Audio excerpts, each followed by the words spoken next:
for my private network will typically be very different than what my public IP address will be. I have a private IP address and a public IP address.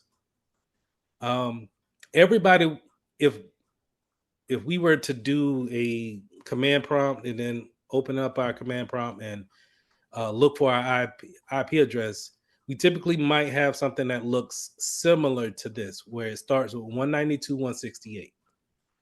All right, those are private IP addresses, and it's only really a handful of IP addresses that we can have for our own home. But in a public IP address, it may be a lot larger because everybody's using those IP addresses.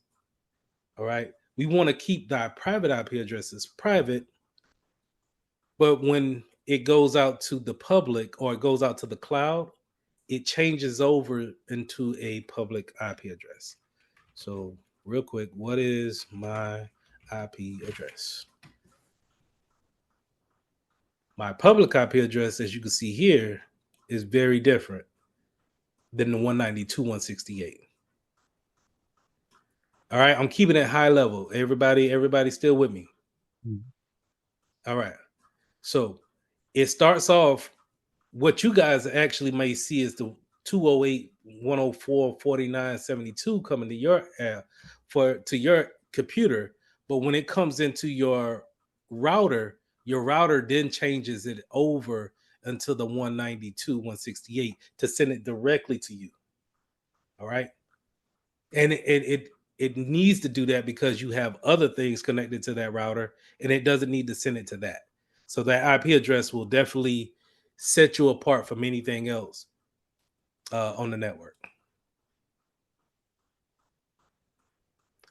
Now, back to the name of it being a small office, home office router. These are typically not robust routers. Atlanta, what's going on? I just have a quick question. I'm sorry. I don't really know how to Zoom on my phone. So sorry. Let me try to turn my video back on. Okay. So with the addresses, the routers have the private network IP address. So the public ones, all of those come from the towers, like the big tall towers. They will come from your internet provider. So they have routers too, right? And what you're referring to, like those big tall towers.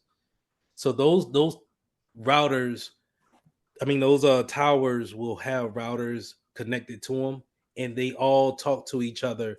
Just kind of like think about a telephone system back in the day, where it would be telephone poles up, right? And then if we really needed to call long distance, we would have an operator there to transfer the physical call to another call center, right? Same thing now. It's just automated. It's just all machines where, okay, if you want to go out to ESPN.com, that's cool, but that's located in New Hampshire. Okay, how do I get you there? What's the fastest way that I can get you there? And it jumps these different routers all the way up until it gets to ESPN's router, and then it jumps all the way back to your computer, just like that. And you have that interaction. So Okay. it seems like I'm taking a long time to explain it, but it happens so constant. Like I really, if I could really explain it, just to be able to see you guys on video and hear at the same time, the network is blazing fast. Okay, of course. No, you're good. I guess I was just trying to get a better understanding on pings. Because, like, I do physical security as well. And we had a case recently where someone had went missing and we couldn't, like, look for her because we didn't have a waiver from her cell phone provider to ping the IP address. So I was just trying to figure out, like, what that meant. Okay. Going back to private, right? It's so, and this, I see the rabbit hole right now. This is where, when we get into cybersecurity and we get into privacy, this is where this comes into play at. When this comes to a private network, it is your IP address, and it's not necessarily something that everybody should have the right to look into or no.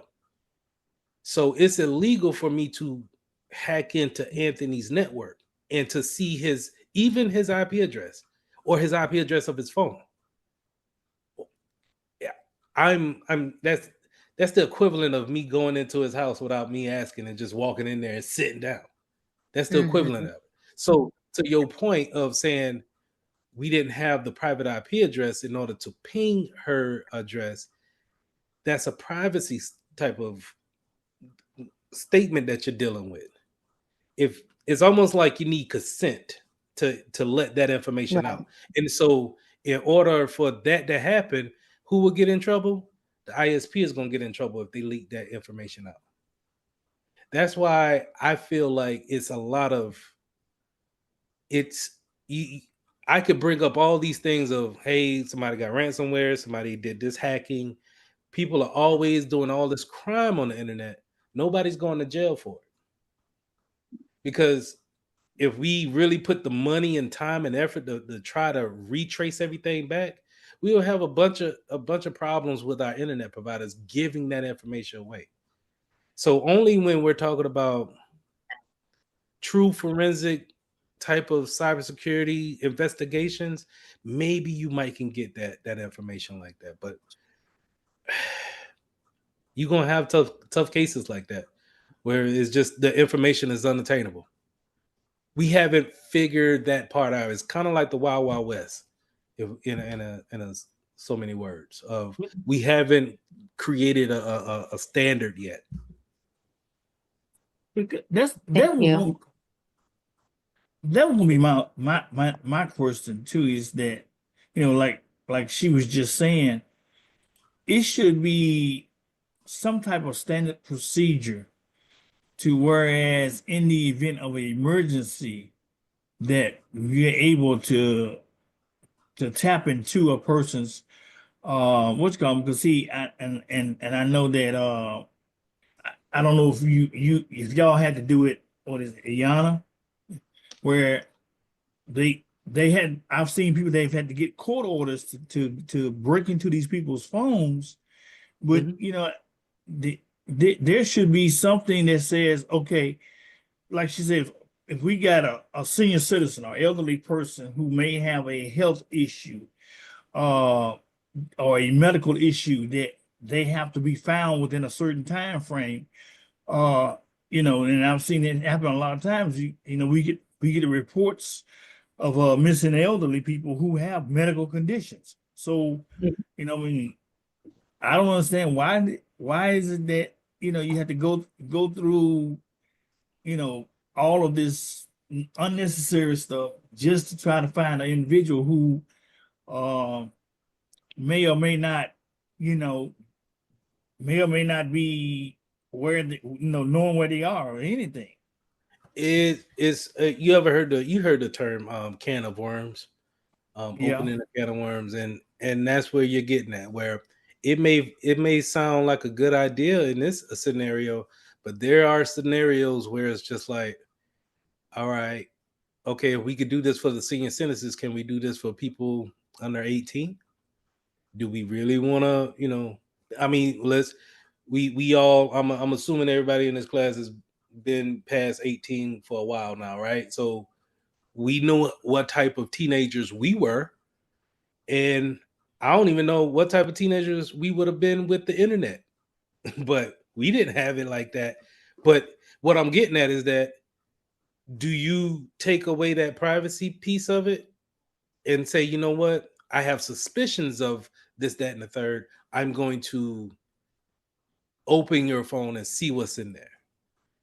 And that's why I think I said it last week that if our job is not to cybersecurity, is not to put anybody in behind bars or anything like that. If you see something and you know, hey, this is going to go straight to a court case, leave it alone, get your hands out of it quick, fast, in a hurry, because it gets Okay. messy after that. Yeah, but then why do we have all these wonderful apps on our Because if phones? I said if I set me a policy up and tell you, hey, don't do this on my network, then then I can say, all right, I told you something and you signed it. So now I can take proper actions. But if you just pop up and say, hey, go into this person's phone, I don't know that person from, I can't do that. Yep. But we have these tracking apps on our phones. That's what I'm wondering is, we do the family 360 thing and Right? all of that You stuff, read so the we you can read try to the keep up. privacy notice on that? I'm pretty sure they covering themselves now. Hey, you tracking somebody. Hey, all right. Go ahead, Sierra. I'm sorry. Go ahead. Oh no, you I'm gonna pull fine. this up. But like it in for that kind of thing, you would have to have so many steps in place because you don't know if that person is it may be someone else trying to find them and they shouldn't be looking for them. So it kind of opens up so many possibilities of abuse. And I That think kind of more or worms. less they would People just like rather avoid it. it's a wild, wild west. We haven't really figured it out just yet to where, because as soon as you put it in play, somebody's gonna say, "Oh, that's nice. I'm gonna figure out how to make that do what I wanted it to do." Crazy exes, man, like it would be insane. Y'all laugh, Yo, it's true though. but It's true. I already know. I've been there. but y'all see right here, I remember teaching one of my first classes, and I pulled this up to show them, GPS tracking, and Google had a whole timeline on me for a good 3 years, Yep. tracking me everywhere I go. You got to go in and turn all that stuff off. It's sad. And you don't think about it. You just get in and you keep rolling. Yep. They don't But tell you that's what nothing I'm about it. saying is that when we talking about hacking, it ain't too much that you got to do, really. You want to Nope. just, if you really, what is your motive? What you trying to do? Trying to find where somebody at? That's what we talking about? Yep. All right, the only thing they probably ain't turned this off. How many of us got locations on our phones now just so the app will work? The app constantly tell you, hey, I'm not gonna work unless you turn on your local sharing or You got to turn on your local location. yeah, Yep. locations. So yes, I have one more question. go ahead. So how does that relate to like VPNs and regions? Because like I know with VPNs, you can I guess mask your location, but I'm a little confused because for example, I own a business, so sometimes I have to buy wholesale. So some of my vendors, they're not in America and the websites might be restricted and my vendor will be like, oh, we'll just use a VPN. Or if it's an app and it's not in my region, I just change my region to like China. And then all of a sudden I can download the app, but I'll still have problems. So how does that relate to like the IP addresses? So okay. Am I Mm. masking my actual IP address when I'm trying to make an order? No, you're just using a different router or route. Like let's say if going back to the analogy of a mailing the US postal service, right? Instead of using FedEx, now you're using UPS. Yep. That's the easiest way I can say a VPN does it. So instead of you still work for this company here, right? And you still want to use the internet, but they're just saying, oh, okay, it's restricted up here to get there. Only thing we're gonna do is we're just say, hey, come here, use the VPN, and now you can use this purple cloud, and now you don't have to go through the normal traffic there and get blocked. You could come here, and now instead of it saying that you're coming from Atlanta to go into Charlotte, you're coming through Tallahassee, and you just took a different route. That's not It's a different restricted, region. and it adds a security benefit because now it has SSL encryption on it to where if anybody is snooping the network, and we'll go over that maybe this week, where they're snooping the network, they won't be able to see that network. It'll be gibberish to them. So I'm guessing we're gonna learn a little bit about Wireshark. Yeah, that's why I tried to show it, pull it up, but I didn't have it downloaded on this computer. But I definitely have it tomorrow. Okay. But sniffing the network is definitely going to be something. This is the gateway into the dark web. Like Yep. the dark web is just going to be different proxies and different routing ways of going to a part of the internet that's not advertised as much. It's part of the internet. Yep. It's just not as advertised, and you gotta know somebody that knows somebody that knows somebody Kind of like a back door. that knows somebody else. Yeah. So go ahead, Jonathan. Okay, thank you for the So clarification. Because I was confused. I thought VPNs were another IP address themselves. So thank you. Oh no. They are. Uh, whenever you think deep VPN, just think about. I want you to think about tunnels, a secure tunnel that's a keyword that you're going to see on the exam, but it's a secure tunnel to the secret type of different routing, but still going to your different still going to your same address or destination, and your destination is going to send it back through that VPN, long as you stay connected. Thank you. Mm-hmm. now the other question that I had before we went off into the wild world of privacy, when you talk about the switching of the IP addresses, will we talk about at some point when we using like the 8-port hubs and stuff like that, the mini hubs or something of that effect? CompTIA doesn't bring up hubs as much. They just want you to know that when we do use hubs, they are kind of repeaters, but they don't Mm-hmm. necessarily. We are not looking at them as being smart switches or things that we can take control of and then um, be able to direct traffic. Chat now. If you don't need to be on. You ain't got to be on the camera if you're driving now. It throws me off. I'm sorry. I just don't want to. I got you. All right. Because when we plug the the cable from the internet box into a switch and then run those cords from there um to our computers and everything, is going to give out a different IP address one. On a hub. Yeah, see, if when we use the hubs where we might have 2 or 3 computers sitting here. I might have my laptop here and might have my desktop, and stuff and everything. So I'm plugging in both the laptop and the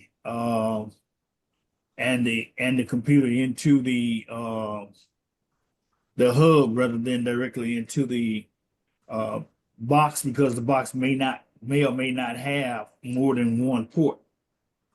But if that hub talks back to the router to the modem, the modem is responsible for giving out those different IP addresses. We'll go over that tonight with DHCP, and I might talk about static IP addresses.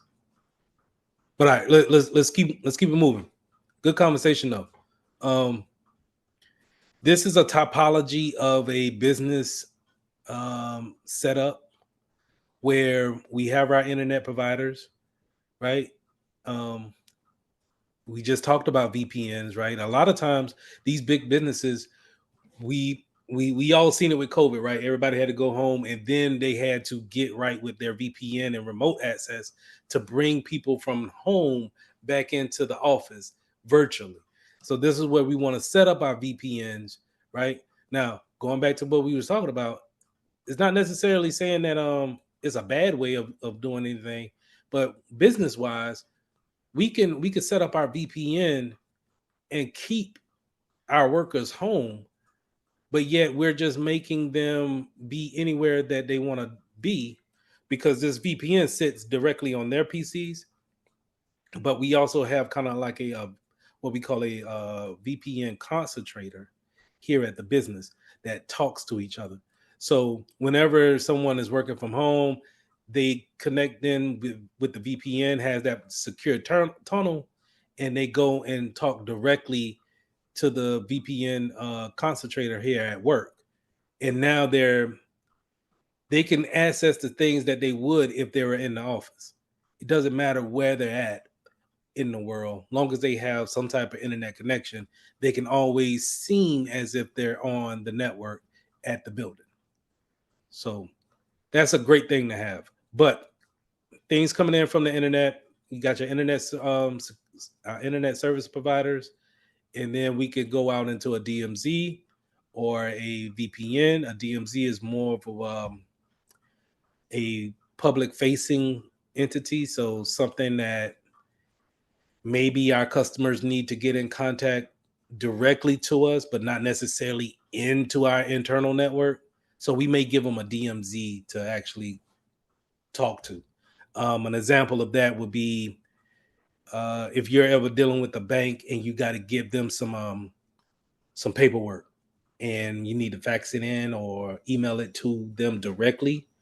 It might, instead of you putting it directly into the network, they may want you to go to a DMZ router or a jump box, what they call, and put the paperwork there, and then they go and grab it from them, from that. All right, your core distribution will be where your routers and your switches are, and these all work together. So these four parts, these routers, and then your switches is gonna go out to your access points or your patch panels. Um, Now your patch panels is where, if you're thinking about a business environment or a cubicle environment, your patch panels is going to be like on every floor, but your end users will, plug up at their desk, and that wire runs back to a patch panel. That patch panel is kind of like what Jonathan was saying to me. This is how I look at a hub. A patch panel is just going to relay that signal down to the switches. Now, the switches are a little bit more smarter to where they can create those VLANs that you were talking about, to where if we wanted to, well, I'm not getting to that. But anyway, they're a little bit more smarter to tell networks where to go, what to do. And we can send it around to different places. You also have access points. So these are going to be typically Wi-Fi, and all of your Wi-Fi devices can connect and talk on the same network as your plugged in devices. But then we have some resources here, servers and then printers. And I'm always refer to these as resources or objects on the network.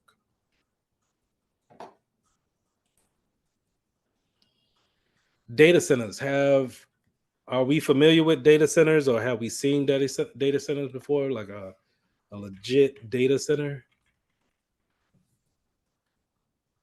They typically are going to look like this. Some of these are a little extreme, like that's extreme, but not really. Like the data center for Google is something like this. The bank that I worked for in Columbia, South Carolina, it was similar to this, where you have servers and routers and switches just kind of taking up a warehouse spot, and you wouldn't believe how important airflow is for this particular building. Um, you wouldn't believe that airflow is probably going to be one of our topics in Security Plus, because we need to make sure that if you're running all these servers at the same time, 24/7, and what's the main thing we talked about in the first couple of lessons? Heat, right? All of these things are going to be generating so much heat to where you need tons and tons of just airflow to try to get these computers, these servers, to cool down. So your air conditioner bill is going to be typically sky high on a big data center like this, right? So these are places where, and mind you, networking is going to be point of emphasis. The power, making sure that we don't lose. Epiphany, I'm sorry. Go ahead. I didn't mean to interrupt. You could have finished. I was just looking at just adding to your point with the data center. I was in one in Brentwood, and the very first one I ever went to in Brentwood, and how cold it was in there. Like normally, like in hours, like I work for the legislature, and typically ours is much smaller, our server room, but you have to be cold. But when I actually went to the data center that was in actual Brentwood, like that was my very first time of going inside, and they were stacked just like that in the black. And the building was actually a data center that hosts about, I think he said about 15 different companies in there Yeah. that they had. And I was just blown away by it, because it actually, the one that you had beforehand, it looked kind of like that one with all the gray ones, but just how cold it was in there and all the wires, because I was like thinking I'm doing something in our server room until I pull up on a data center, and I was like, damn, like, nah, Yeah. it really ain't doing nothing. No, it's just it's a network, right? And that's what I'm saying. Networking itself can be just its own beast, to where, I know cybersecurity is the hot new thing, but them networking engineers, whenever I talk to them, I don't move no type of anything with them. They just they set in their ways, and I get it. And we kind of battle for the company and the network, which they build, but it's up to me to make sure it's secure. But these are just this is what makes the information attainable. This is what gonna, where we can create the data, but this is what makes it available for people to actually get to and use it. So when something goes down, now imagine when we were talking about the RAID system, um, this is where we can, this is, OD RAID system, but it's the same thing. What I'm trying to say is that when something or a drive goes down, we want to get those alerts so we can go in there and make sure we change them out, and so nobody sees anything that's going on in the background. That's why SolarWinds is kind of very important to have. Yeah, have those alerts always. Mhm. Now, Sierra, to your question, is it bad for the environment? I think anything is bad for the environment, but yeah. Yeah. Did you see that data center in Charleston? Let me pull it up again. But Sierra must be in Memphis, because we've been fussing about this here in Memphis with the Elon Musk one that he put down here in Memphis. In Louisiana, and there's been talk about getting one here. So, and there Where have certain people that are like, no. where are the you? jobs that it brings, man, shoot. Let, Wait, where are you, Sierra? Louisiana. I'm in the Baton Rouge area. Oh, okay, okay. Yeah, 'cause, well, Musk just put one, the XAI or AXI, something like that, is here in Memphis, but they've been fussing about the wind turbines and stuff that they got out there.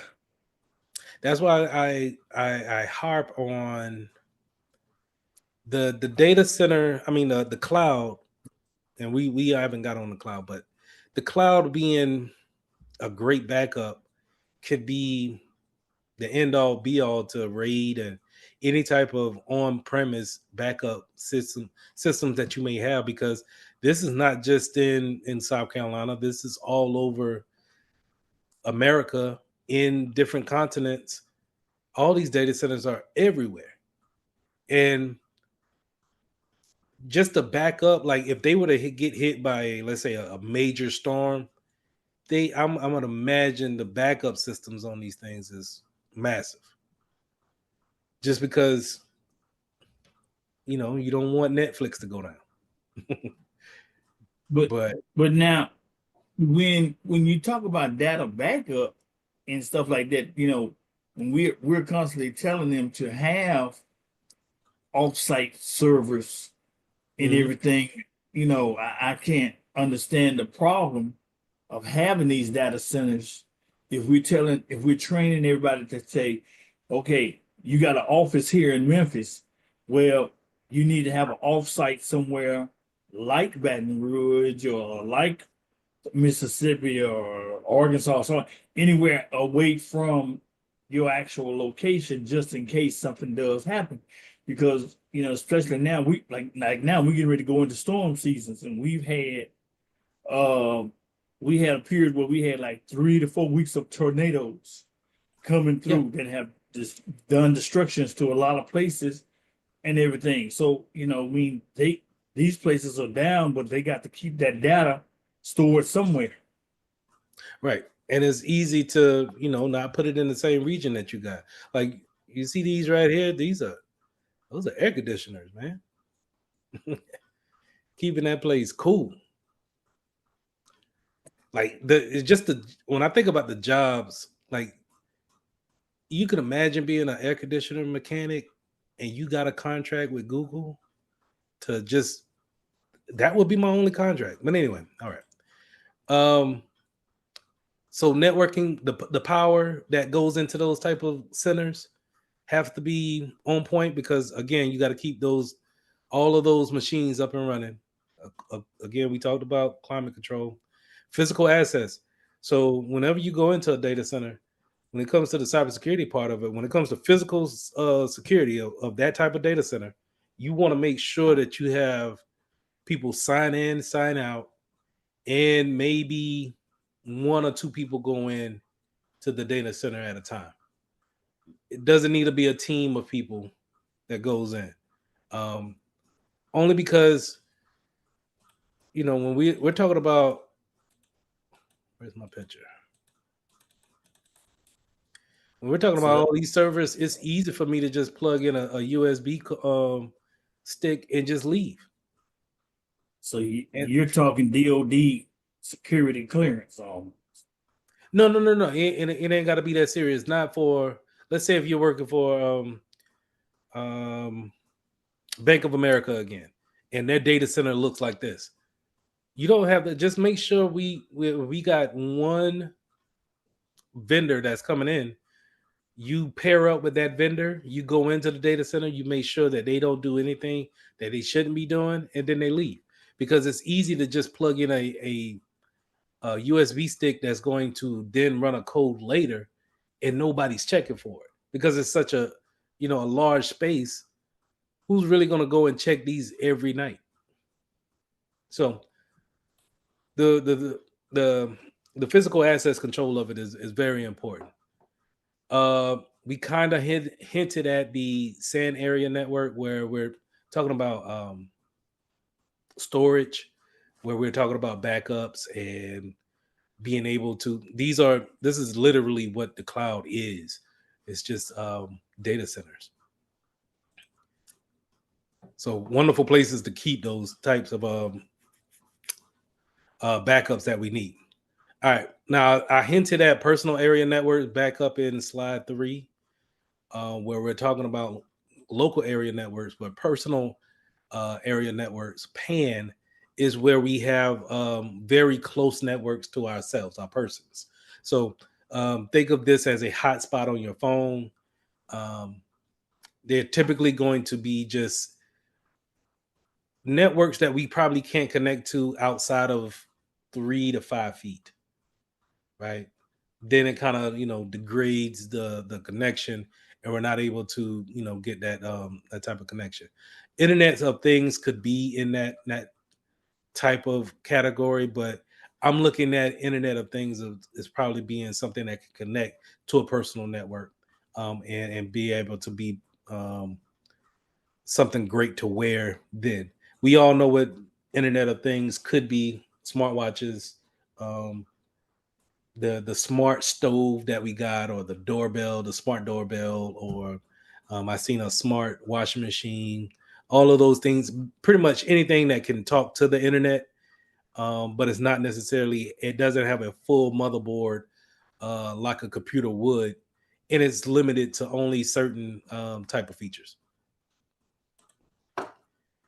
All right, so let's 4B. Let's compare the network and hardware. Network interface cards. So our NIC card. This is where um, we talked about Ethernet hookups.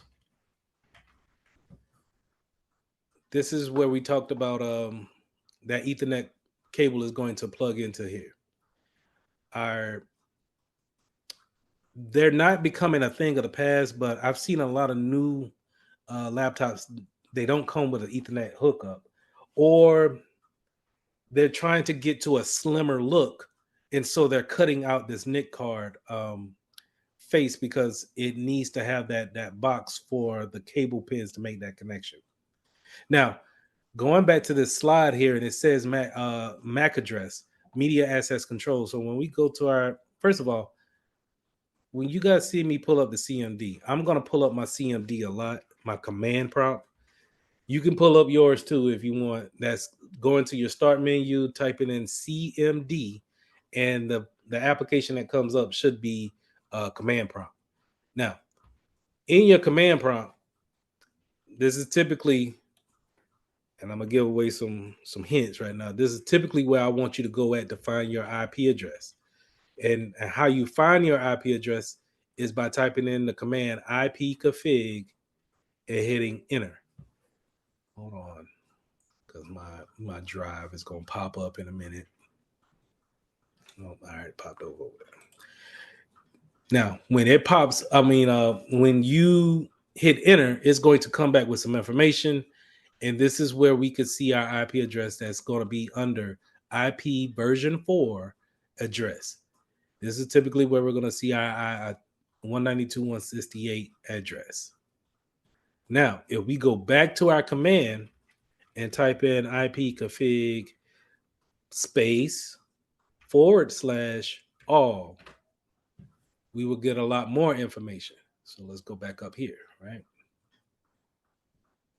And I'm only looking at Ethernet adapter 2. This is where that NIC card is at. So I still get my 192.168.56.1. This is my address here. But I'm also able to see, hold on, never mind.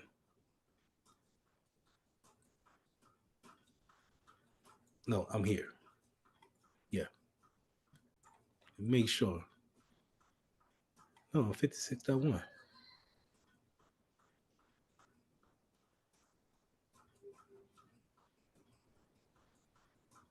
So what I'm looking for now is my default gateway, and I'm going to explain my default gateway in just a second. But I was confused on if I got 2 NIC cards in here or not. Probably do. All right. So I got another IP address here on the version 4. So if I ask you guys in the near future to get up with a group, and I give you the group, and I ask you guys to, hey, we're going to fill out the information of how to get our own IP addresses, and we're going to write down our IP addresses. This is how we go about doing it. We're going to open up our command prompt, and then we're going to type in the command ipconfig all in order to get that particular information. I'm going to put that in the chat. Just in case y'all might, I don't know, have a group discussion this weekend. Now, another important thing to know about is your default gateway. Your default gateway is going to be the address of your router in your house. Now, your router in your house has a login page that we'll talk about later. But how we get to that login page is by putting in this IP address in our URL, and then it should take us there.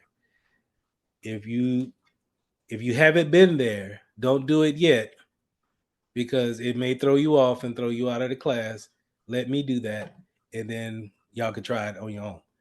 All right, but it also comes back with some other information, such as a MAC address. Now, the physical address is AKA the MAC address. It doesn't say that here, but trust me, physical address aka MAC address. For the exam, know that. Physical address means MAC address. The MAC address means physical address. And it typically will have a nomenclature like this. It's paired up with letters and numbers. And it's going to be 2-2-2 of a pair, right? So it's going to be 6 digits altogether of these pairs. And these first 3 digits are going to be from your manufacturer. And then the last 3 digits is going to be unique to this particular adapter or whatever that has that MAC address. I'm going to say that. I'm going to say that again. So the physical address is the MAC address. The MAC address is the physical address. The physical address or the MAC address will typically have 6 digits, but they're paired up in the different hashes or place marks, right? It could be letters or a combination of both. And the first 3 digits or the first 3 pairs is going to be the manufacturer, whoever made this network card, and then the last 3 will be unique to this particular one that's in your computer. All right. Don't worry about version 6. Don't worry about these just yet. I know it's looking like don't worry about none of these. All these have purpose, but let's just look at IP addresses, the MAC addresses, and we'll talk about subnet masks later. Excuse me. Yes, ma'am. So IP addresses, MAC. What about Wi-Fi addresses? Because I know, like on my phone settings, I saw something one time called Wi-Fi address, and it's 6 different. It's pairs. It's 6 pairs, like 54 dash blah blah blah dash blah blah blah 6 times. Your Wi-Fi address should be the same thing as your IP address. Okay, so it's the same. Yes. Okay. In order to okay, don't take that literally, right? So if I were to, I'm on a Ethernet connection right here, because if you look in the lower right hand corner, if you can see that, it shows a little computer with the Ethernet cord right beside it. That means I'm physically plugged in. If I were to change that to a Wi-Fi signal, the phone call that I'm on with y'all will blip, and then I will have a totally different IP address. But the naming convention would be the same. I will have these 4 ports or 4 numbers. It would just be different numbers. I might have 63 instead of 62. Okay. Okay. It should be the same. So if you had a longer number, it might have been an IPv version 6. This right here. It could have been that. Now, for mobile devices, IPv version 6 is a lot better, but we'll get into that later. But I just didn't want to, I didn't want you to get confused that what you said was right. It's the same thing. It should be the same thing, but I'm not too sure on why it would look different. Okay, and I think I'm just a little hemmed up with the MAC being like the physical. Like when you say physical, that means the owner's actual physical address as well, like their mailing address.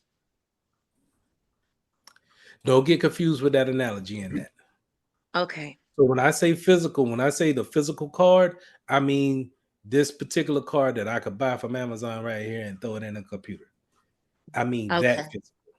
Okay, got it. The card. Got And it. that Thank you. physical is AKA the MAC address. And the reason why I don't want that to be mixed up is because on the exam they're gonna ask you, they may ask you, they may have something on here like give me the MAC address of the Ethernet 2. And you have to look down here. And it doesn't say MAC address, it just says physical address. But you have to know the difference. You get what I'm saying? Mm-hmm. Okay. And I Thank just don't you. want that to get mixed up. Okay. Can you go over the MAC address one more time? I know the first three you said was the make of, like the computer. Yeah. Or, So check this okay. out. So Yeah. the And the physical MAC. address is the MAC address, and the MAC Yes. address is the physical address. Yes. The first three octets, I'm gonna just call them Okay. octets, but they're Okay. placeholders, right? So Okay. we could do this, and let me get me a little window out here. Bear with me, No, you're good. and I'm gonna say, we're working on. Let's work on this one right here. Okay. So 0 A 0A dash 00 dash 27.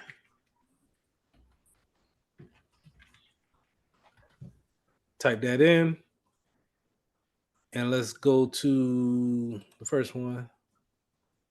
Hopefully that gives us some good information.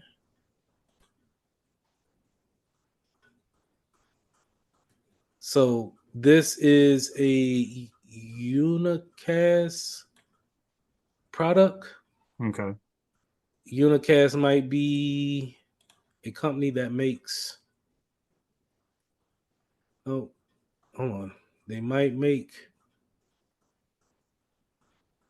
the Ethernet card is what I'm trying to say. Okay. But that first three octets is going to determine who is it built by. So let's do another one. Let's do another one. I don't think that was a good one. CC, I'm doing this one right here for the other one. CC28.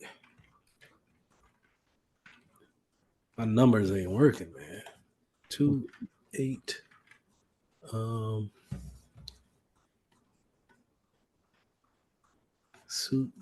CC2888. All right, that's better. Okay. All right. It came back with this vendor, which is a Asus. I think this is an Asus. Yeah, this is an Asus. So this lets you know that Asus made this particular gaming card right here. Gaming card. Or I'm Okay. sorry, Ethernet card. But the last three is going to be unique only to my PC. You may have an Asus too, and it starts off with CC28AA, but then your last three should be different. Okay. Yeah, I was taking notes. I was a little slow on taking notes. I apologize. That was my No, fault. you're good. All right. Okay.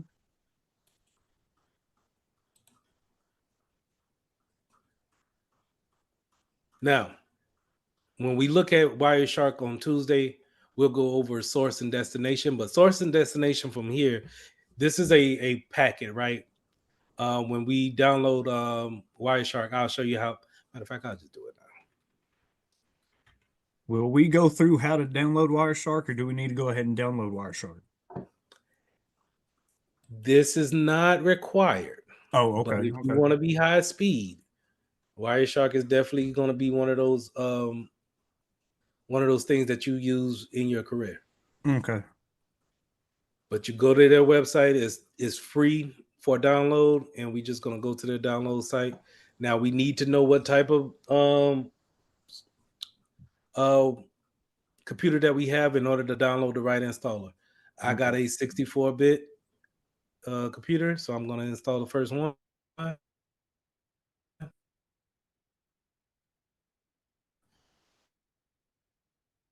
Yeah, because I previously actually had it downloaded, and I actually, like I said, I had to wipe my computer, and I'll probably be downloading it again because it was actually a pretty decent tool. Hopefully that doesn't. Well, we could just wait it out. Okay. Any questions? So is Game Shark like a Wireshark then? So like for the games, well, it's old now. I don't think Game Shark is still used, but back in the day, you could use it for like cheat codes or whatever. So does it just like scan not the network of the game, but like maybe like all the codes of the game, and that's how you're able to cheat? No, this will see any and everything that's going across your network. That application, what you described, sounds like it sees more of a, it has more directive on a gaming system. This is going to be able to see anybody talking on your network, or anybody that, if you hook up to, let's say, a Starbucks internet, and anybody that was in that cafe that day, you could see their traffic as well. Yeah. Because That's it's It's actually very a public. tool that a lot of people use to hack and stuff, is it not? They use it as, I wouldn't say hack, but Well, research to see okay. exactly where they want to go, or Yes. who they want to target. Okay. It's one of those type of Yeah. systems. Yes. Because this coupled with Kali Linux, then now I can actually. Oh.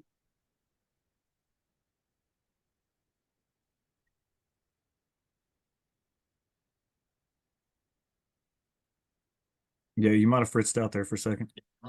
Yeah, I'm trying to. I like to do this when I'm not Yeah, it online, takes up because, a like lot I of data. said, Zoom is such a resource intense program. Yes. Anything else that you try to do for a resource, man, you're just gonna have your computer working. But all right, Oh yeah. so we good to go. Can I ask my question? Yes, I ma'am. had my hand up, but I'm sorry. I'm sorry. I'm so sorry. Two things for the test.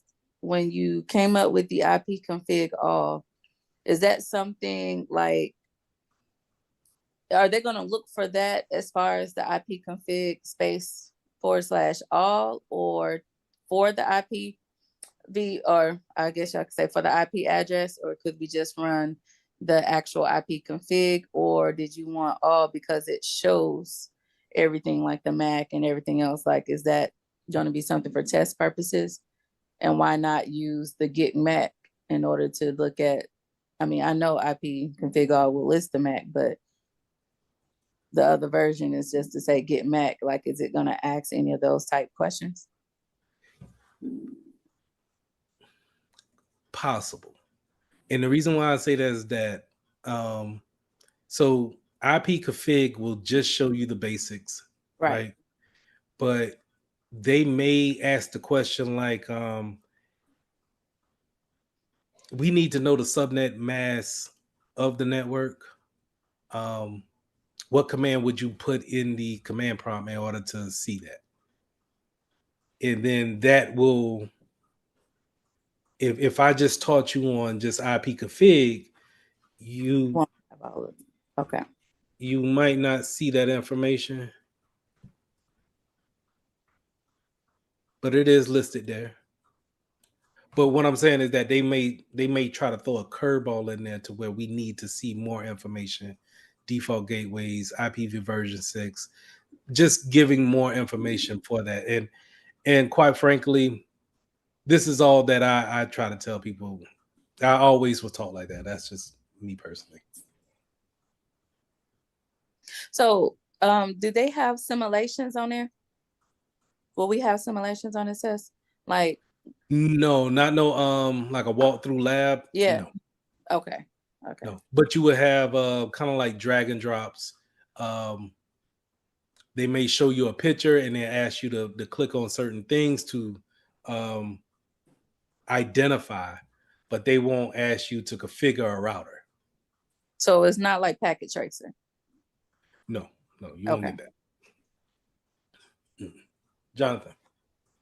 Okay, so this will be only if we have a direct connection to the router, like I just said earlier about us having a, having our computers plugged into the box rather than just a Wi-Fi connection, because the Wi-Fi connection is going to give us a direct TCP/IP address that's actually the address if we was plugged into it. You talking about for Wireshark? See, like right now, I'm plugged into I'm actually connected to the Wi-Fi on my Mm-hmm. computer, but I'm not. I don't have a direct connection to the box. So would I still get the same IP address if I was connected to the box as opposed to me being on Wi-Fi? Okay. If you have a static IP, and Hmm. that we'll just go ahead and start talk about static IPs. Static IPs is when your router sees you. It sees that. Hold on, let me go back here. It sees this particular physical address. It sees this physical address, comes in and say, "Hey, I want an IP address," and they say, "Okay, yeah, we seen you before. Here, you can get the 62 address." That's a static IP address. So when you drop and you go to the store, you come back and you drop from the Wi-Fi and you go and directly plug into the box. It says your physical address is going to say, "Hey, I'm back. I'm D2, 55 F9 D2. I'm back. I want to get on the internet." Okay, yeah, we seen you before. We trust you. You can have 62, but we understand that you're on the Ethernet now. But Mhm.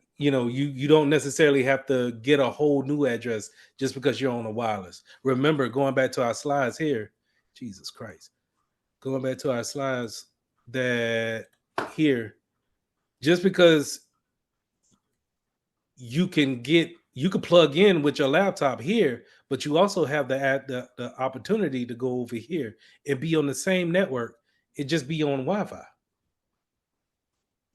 But your static IP will keep you there. Now, when you don't have a static IP, and we have IPs from a DHCP server, a DHCP dynamic IP address is going to change from time to time based off of our lease that we get from the router. We get a lease from it. Hey, you can keep that IP address for a day. And then tomorrow I might give you another IP address. Even though I know that this is you, I know that's 55 F9D2. You was here yesterday, but now you want another one. Okay, you're gonna get another one just because that's the way I'm built. DHCP. I'm going to give you another IP address. Because see, I did the IP config and put the address in, but it said that it didn't recognize. Put the address into where? When we went there, when you do the IP config, and Mm-hmm. you're at the prompt, the and I put the address in of my router, like I said, because I'm connected to the Okay, I'm let me get connected to that. the Wi-Fi. I don't have a direct You want to connection. go to the default gateway. You want to go and log Default. into your router. Yeah. Give me 1 second. We gonna get there. I'm gonna give you full opportunity to mess your network up. I'm just joking. Oh Lord. All right. Hold on. Let me make sure we show this real quick. So Wireshark, right? So we got Wireshark installed and we're ready to fire up. So imagine um you just sat in Starbucks and we're about to capture people's information. This is how the packets look when you send that email and it's going down to the Ethernet or it goes out to your network card and goes to the router. This is what the computer sees and how the packets look going back and forth. This is how quick it goes. So y'all can see how it's moving. I'm capturing all of that in just a matter of seconds, and this is capturing everything from y'all computer coming in uh, via Zoom. My wife is watching TV downstairs. It's capturing everything off the two phones that I got connected. It's capturing everything from my son's tablet. These are all the packets, and I'm gonna stop it right there. And we got so far we already captured 22,000 packets just over. Yep. And this is pretty much just devices talking back and forth. Hey, what's going on? Are you there? Lee made this request, send this back to his computer. Um, all of those type of conversations are going down in this type of setting. So, what does that say? If I was going back to Starbucks, right?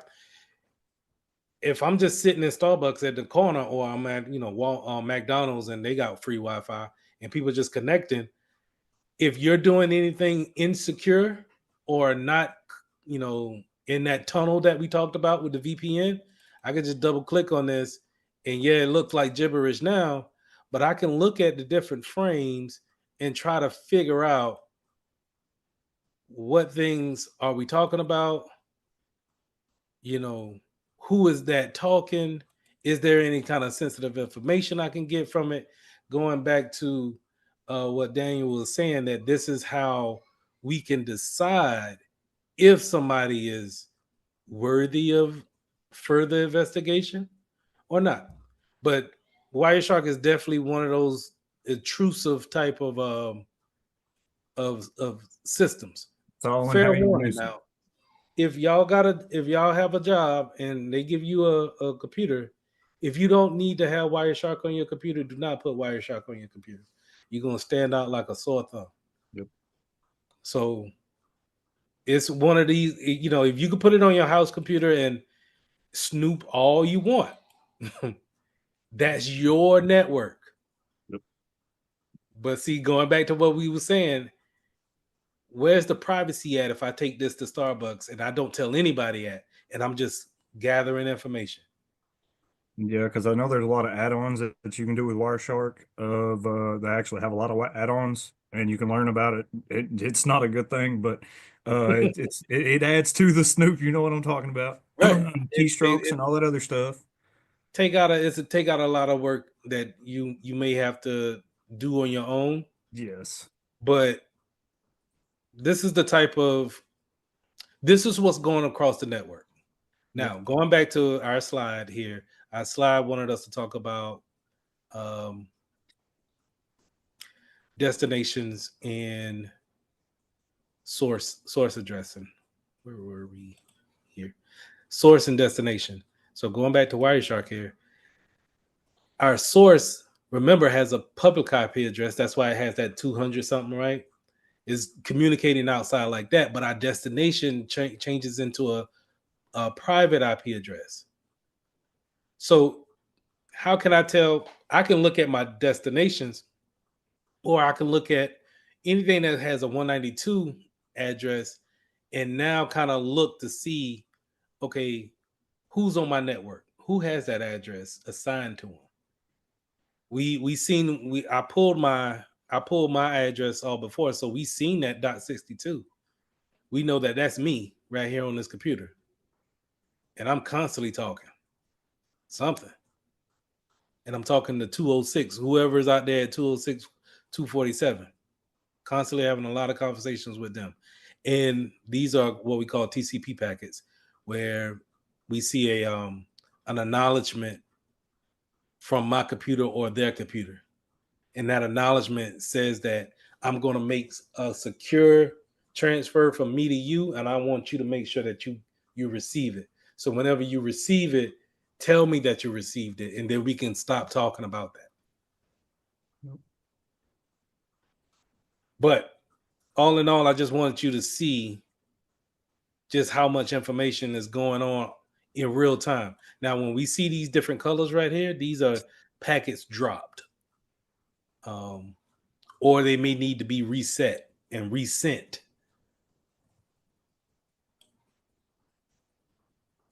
But this is what Wireshark does.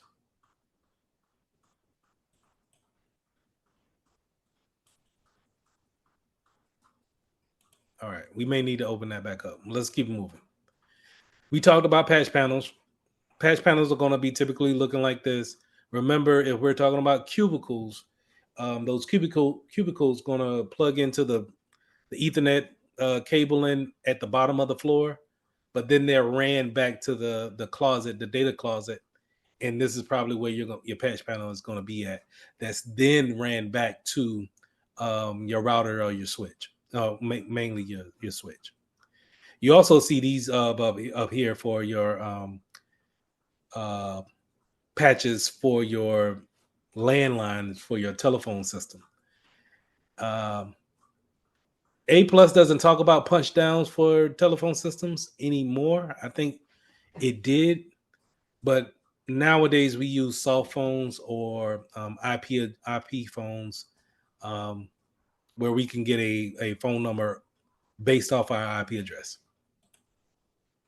Hubs. So we talked about hubs a little bit. I look at them as being repeaters. So first of all, this is a star topology that you see here, where a star topology is where endpoints all are connected to a particular controller or a distributor. And so this is, you take away that distributor and then everybody's here is offline. So it's not necessarily great for redundancy. Now, a hub is going to be a repeater, is going to plug up into that from a switch or from a router, and is going to just give the same signal off to each and every device, which is great if we needed more more Ethernet ports. It's not great if we want to do some more complex things. So if we had a particular signal that comes onto this hub and it says what we do, kind of like a ARP request, A ARP request will, in a computer world, will sound like, "Hey, are you there?" And it will say it again, "Are you there? Are you there?" Um, the running joke with the ARP request is it sounds like a dog barking. ARP, ARP, are you there? Anyway, um, the thing on a hub is that it says that to everybody, and so everybody responds back at the same time, and that creates a collision. Which, how you see a collision on your endpoint is the network is slow, is downgraded. We can't really get through. Can't make a good connection. So a hub is great for just repeating the information, but in today's world, it's too many different ways of connecting up to the internet than going through with a hub. If anybody brings in a hub, and it doesn't get checked in by IT first, find it and kick it off the network as quick as possible.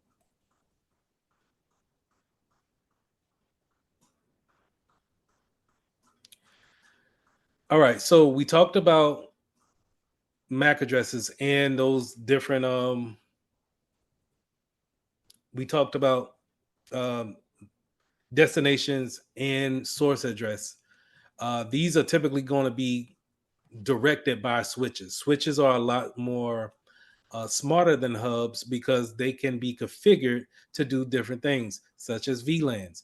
Now, when we're talking about VLANs, we got to go back to our topology up here, to kind of go into more depth, right? So let's just say this is our whole network. This is our business network, and our switches are going to take the information from our routers, but yet they're going to be smart about it and say, hey, you know what? Everybody that's here in the work area here, this is the marketing department, but then we also have outside workers that's just going to be in the field. So whenever they do come into the business, they will just connect on the wireless access point. So now our switches can be smart enough to say this is going to be a VLAN or its own virtual, like, LAN, like, right.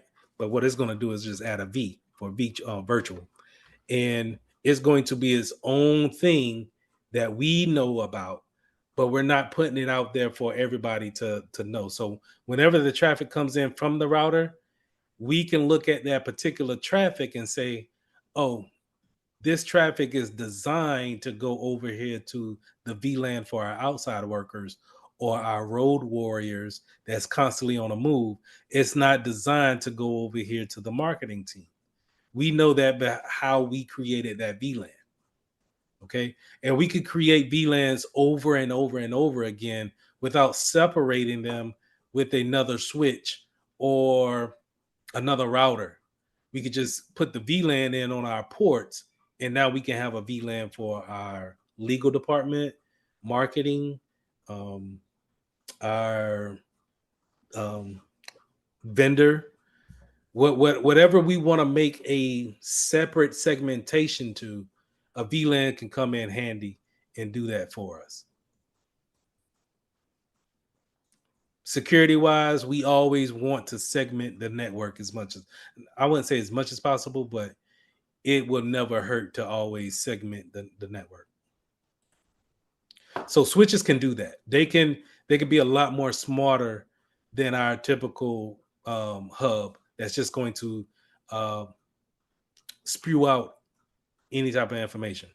And they can also listen in full duplex or full speed. So meaning typically a hub would say the information out to the endpoints and then wait for it to respond back, half duplex. Where in full duplex, a switch can talk and receive information at the same time. It can do two things at once: speak and listen at the same time. And so that's great when it comes to the efficiency and the speed of the network. Unmanaged switches versus managed switches. So when we're talking about managed switches, we're talking about our networking team looking at that switch, being able to turn on the ports, turn them off, or create those VLANs, have some type of administrative control over it. Unmanaged switch will be more close to a hub where we're putting it in this place, and it doesn't necessarily need anybody to configure it. It just needs to, it's just kind of a plug and play. And it's really there for the port distributions, but it's kind of limited on the things that we can actually do when it comes to administration part. In IT, we want to make sure that we can do as much things as possible, because the more control we can have over things, then more secure we could be, in my eyes, from a cybersecurity standpoint. I'm always going to preach that. So we want to be able to have control over our network. Power over Ethernet. This is where I was saying about the soft phones or those IP phones. They need this feature. They need this feature in order to create these type of phones to work, right? So these phones right here, you see these a lot in Walmart, right? Or like in a hospital. They don't need landlines. They just need Ethernet cord to turn them on, and they don't need to be plugged into a socket to have power. The power comes from the power over the Ethernet cable. So I'm sorry, go ahead. Excuse me. Oh, so one, we need somebody to be able to configure these things, because this is not necessarily something that everybody can do. So if y'all want to, this is its own thing too, where this is not just, I don't think every network administrator knows how to configure IP phones. So this is its own silo of a skill that you can learn. But they typically, we just need a Ethernet cable to turn these things on, but we use our switches and our routers to give it its configuration. It still has a kind of like a web address to where we can configure it to that particular phone, but they use that feature in order to turn on. All right, power over Ethernet. You'll typically see it abbreviated PoE.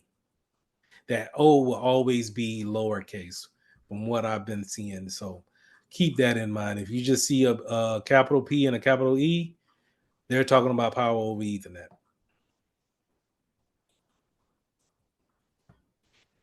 All right, moving on.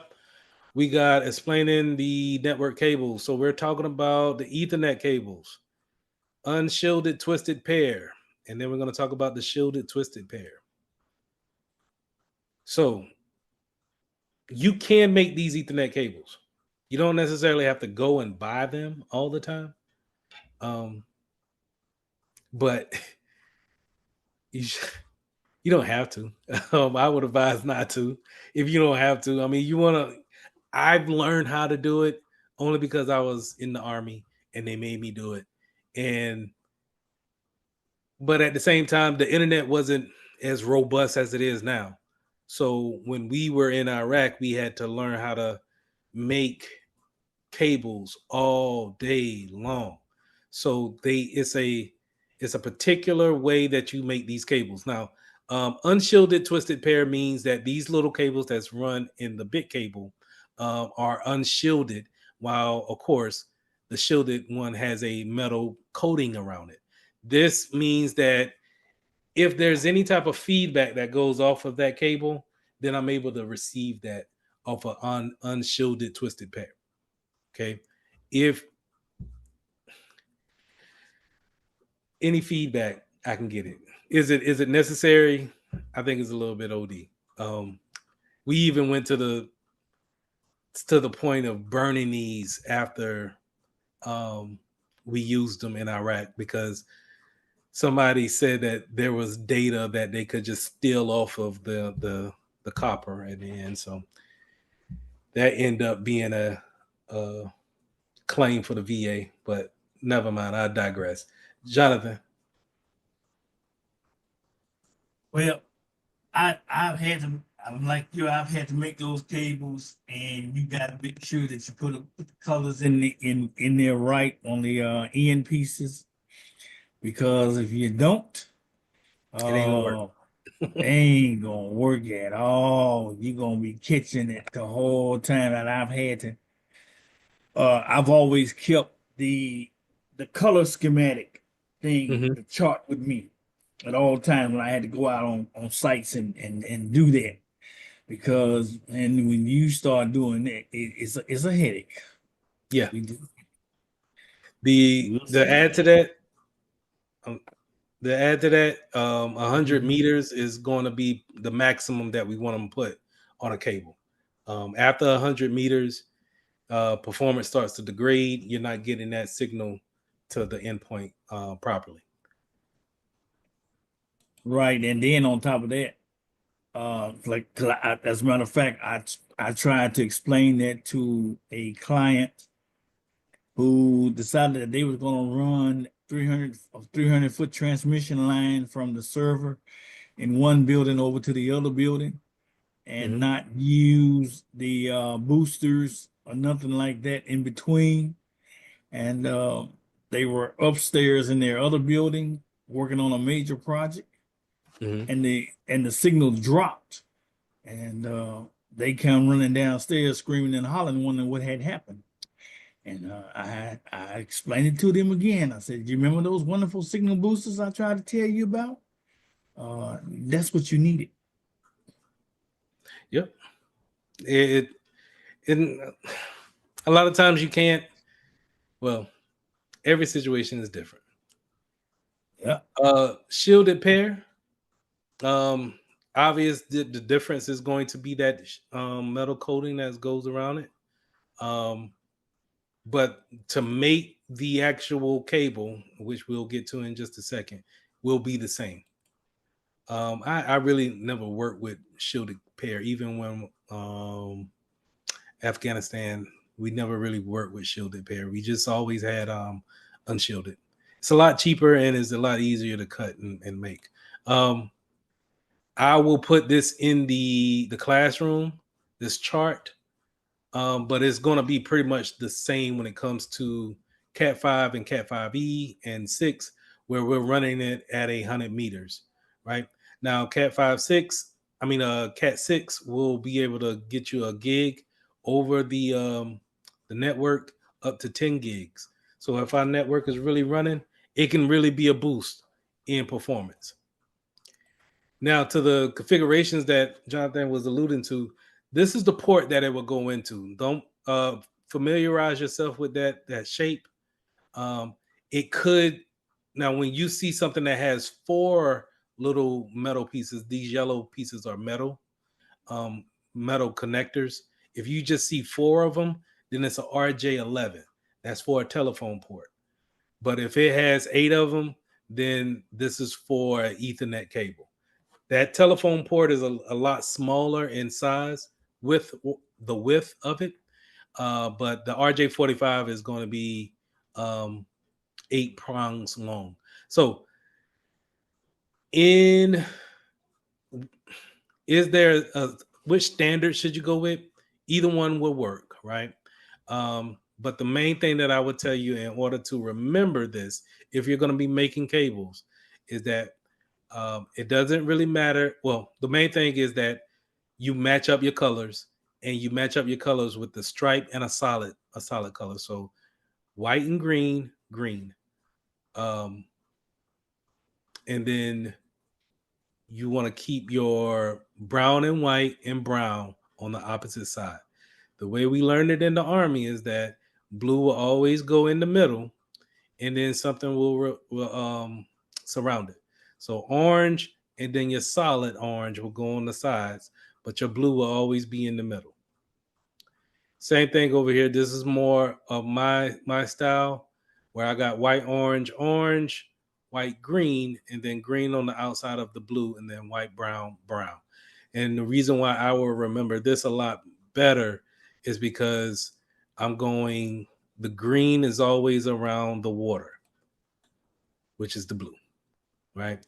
So I always I make my white, orange, and orange first, pull that off to the side, pull my white, brown, and brown off to the side, pull my green and my striped green, put my two blues in the middle, make sure I get me a nice snug fit and cut into these prongs.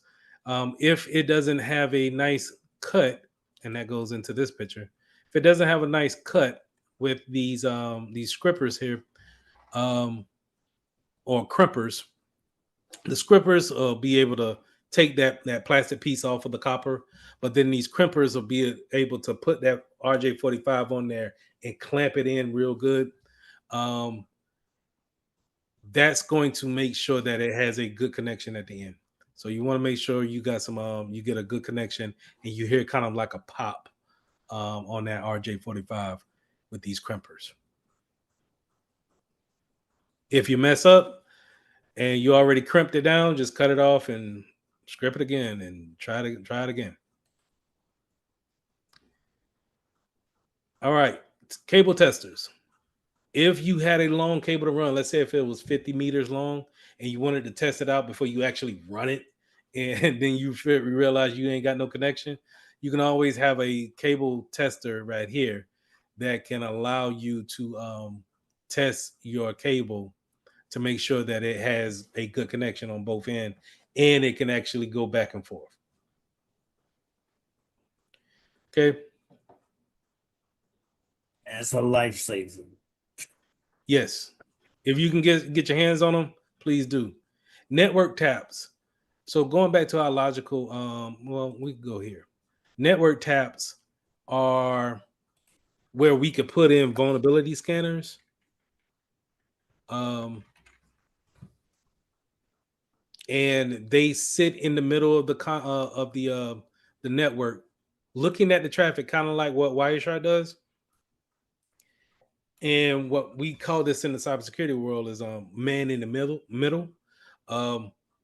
And it just looks at that traffic. It may proxy the traffic, meaning it may push it a different way, or it may flag it and not send it off. So these network taps, they just sit in the middle of the traffic. Very similar to what we just seen with Wireshark.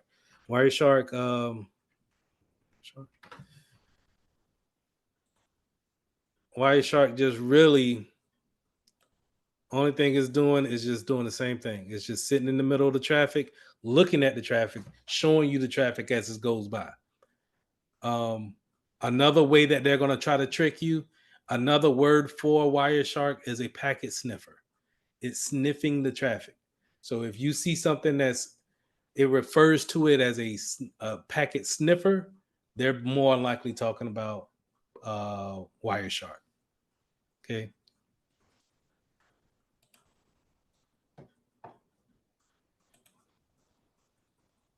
Earlier on, we talked about the coax cable, bringing in that internet. This is also a way that we can bring in video and audio too when it comes to the phones from your internet provider. So this is what that coaxial cable is going to look like if we are not familiar with it. If you look at our modems or you look at your modem, that cable that's typically can screw in the back of a TV and you can see the channels. This is also going to bring in the configurations that it needs for your modem. All right, let's finish up here. Wireless networking types, access points. These are your routers or your modems. Now they can have other ones that you can connect to the ones that you have and boost that signal. Remember when we talked about it last week, how the router in your home needs to fight through other things that's making frequency waves like microwaves or TVs. It also needs to fight through the walls, floors, any type of congestions that will knock those signals off. You could put another access point there in order to help out with the signal, and maybe people can connect to that versus the one that doesn't have such a strong signal. As you can see here, like my Mitchell main _ 5G is not so strong up here, but I have a repeater or another access point where you could just get onto the Mitchell router. Now I can name these the same thing, but I want them to act as different networks. Now that takes us to 2.4 and 5G. This is on the network. This is strictly on the network. I'm not talking about cellular here. 2.4 gigs and then 5 gigs when it comes to, as you see here, 802.11a, that's Wi-Fi. When we're talking about 2.4, it's a better connection as far as what you see. So you'll see it. It may give you more bars, like this Mitchell router. 2.4 give you better bars. It might give you a whole full 5 bars, right? But the thing that's the problem with 2.4 is that a lot of things runs on 2.4. And so when you throw on your microwave, it may degrade that signal because of the 2.4. The microwave is running on the same wavelength. And so it disrupts it.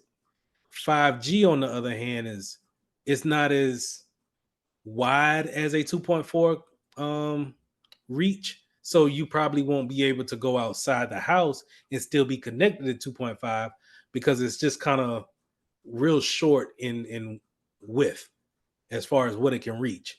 But what it can reach is very strong in the connection. And so it's a lot faster and a lot secure as far as keeping that connection with you. 2.4, you may drop a couple of times. I didn't put my doggone picture up here. But I wanted to put this slide in here because of Wi-Fi 5 and then Wi-Fi 6. And Wi-Fi 6 is what we're looking to implement more into the home space. And I brung this up last week of ask your internet provider if you can have a router that can talk on Wi-Fi 6. And if you can, it may be their job to come out there and upgrade you for free. It's going to be a lot quicker as far as speed is concerned. But Wi-Fi 5 is also a good signal as well. But if you can call your cable company up to see if you can get that type of band, then or the equipment that can talk on that type of band, then why not? And it'll definitely show you some more performance in your network. Now, SSID. So let's talk about, first of all, I'm gonna do a little something different. I'm gonna go to this last slide, right? And I'm gonna talk about Bluetooth real quick, and then I'll jump into the last slide back in 28. All right, Bluetooth, RFID, and then the near field communications, NFC. Bluetooth and all of these these type of frequencies, they operate at the same length, wavelength, and they're gonna be initiated by our mobile devices a lot of the times. Now, this is where your tap to pay comes into play. You know, you tap in to pay with your watch. Um, Bluetooth, we all know what Bluetooth is, but they're not as secure as they could be. And I think that's just by the limitations of what the technology is. Um, so a lot of times you may see some commercials where people are telling you to get a metal wallet to stop the radio frequency from people stealing that information off of your cards. If your card has the capability to tap to pay, if someone gets close enough up to you with a radio signal that can snatch that information, maybe they can get that information off you. Now they still may need a pin, or they may need some second verification to make something happen, but you know it's enough to make people not want to have that close proximity with them. uh, I don't necessarily have anything that shields off that type of communication, but um, it's definitely becoming more prominent because of so many things that we use to tap and use that type of near field communication with a lot of things that we're using. All right. Now, last slide here. I'm going to talk about the SSID and our home router. So I told you guys that we're going to go and log into our routers if you wanted to. I would suggest if you're feeling apprehensive about doing that, don't do it. Um, Especially if you got other people on the network, you don't want to on an eventful night. Let's not do that. But if we want to, you know, all right. SSID, the service set identifier. This is your SSID. So you'll see this on the test that the SSID is going to be whatever you name the internet to be, right? So in this picture we got here, we got the SSID, the wireless network name being CompTIA underscore WLAN. Here for me, it'll be Mitchell router or Mitchell underscore main. For you guys, it may be whatever your Wi-Fi name is, but that's your SSID. So whenever you see it on the test and they ask you um, what's going to be changed on the SSID, you'll know that you're talking about the Wi-Fi name. Marjorie. Yes, Professor. Hi, how are you doing? Good afternoon. Good evening. Good. I'm How are sorry you? I'm late again. I'm trying to work on that with the alarm. Mm-hmm. I'm trying to get the alarm, the calendar for the dates and stuff that we're gonna have meetings and Zoom meetings and stuff like that. Okay. I'm trying to get it synced up to my my calendar at the house and also with the alarm my alarm system as well for my phone. Okay. So I may have the alarm sound off at 7 again. Um, I was wondering if those RFID protecting things like cell phone cases and stuff, if they actually work. Yeah, I think if they're close enough to you, they can pull some information off you. If it's but again, like I said, if you need it may need some extra material. So normally when you tap to pay, it just initiates that debit card movement of you sliding the card in, and then it asks you for your PIN number. That's why we typically want to have a strong PIN number, or we want to have some other factor to what you're trying to do. You just can't do one thing and get whatever your Right. desire. So we What I want to did make was, sure we pair that up. what I do is I have I always order online. You can order on Amazon for like as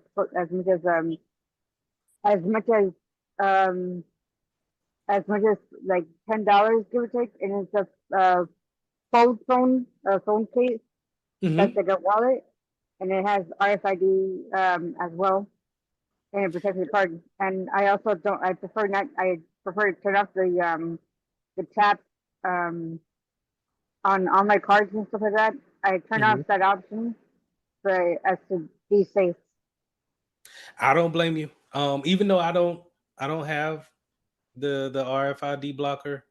And I've been trying to do more tap to pay because I've on social media they'll get you on, you know, you scroll and then you see the wrong thing. I've seen something where somebody pulled off the cap on a slider on a gas station swiper, and it had the little computer chip and was reading the cards and whatnot. And I was just kind of like, all right, you know what? I'm gonna just try tapping since that's more of a convenient way. See, Um, I think that was more of a convenient way for them to be able to say your information because even if you do tap, they still read your cards, still read your information, you know? yes, Yo, but you know the sorry, go way ahead. I'm sorry, No, the you're way good. I deal with people getting that close up to me though is I don't let people get close up to me. I don't like that, so I tell them get away. Go Well, ahead. okay. Talking about that, I'm glad I kind of walked back in on that. I'll go ahead and say it. I've actually had this stuff done to me. I know people that actually know how to do all that stuff. Mm. There's an app that you can actually download on your phone that is an RFID chip reader. So if you don't have one of those metal wallets, you know what I mean? That Yeah. blocks that. People really can steal that stuff. And all it takes is a brush Oh, up. Dude, I had that Yeah. stuff happen to me like a year ago, no joke. wow. Yeah, they completely cleared my bank account and everything. Not saying that they can't. I just It's don't get that close. dangerous. I'll just put it that I don't way. like Like that. I've seen it with my Yeah, own eyes. that's why I'm being that's why I always serious. block mine. I always like on my bank card I have it blocked. And Mhm. when there's people like they do tap on it anyway, I was like, wait, that's not supposed to happen Well, because I see, have it on block. if you have a tap to pay on your phone, believe it or not, if you don't turn that off every time, somebody can literally all it takes is for their phone to brush your phone or anywhere. Like seriously, it's that crazy. They can take every one of your cards off your phone. I've seen it. It happened to me. I promise. It's I Now crazy. have it I turned off. do I have it I turned off do on my kind of phone and the app for the bank itself. Yeah. I do kind of scale back from putting the cards on the phone now. Yeah. That was a feature that I saw that I didn't necessarily like just because you lose your phone Yep. too easily, Yep. and that's you know you can lose Well, a lot of see, information. I actually Oh, seen somebody that believe actually me, had the yes. app downloaded on their phone to where all they had to do was brush their phone up against your wallet or even come within like 3 foot. And she stole every one of my credit cards. I'm being I mean, serious. I mean, it's I'm not sorry even to a laugh, joke. That's why there's laugh a at there's these me. wallets and stuff. You just look it up on Amazon. Yeah. Sorry, in Amazon they sell these wallets. Sometimes it's $10, sometimes even $9, sometimes $7. It Yep. doesn't. Yeah, I It's know not so expensive. These Ridge they promote uh, um, being able to block those type of The chip readers. communications. Yep. It's not Ridge so expensive, wallets. and I you don't can actually necessarily put like those them. flip wallet phones that you can actually wallet phone covers that you can actually use. That's what I use. Yep. But definitely something to pay attention to and Yes. to make sure that you know you keep those things in mind. Now let's go ahead and let's finish up Yes, sir. routers, right? Our going back to our CMD, our router, our home router, the one that's connected to our network, would be typically at the IP address of our um, gateway, default gateway. Now, what we can do is we can go into our CMD, get this default gateway address, copy it. How you copy it is that you highlight it and then you right click and it'll go away. The highlight doesn't give you a different option. You just kind of highlight it and now it's copied to your clipboard. You can go into a web browser and throw that same IP address in there. Now, I'm not going to go there because once you hit enter, it's going to go to that particular address for your router. And that router should have a web page for you to log in. I'm not going to go there because I'm on a different network and I'll drop from the call. I tried this on the last class. It's not going to work for me. So that's why I got the lab pulled up and we'll go through it that way. But if you guys are feeling froggy, you can go there. Now, if you go there, it's not going to shut down your internet. It's just going to show you the web page of where you can log in at. If you if you never logged into it before, go and look at your router at your house and look on the physical box. There should be a username and password on that box somewhere. Take that username and password and then throw it into the login page that we got that's going to come up on the internet whenever you go to that default gateway. The problem with that is that everybody has that. As far as we it's not just you, that's a protocol for a lot of these ISPs there to just kind of have that information on the box, and a lot of us never go in there to change that password. So if I've just been working for Time Warner and now I don't work for them anymore, I might be able to still know somebody's default default password to their home router. So that's a problem. I tell people to go in there and change it, at least do that. But if you go into that router, you may shut down your network, but it's only if you start really changing things around. Now, hold on, let me put a cap on this. That's everything. That's our slides for the night. Any questions?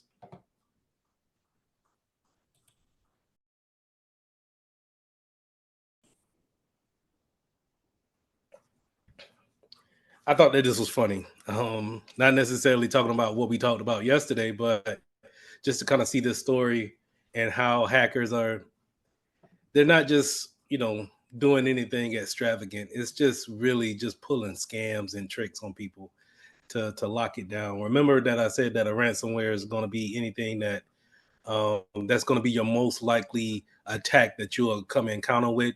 And how do we actually defend against that? Is that we got to have backups of our information. That if our computer gets hacked and ransomwared out, we can go ahead and roll it back and install a new system on it without losing any of our data. So I found this to be funny because we use Zoom every day, and I constantly complain about Zoom, but hackers are using Zoom remote control feature to install the ransomware. And I was like, okay, it's got to be something pretty in depth to it, to where you could trick someone to actually make a Zoom call with and then put the ransomware on it. But it's not. They're faking to be a company, and they get you to sign up on their calendar, and they set up a time to have a Zoom call. And once they, get you to get into the Zoom call, they pretty much just trick you into giving them control. They install the malware, and now you're a victim of cryptography or ransomware. And I thought it was just so funny, but at the same time, it's not funny, but it is. So, it doesn't matter, to the point where we were talking about routers yesterday or switches. It doesn't matter if we have the high tech switches or, the latest and greatest application 7, not the application 7, but the WAF, the wireless application firewall, or the latest and greatest IPS, IDS. All those appliances really don't make any difference if our users is just going to go out there and create their own trap, really. And this is just something that we have to go about defending against.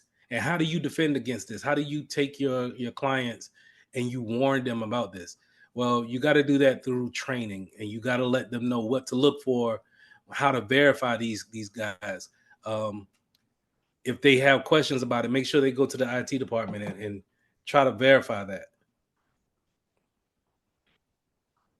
I'm not sure, but from what I've seen, it seems like they're trying to be a crypto company, cryptocurrency. You know, that's with the whole thing about cryptocurrency is that everybody's trying to find the the jackpot almost.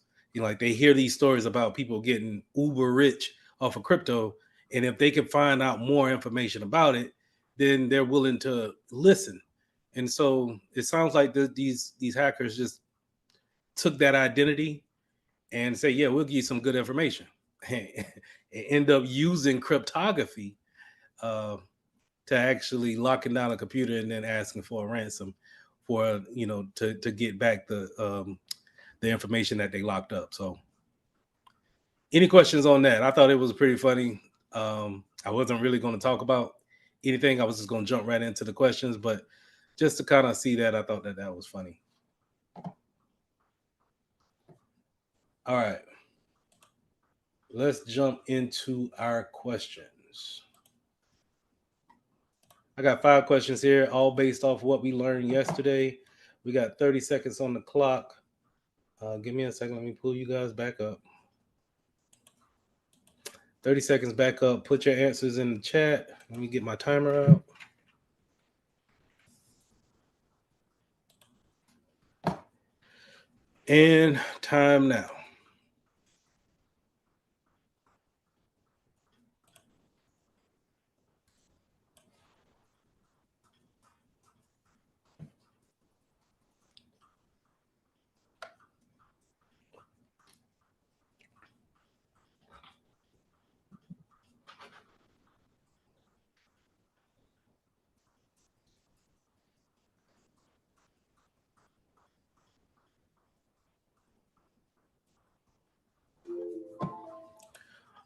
All right. A network technician uses a tool that energizes each wire in a cable. When the technician sends the energy to some of the wires, the LED on the tool did not light up.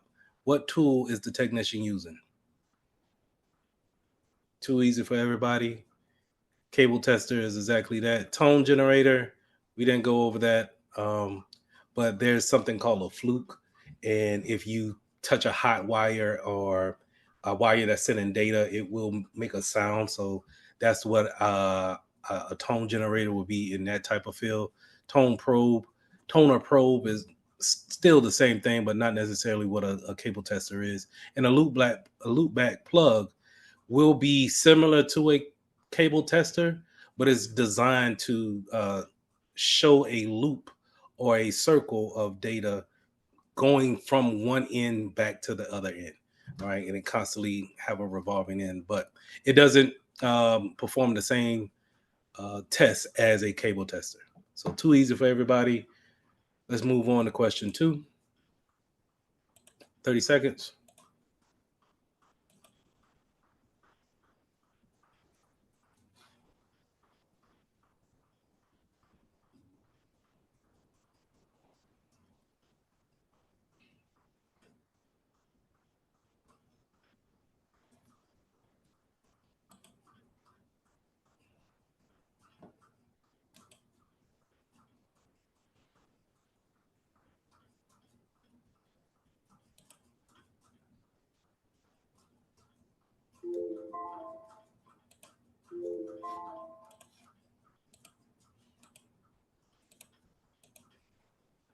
All right.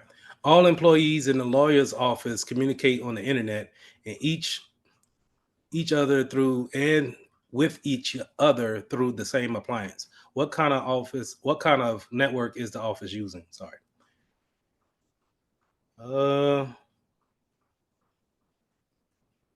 In agreement. Pretty much everybody on the same page.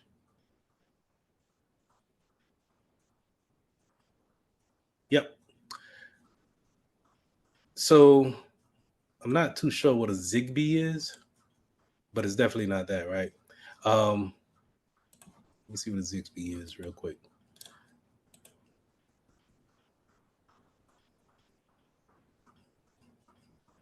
Yeah, never heard of this. Not even gonna lie to you. Never seen it either. Have y'all seen what a Zigbee is? All right. Let's throw that out first. Now, the other two that we can pretty much eliminate is pan and man, because these are types of logical setups of an internet set of a network. Is not necessarily an appliance that's actually giving out the network to different devices. So a Zigbee, from what it seems like, this is going to be in that same field as a Soho, but what we definitely talked about yesterday and what is used for a lot of small offices and homes would be a Soho.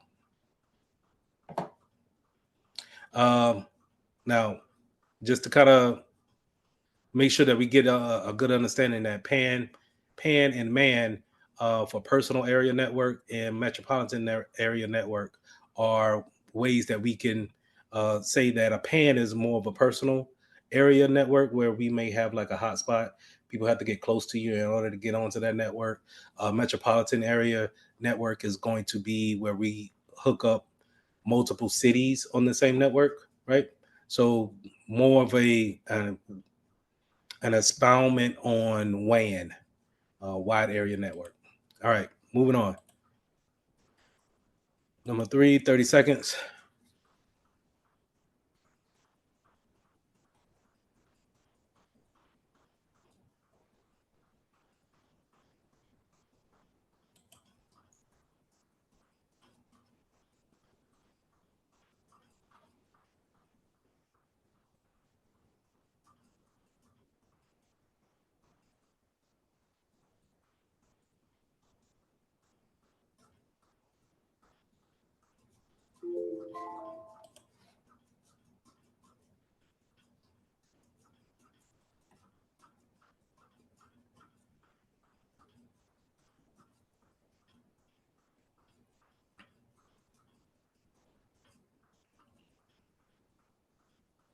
All right, let's go over it. A small company hired a network technician to upgrade the network. Surprisingly, the company was still using legacy hardware devices that configured a network into a star topology. Remember what a star topology was or is. What device was that?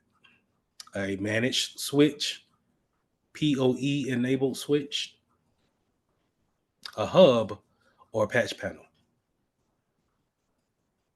So let's take out one. And I think we all agree.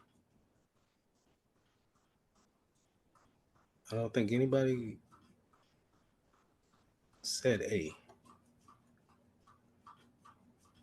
I think I did. I'm sorry. I didn't mean to call you out like that. My bad.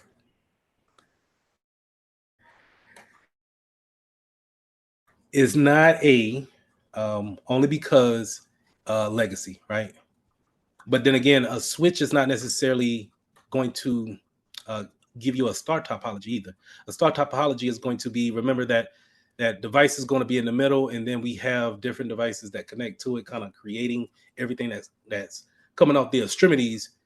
That middle appliance would be kind of like the middle the star pattern. Everything is coming from there. So if you remove that particular piece, it's going to bring that network down. Uh, we could also take out patch panels because patch panels is just a transference of the network, but not necessarily going to um, give you a network. So that'll leave us with PoE enabled switch or hub. So, and that a PoE enabled switch is more of a smart type of switch, which is switches are typically smarter than hubs anyway, but it gives the opportunity to turn on VoIP phones or IP phones because it could send that power over the Ethernet. It doesn't work in this particular word problem because of the keyword here, legacy. Um, this is what we don't really use in today's world. A hub. A hub is fairly cheap now, but there's really no need to buy it and then have it onto a network just of the security issues that you may come across. And then it's it's not as it you'll be really kind of wasting the money if you just would buy a hub over a switch. All right. So hub would be a definite answer here.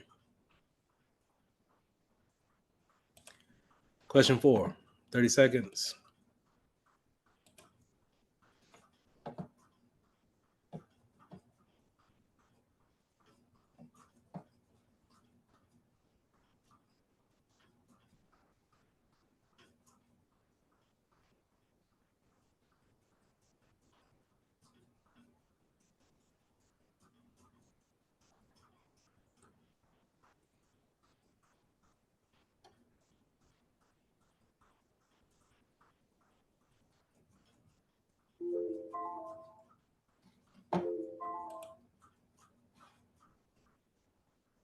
I give y'all credit. Y'all know how long it took me to realize 802.11 was what was the other name for it?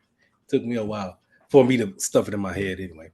But yeah, given the other options that we had, they all can support a Wi-Fi system, but not necessarily they are not a standard for this particular word problem. A company hired a technician to manage the part of the network that's based on the 802.11 standard. What type of the network will the technician be managing? Now, it can be a little bit tricky if you kind of, not really thinking about what they're talking about. And you might take a stab at one of the logical points of how a network is laid out versus just knowing that 802.11 is another word for Wi-Fi. So we're rolling. So from what I'm seeing, we did make some connection yesterday. All right, let's get this last one in, and then we'll talk about IPs.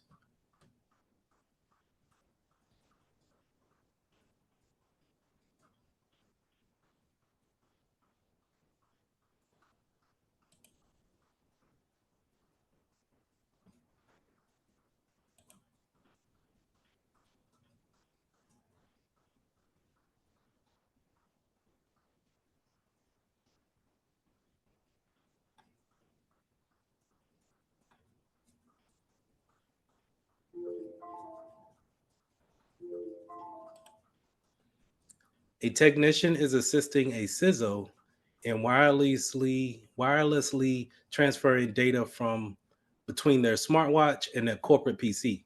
As the CISO's request uses two devices in close proximity, what network method has a limited range?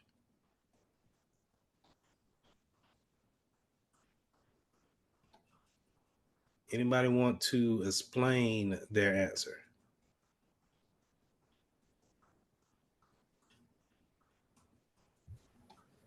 I changed to D because I know wireless local area network because it's transferring wirelessly.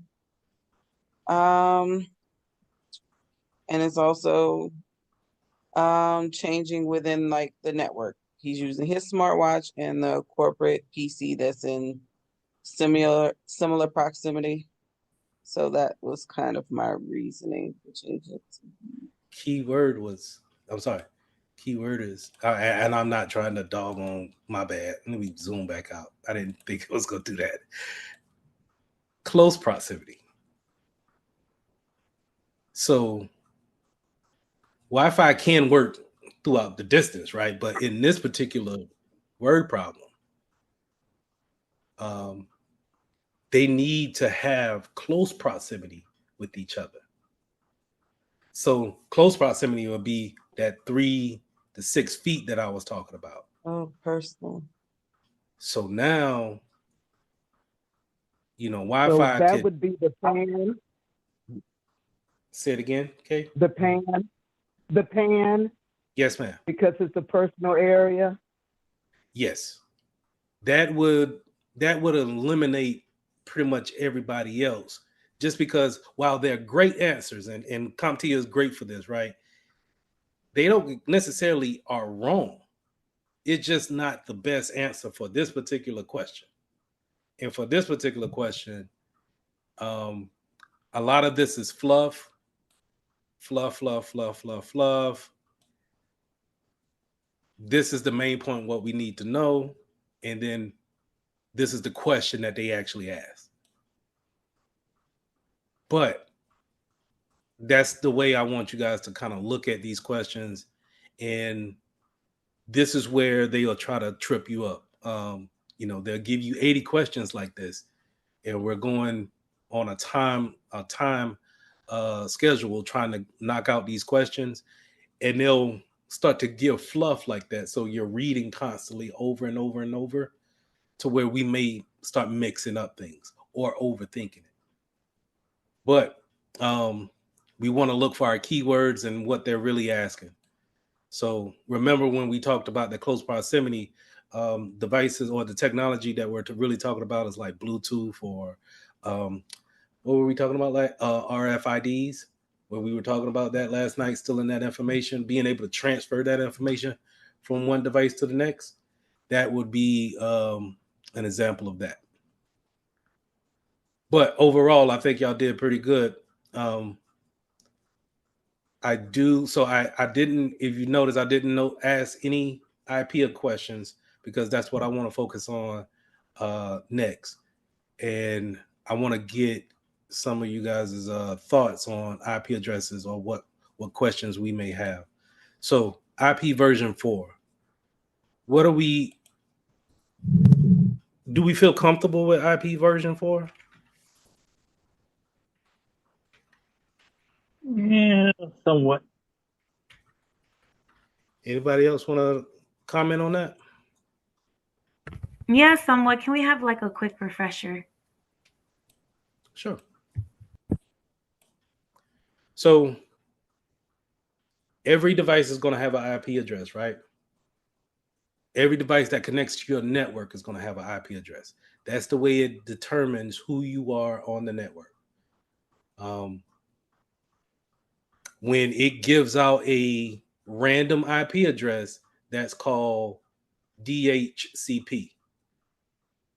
Remember, where it's going to be a dynamic IP address. So therefore, when the router sees your physical address, remember we had a big thing about physical address being the MAC address as well.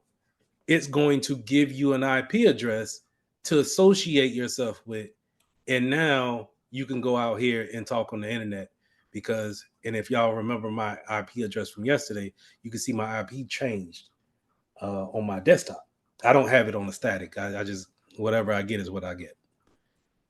So a static IP address is something that we want to give to a device that stays in one spot, like a printer, a fax machine. Maybe we got an access point. We're putting up a new Wi-Fi antenna in the hallway. We know it's not going to move no time soon for the next couple of years. We give it one particular IP address, static. Let it stay the same. Okay. So the recap: in order for us to get onto the network, we need a physical address. We need some type of physical address, MAC address, right? That's going to in turn give us a IP address. Now, once we have that IP address, we can talk to other devices in the private IPs or in the private network.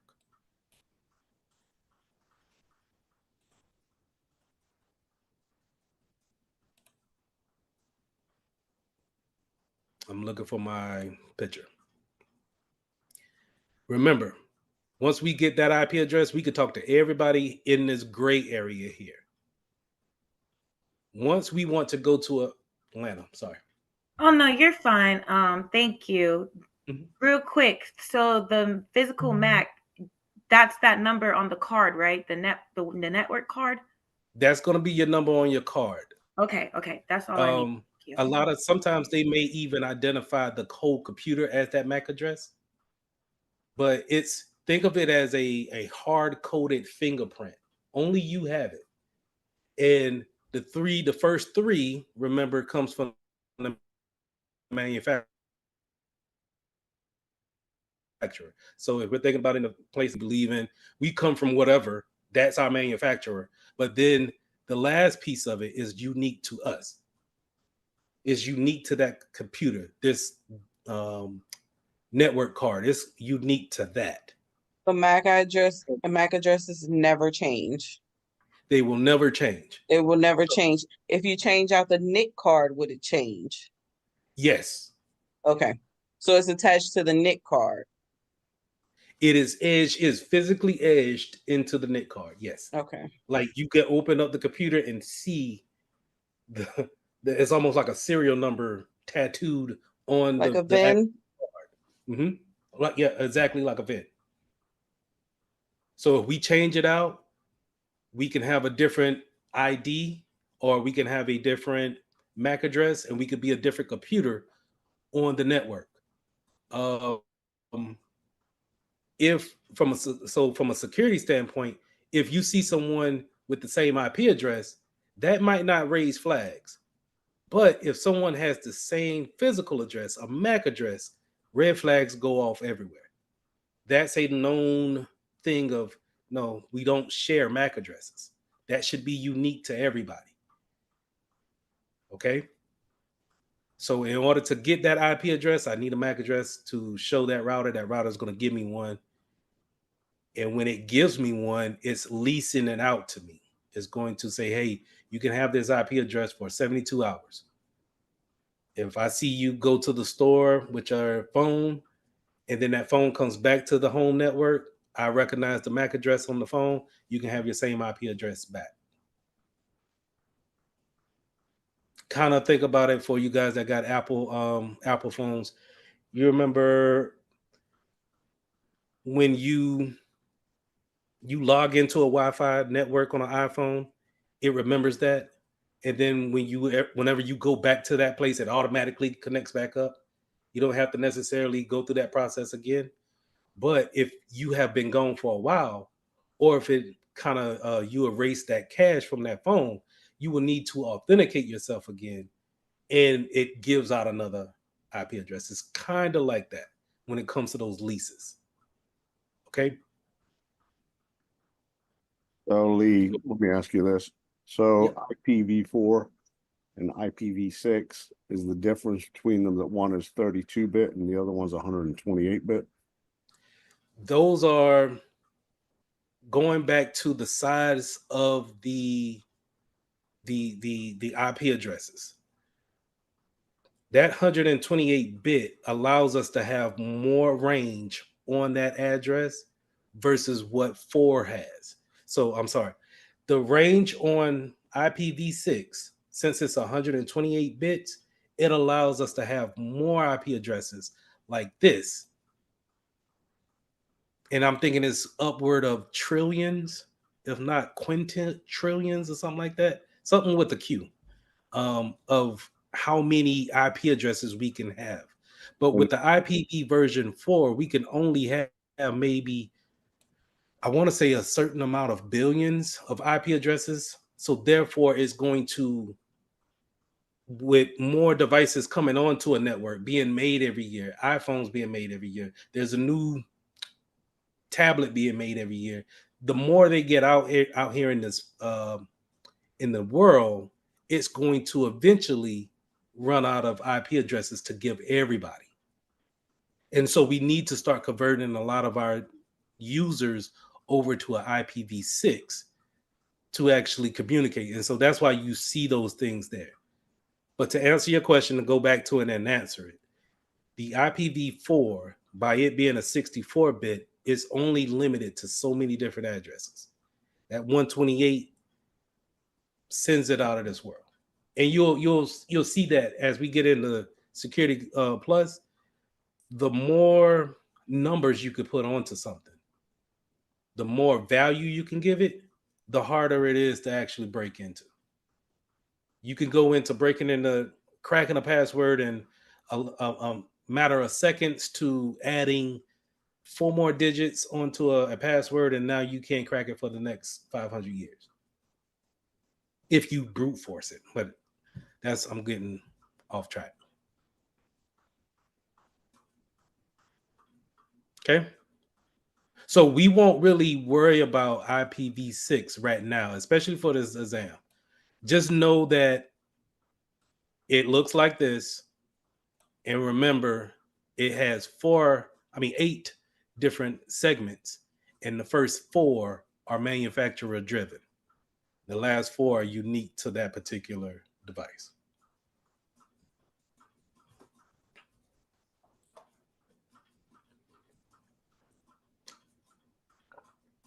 Yes, Bluetooth is PAN, personal area network.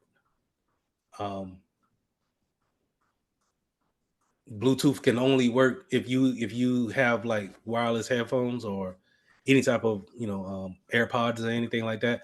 If you leave the device and walk away from it at least 30 feet, you'll hear that disconnection. It'll try to connect, but eventually it'll just drop and won't be a part of it anymore.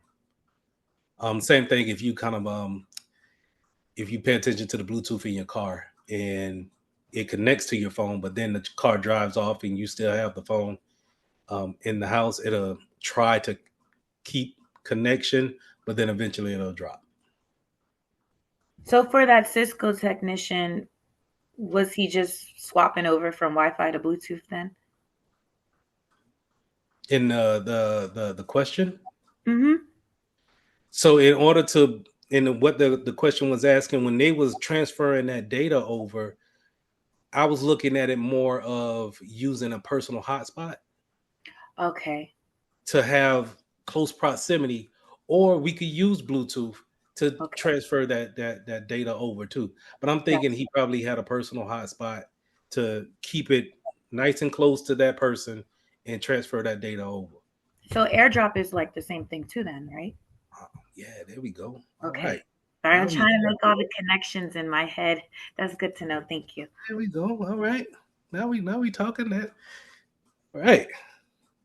We getting geeky up in here. Okay. All right. What other questions we got about IPv version 4 before I start to bore y'all with binary stuff? But hopefully we make it fun.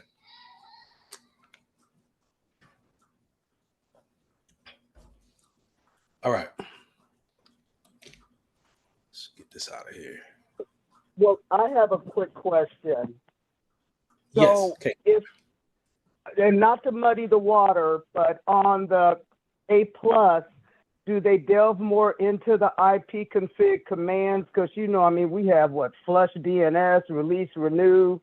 There's a lot. So yes. Do we have to start learning those? Is that going to be on the A+ or? I don't Yeah. say no. Right. But from what the study material that I've seen, it doesn't go deep into the command prompts commands. Okay. Not terribly deep. I don't. Matter of fact, I don't even think you see anything over IP config and IP config -all or /all, and then IF config for the Macs. And that's just to get you the bare, facts of a computer. Yeah. Okay. But Gotcha. to be fair, have I, like I said yesterday, have I seen CompTIA throw some things in there just to kind of see where you're at? Mm-hmm. I seen them just kind of, oh, we're gonna throw a Cisco command in there just to see if you know how to go into Cisco, just to kind of shake things up, throw you off. The Zigbee thing.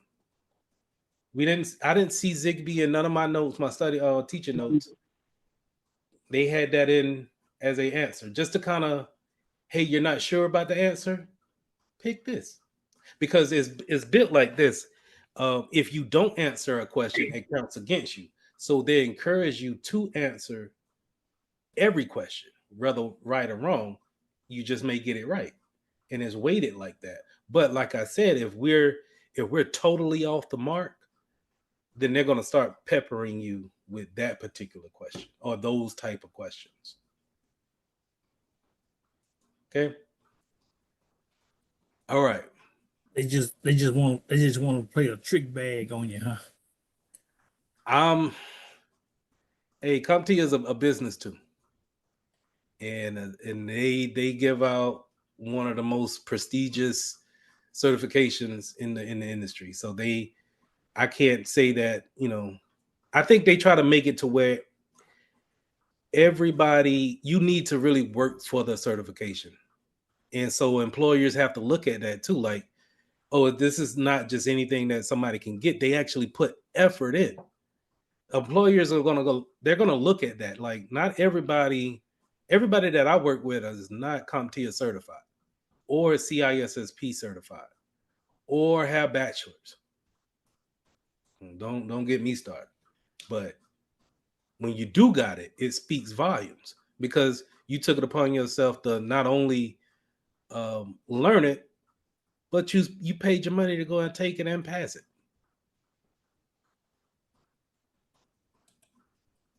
All right, now let's get into the fun stuff here. We need to take IPv4 and we need to take it and turn it into a binary. All right, so this is going to be on the lecture that I put in class. It should be in the classroom now, actually. Let me see if it is there.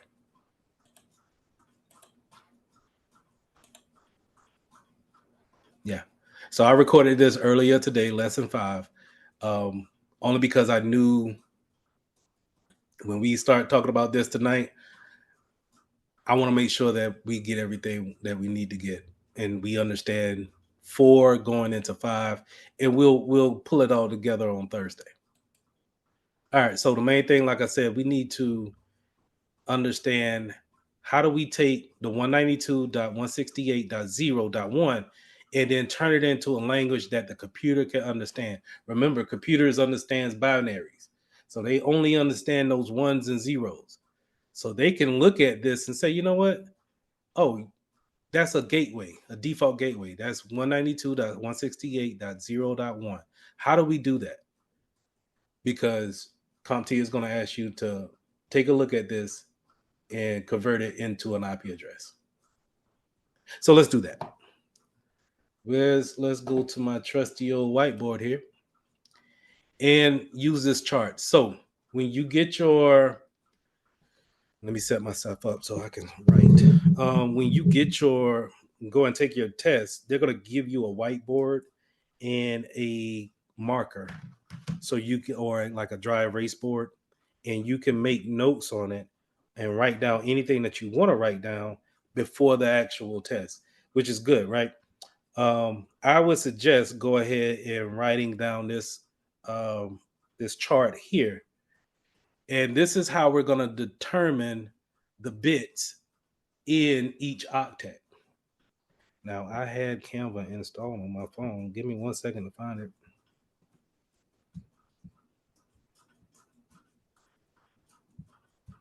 Canva. And how we come up with these numbers. So this is basically going all the way up to 128 on the bits.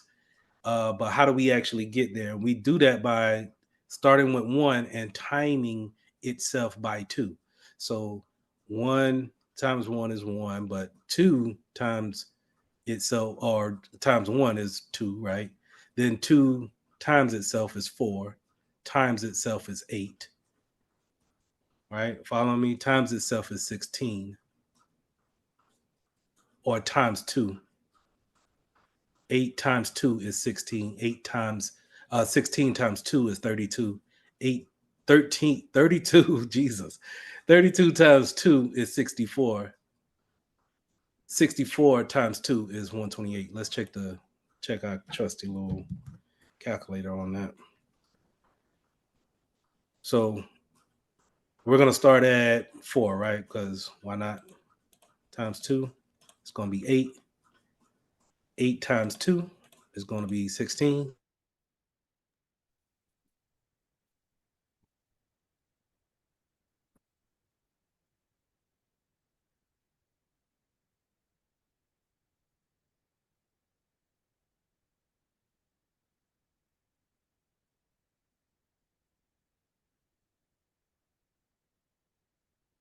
Itself and get our numbers that we need, and we'll see why these numbers are important. Jonathan.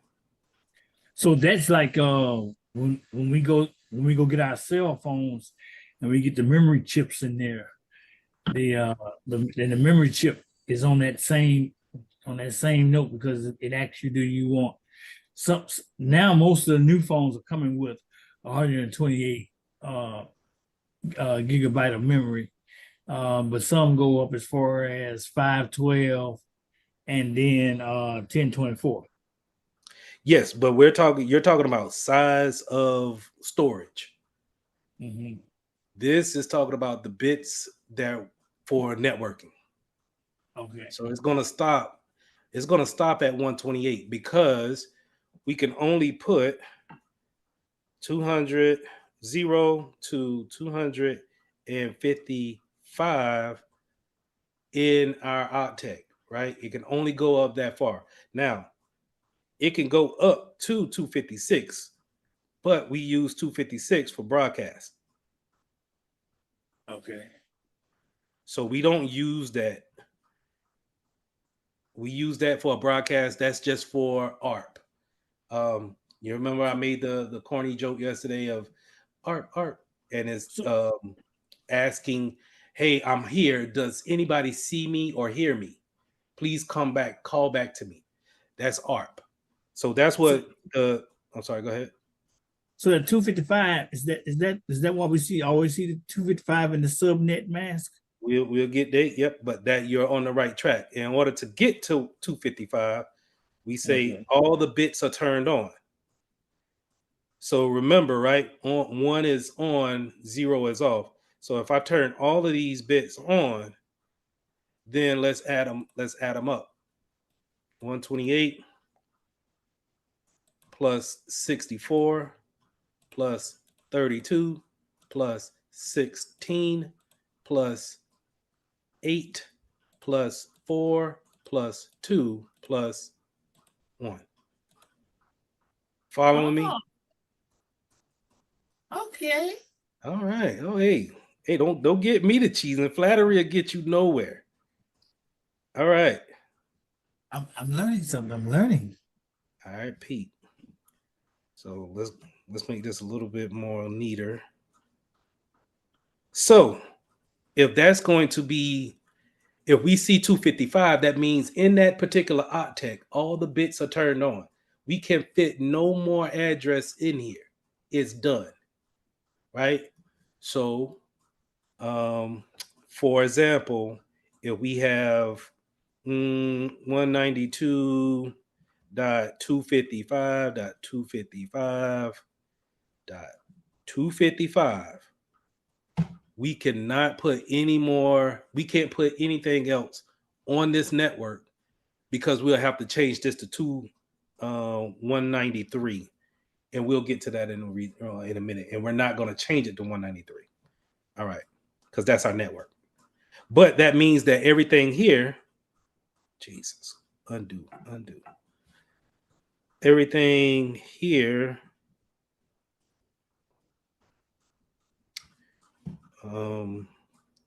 is filled up. We can't turn on any more bits. All our bits are turned on.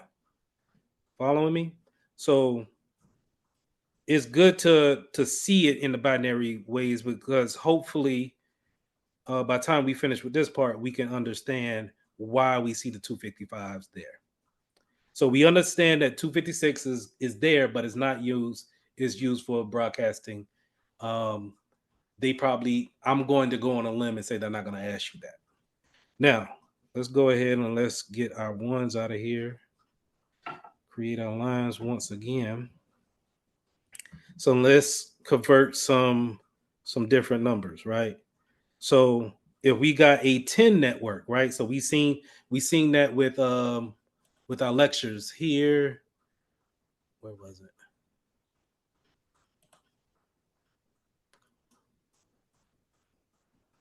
Where is that slide?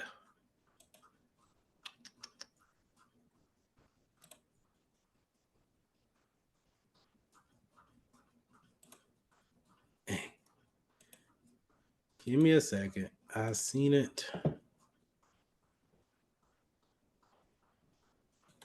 You'll find it when you're not looking for it. No, I know it's here somewhere. It's got to be. I remember looking at it. I just don't want the silence. Anyway, I'm not gonna. Oh, I'll take this. 10.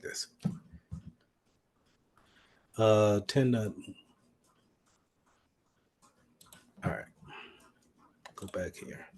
So the example is 10.1.0.100. Let's just say 100, right?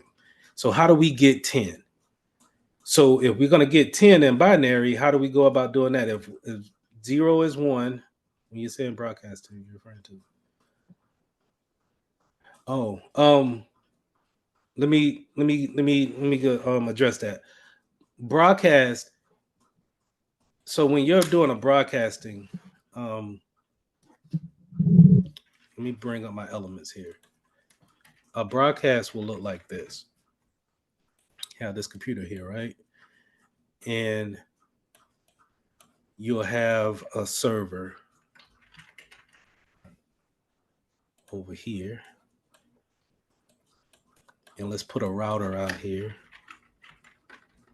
Now, I'm not going to put the cables that connects everything. We're just going to know that it is connected, right? Because we can connect through Wi-Fi. And then let's put a printer. Now, an ARP does this. An ARP, Chat, can you do a favor for me if you hear me? The ceiling fan is messing with my vision. I'm sorry. I'm sorry. Kind of catch me off guard. But the ARPA happened like this. So you'll get on to the network via Wi-Fi, right? And when you get your IP address, Wi-Fi, you will call out to the router as and kind of broadcast yourself to the other devices on the network, and you'll say, "Hey, I'm here. Give me a second.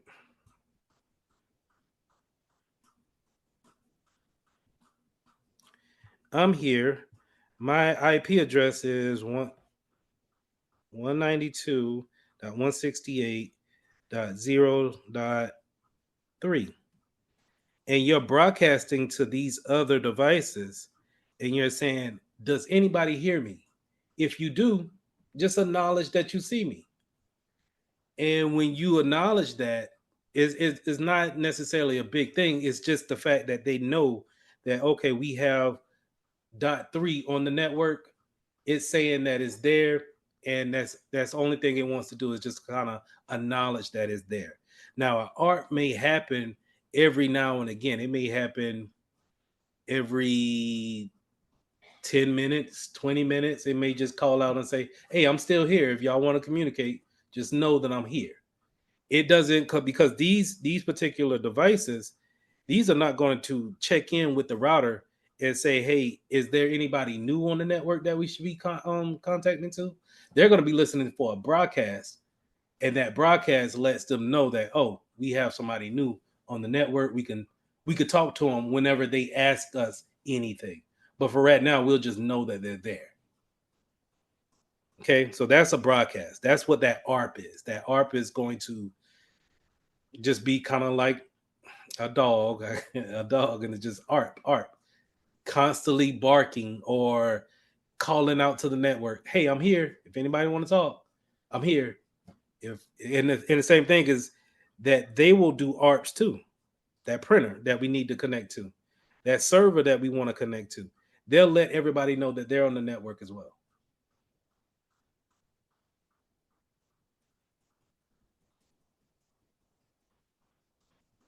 Yes, kind of like a Bluetooth device that's trying to look for new devices. Exactly. I'm not too sure about how the emergency weather alerts work, but they are so intrusive that they turn off any kind of programming that they have. So I don't know. I'm not sure. I would have to research that to know how that works. Just because, like I said, when you get like an Amber Alert, the Amber Alert takes over phone calls and any and everything. Even if you have the phone on silent or you ain't even got service on the phone, the Amber Alert will turn that device on almost. So I don't know if that's the same thing. That's more intrusive to me. Well, you know that because I'm an emergency responder, the government has programmed. They have a they. It is required by law for them to program the emergency alert system into your phones, so that in case something ever happened, like an Amber Alert or some type of emergency, that they will be able to alert the masses at some point. But then they also have additional apps. Like we as emergency responders, we have various apps through FEMA, Red Cross, and everything that a lot of the general public does not have access to. But they have the majority of the alerts come through the government app that they require all phones to have, just in case something happens. Because if you go into your phone settings and see the alerts that's on there, it will show you where there. If you notice that the government alert one is blurred out, it's already checked, but it's already blurred out where you can't uncheck it at all. Yeah, I just don't understand why would it, unless they got it programmed like that in the code to overtake certain signals. And I just find it to be intrusive, very intrusive. I understand the emergency part of it, but I just find it to be kind of weird that, for all other notifications, they could be subdued, but that one doesn't matter what time of the day or if it's on silent, or I want to say if it's even on airplane mode, it still may go ahead and alert. But I digress. Yeah. So, Lana, what do you mean satellite? Like the satellites that orbiting the Earth? I guess I don't know. So the Starlink thing on my phone, with iPhones now, like if your cellular is off, like say I don't pay my bill and they cut my phone off, or I'm on airplane mode or something, I can connect to Starlink and make calls like anywhere. So what network is that? Is that still like the Wi-Fi network or? I'll get back with you. I have no idea, but that kind of sounds. It kind of sounds like you're tapping into a GPS type of a satellite. Okay. Yeah, because Um, it makes you scan the sky to find the satellite and then it like beams down on you. I remember in the military we used to have these big old phones like they had back in the late '80s, the cell phones, and they got these special antennas that will communicate only with the satellites. And we would have to use those because there's no telephone system in the places we were at, so we would have to communicate that way. That's what it sounds like. Um, is that the same type of network? I believe it's kin to it, but I don't think it's the same thing. Okay. The when we had to get Big I brother don't watching you. no. I'm thinking about when we had to set up. So when we do our exercises, we would set up internet from scratch. So we have to shoot a satellite and hit a certain satellite to hit back into the states to get that signal to in Afghanistan or wherever we're at. We have to create our own telephone system. So I'm kind of looking at that as being the same thing of shooting it up into orbit to hit back at whatever state fort we was aiming at, but I don't think it's the same. Well, I don't. Let me not answer that because I don't want to say something and then Okay. I look it up and then I it's have like, another question. huh? I have another question. Oh, I'm just trying to get all my numbers together in my notes. So yesterday, the 192.968 is a private IP, right? Yes, ma'am. And then the gateway, what were those numbers again? 192.168 something. The gateway may be a number of things, but typically it's going to be your 192.168 .0.1. But you see, mine is different. Mine is an 86. Okay. So you would have to do your config, your CMD IP config. See what your default gateway is, and your default gateway is going to, if we put this IP address in our browser, is going to take us to our login website for our router. Did anybody try going into their router last night or today? Okay. Did anybody look for the username and password on the box? Might have already done all that. Okay. All right. I see that's what that might come up this weekend. I see. Okay. But yeah, that 192.168 is probably going to be starting the network for your default gateway. All right, so let's create this 10.1 network binary wise. So binary wise, how do we, if we're going to say 0 is off and 1 is on, we need to turn on certain bits in order to create a 10. How do we do that? What numbers up here will make 10 by adding? 8 and 2. 8 Say it and again. 2. 8 and 2? Yeah. 8 and 2. Okay. Let me get this back. 8 and 2. So we could say 0, 0, 0, 0, 1, 0, 1, 0. Okay. All right. So in binary wise, we're going to say 0, 0, 0, 0, 4 zeros, 1, 0, 1, 0. Put our decimal.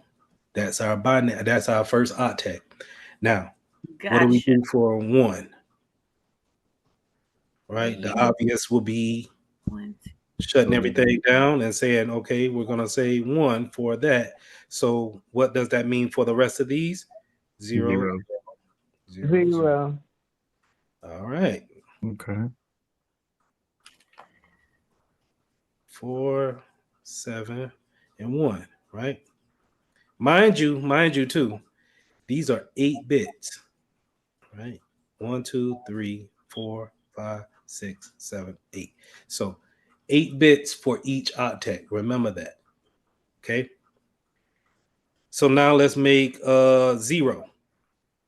Pretty obvious, right? So if we don't need to add anything up, we can just change this 1 to a 0. Now we have 0, 0, 0, 0, 0, 0, 0, 0.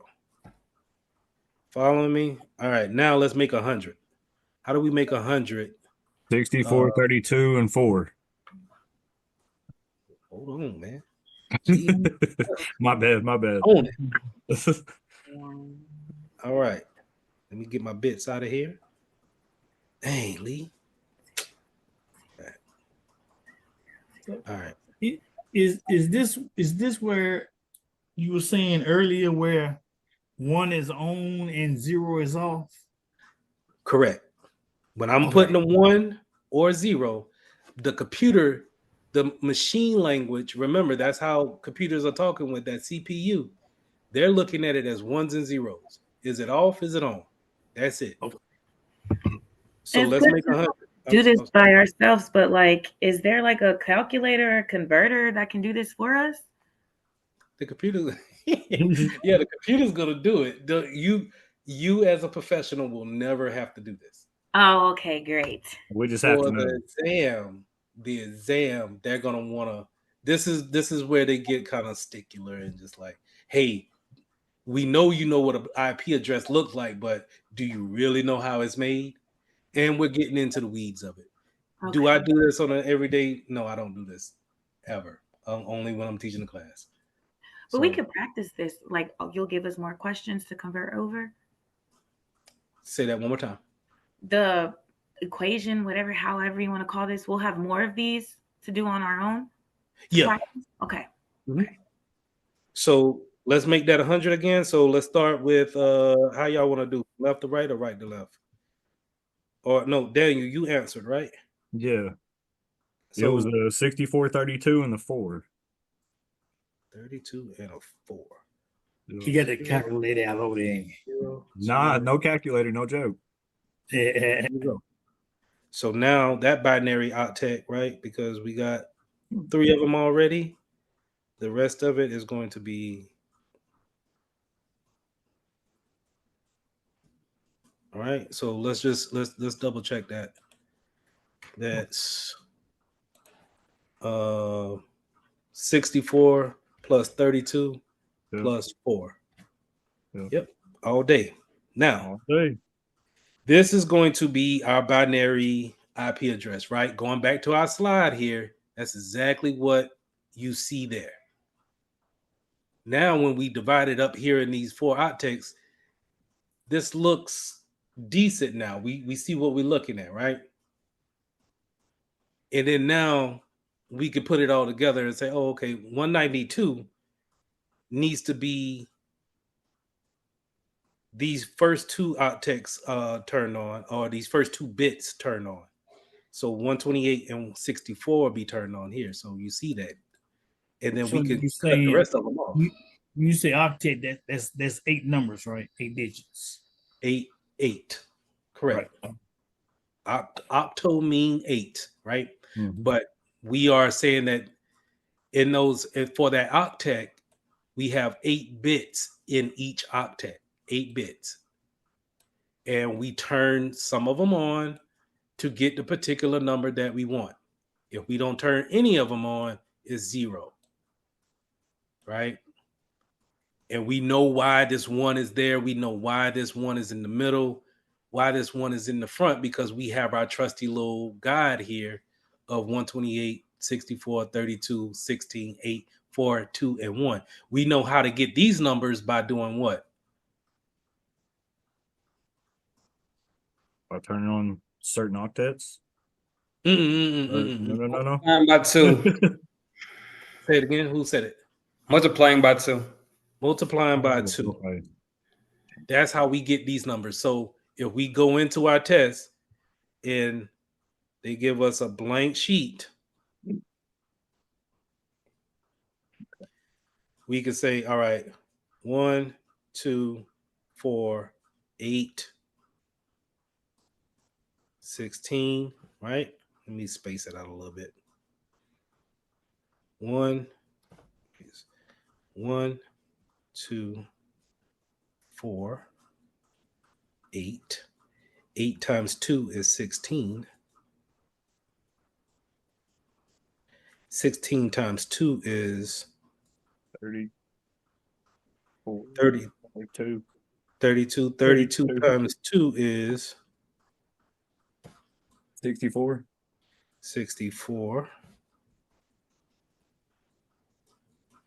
And then 64 times 2 is 28.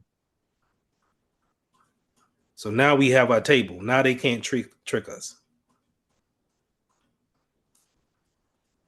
So no matter what, if they throw that binary number out there, we can always break it down with this particular table and get what we need to get.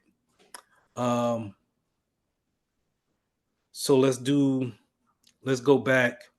Hold on, how do I want to turn that back in? So remember, these are all bits, right? For one octet. 1, 2, 3, 4, 5, 6, 7, 8 bits. So if I have all of these on, remember, what number is that? That's 255, correct? Yes.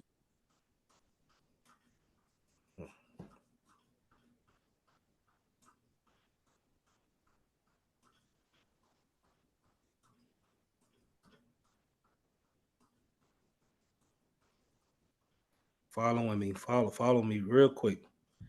Bear with me. My stuff is not acting right. And then, oh my God. I'm left-handed, y'all. I'm sorry.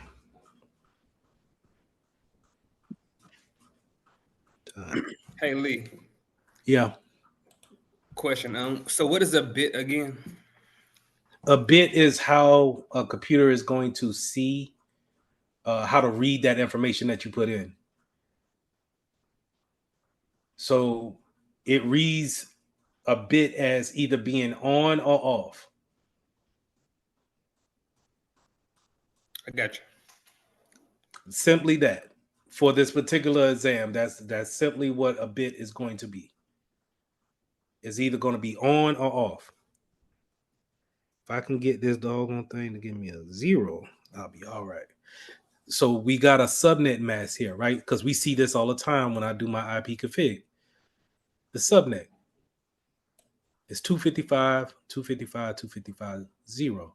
So how many bits are turned on in the first octet? All of them. And the second and the third? Same. All of them. So if that's the case, then we got 8. Oh, geez, come on. We got 8 bits here, 8 bits here, and 8 bits here. You seen this yesterday, but that's how you get a CIDR, because it's showing you how many bits we have turned on, but it's also showing you how many bits we can, or how many IP addresses we can have here in this particular set right here. So in that lab we had, that last piece it showed in the DHCP of how many addresses we can give out starting at 100. Well, if we're looking at it from this standpoint, let's just say our IP address is 192.168.0.1, but our subnet mask is 255, 255, 255. That means that everything from these 3 octets we can't change because all of the bits are turned on. Follow me? Mm-hmm. All right. So that's only if that subnet mask is 255, 255, 255. But since that's a /24, because all of these bits are turned on, that means that I can have IP addresses that run from .1 to how many? 255. Right. Okay. Everybody follow me on that one? Yes. So if we go here and we erase that and we erase these and we say 255.0.0, what's the CIDR here? The slash is going to be /. 16. Perfect. Why is that? Because there's only 2 of the octets that are at 255. So it's 8 and 8 times 2 is 16. Perfect. So now if we're having a network of 192.168.0.0, our network ID would be 192.68 network. But our host now can be here. So that means that all of the different devices that we get bought in by our budget, we now can give them IP addresses that can now run from all the way up from 192.168, which needs to be there, to 255.0, and then we can run this one up to 255 as well. So we get over what, 400, 500 different IP addresses that we can give out. So is that what I asked you about last night with the like if we plugged in a switch to our router or a hub to our router and then plugged in several computers, would it issue out different the different static IPs? That's a feature in the router for DHCP or static IPs, but Okay. it will be based off of this math here. Okay. more than likely your internet provider is going to give you a subnet mask of 255, 255, 255. Right. So what does that mean for my local and my home network? Is that I can only put how many devices on my network? How many devices on my home network based off of this subnet can get an IP address? It's 255 times 3.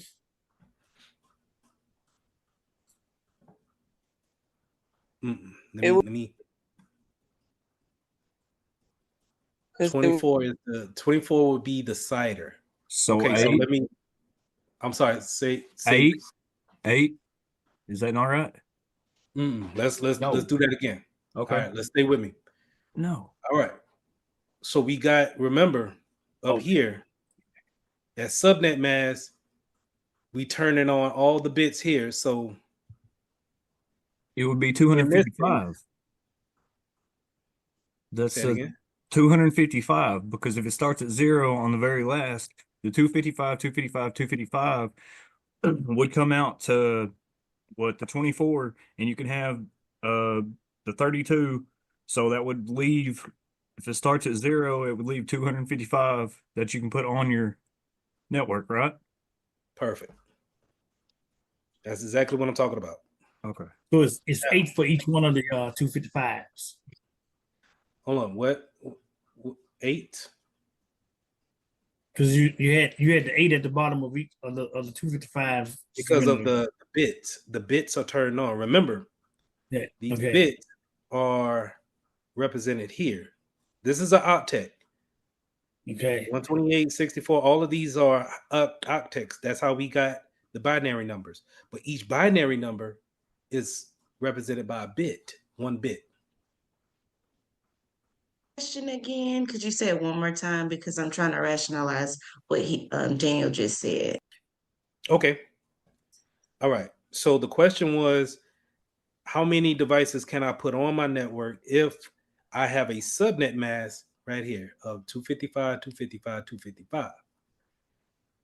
If that's the case, then we know that we can't turn on no more bits in this octet or this octet or this one.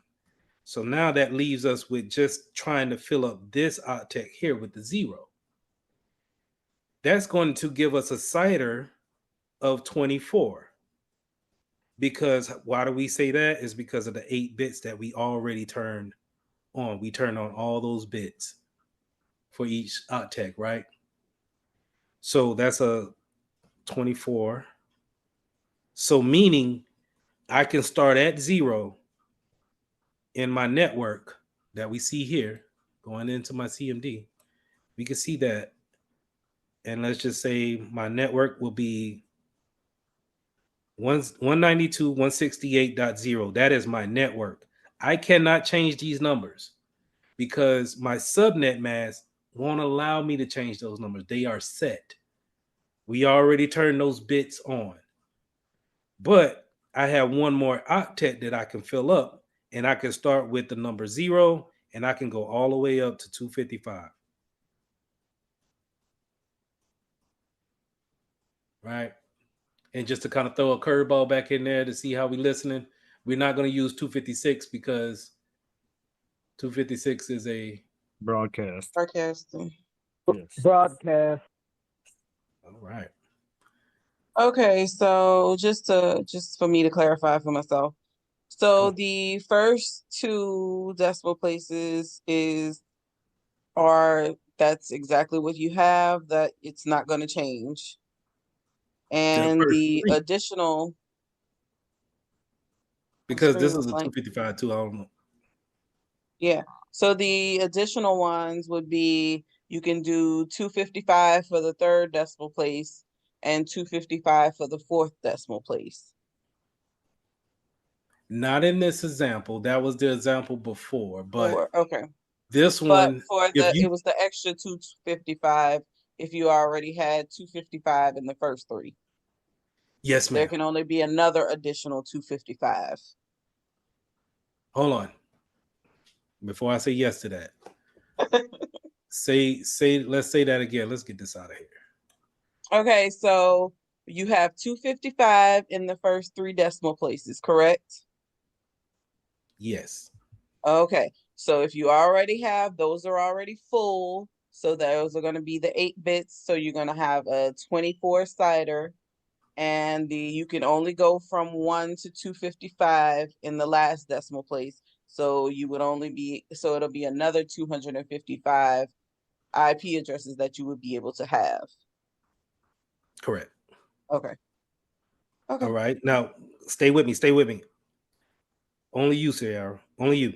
I Okay. don't mean to call you out, but I know you're there. I want you to have the confidence. So check this out.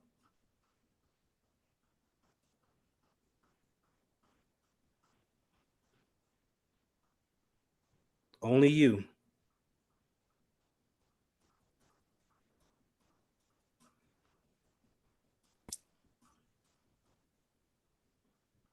I'm not saying nothing, Sierra. I'm sitting here taking this What all is my in. cider? Huh? No, I'm not you, Jonathan. Sierra. Okay. What is my Uh, cider? the cider is 8.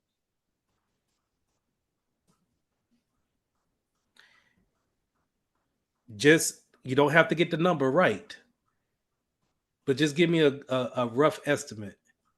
How many IP addresses or how many devices can I potentially have on this network? So it'll be 2, 4, 6, 1, 6, 675. 675? Oh, plus the other 255 here. It'll be 675 additional plus the 255. Because I know this is well, I don't know. Hold on, let me see. So we have 255 here. Mm-hmm. So would it just be the an 8? Okay. Let me help you out a little bit. So if we got all of these turned on, Uh-huh. we're not changing anything in this particular place, but we can turn all of these into 255s, these 3 zeros, Yes. right? So now that means that I can potentially have 255 IP addresses here, and then here, and then here. So I would essentially want to do, and this is just kind of like shorthanding it, 255 times 3, and then that'll be my IP addresses, what I can potentially put out there. Because I can fill up all of these with different IP Okay. addresses. So that'll be okay. All right. I think I understand your concept now. Okay, check this out. Check this out. Let me put it a different way. So those bits are turned, this bit is turned on, and let's just say that number is 10, right? Because we just Okay. worked with this. 10, but now I have a 10 network. I 10 can't network. change this. Mm-hmm. But now I can say, starting at 0, I can Mm-hmm. say 0.0.0 to 255. Mm-hmm. That could be my first, that could be for the HR department. Okay. And then I can say 10, oh Jesus. I could say 10.0.0 to 255 Mm-hmm.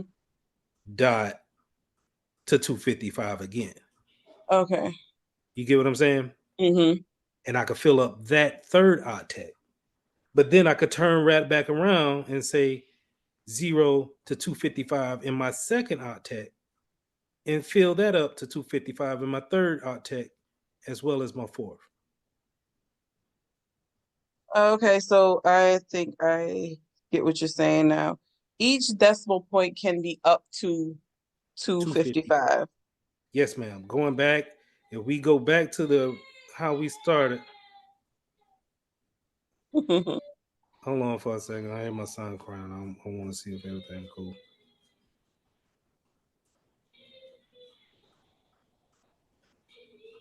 Okay. Um, going back to where we started at, each octet can go all the way up to 255, right? 128 plus 64, so on and so forth. Once we go to 255, that's it. No more we could put in there. But that's a potential IP address that we can essentially move each octet up to. Okay. So like here on this picture right here, you see how it's 10.1.0.101? That 101 can potentially be 254. Or it could, and then you can have another network where it's 10.1.34 101. So on and so forth. We could fill up each one of those all the way to 255. Okay. But it gives us potential to have well over 100. 500 to I want to say 500 to close to 1,000 IP addresses that we could potentially get out there. Okay. So in the real world, what we would do is say if we're working for a major, let's say, healthcare provider, we want to make sure that we have a 10.0 network to make sure that we have enough IP addresses to give out to all our computers and our medical equipment. Okay. Anybody that's coming into an emergency room, want to get on the Wi-Fi, things of that nature, we can all give them a 10.0 address.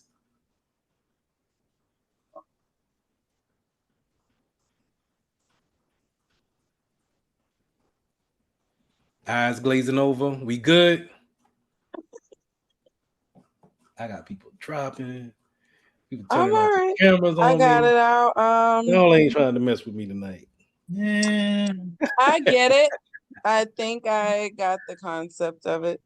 It still feels I'm like gonna let it simmer.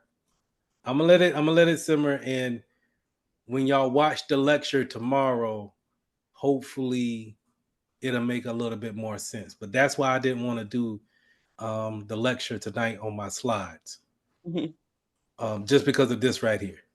But I think for the most part, I'm happy with where we are at right now. So I just to kind of put a cap in everything. We understand what's going on here. This doesn't look foreign. Yeah. All right, moving on. Does this look foreign? We talked about the network IDs. No. So all of this ties back to the IPv4 address. Yes. And So we're the whole based. time. Remember, see, this is the subnet. You see 255, 255, 255, 0. The network would be 192.168.0. So we're basically for the 192, we're just going to add the numbers that would be, we're going to turn on the numbers that would equal the 192. And those Right. would be the ones and everything else would be the 0. And it will be the same thing for 168 and pretty much the other numbers. And Yes. for 255, it's going to be all ones. Okay. Yes, because they're all turned on. Because they're all So turned on. the Okay. main thing that I want you to understand about this graphic here is that when you have a subnet mask, that's going to let you know how many host IDs or IP addresses we could potentially put on our network. I do have one That's the main question thing I about the want graph. to say it again. Okay, I do have one question about the graph. Okay, you're 192 and then the 168. Okay, I understand that. But the 0 on the top, how is it 011001000? How does that equal out? You see what I'm saying? I Yeah. do. None of those should be on, right? Should be all zeros. That is correct. Okay. I was making sure I was correct. I'm not claiming this graphic. Sorry about But that. come on. I wouldn't try to call that out. Because that's what? That's 64. That's 64 plus 64, 30. 32, and then 8. 100, right? Yeah. It should be 100. It might be a fault on CompTIA's part. Okay. Yeah, that threw me off. I was looking at it, I was like, wait a minute, something ain't right. That should not be there. Okay. So I guess I'll have to be on YouTube tonight doing some research. Hey, what questions do you got? I really, it's like I got it, but I don't have it. Okay. It's more. It's complex with the number because I'm just used to putting in that when I go and program a computer, I'm used to just doing the 255, 255, 255, 0. I ain't never had to go through none of this and figure out the binary, all that stuff, and I pray that I And never have to. you might have to for the exam. That's the only reason why we're here. Yeah. Because what I don't want is, hey, they threw this at me. You never went over that. When you see this, if they say convert this number, just like how Daniel did, they say convert this number into a regular number off a binary. We know how to create our graph, and we know how to create that number. That's the only reason why I'm doing this. Yeah. Now, after you take the exam and you pass the exam and you want to forget this for life, be by all means. Sound like a plan to me. But if you decide to become a network engineer and you want to get into Which I don't think subnet, I am. and you wanna be in that field, subnetting, this is the basics of it. This is what, not saying that this what they have calculators for this, yes, but they are breaking it down way more than what I am. Yeah. Way more. So just to see what we're looking at, I just want this to be familiar enough to when you see 255, 255, 255, you get a spark in your mind to be like, oh, okay, I can't put that many devices on this network as if it was a 10.0 network. That's what I want. And I think I got that. I watch on Thursday. I think we'll be fine when we do some reviews. All right, so check this out. These are ports. These are well-known ports. Ports is what we use to communicate with each other. Different ways that a computer can communicate with each other. So a port may be designed for just sending emails or showing a website, maybe sending a package of a whole document with FTP.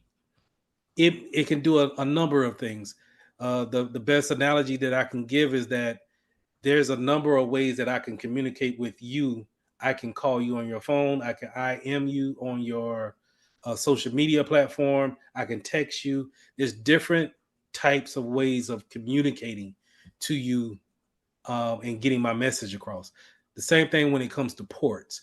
Ports are just different ways that applications can use to communicate with each other, with other computers.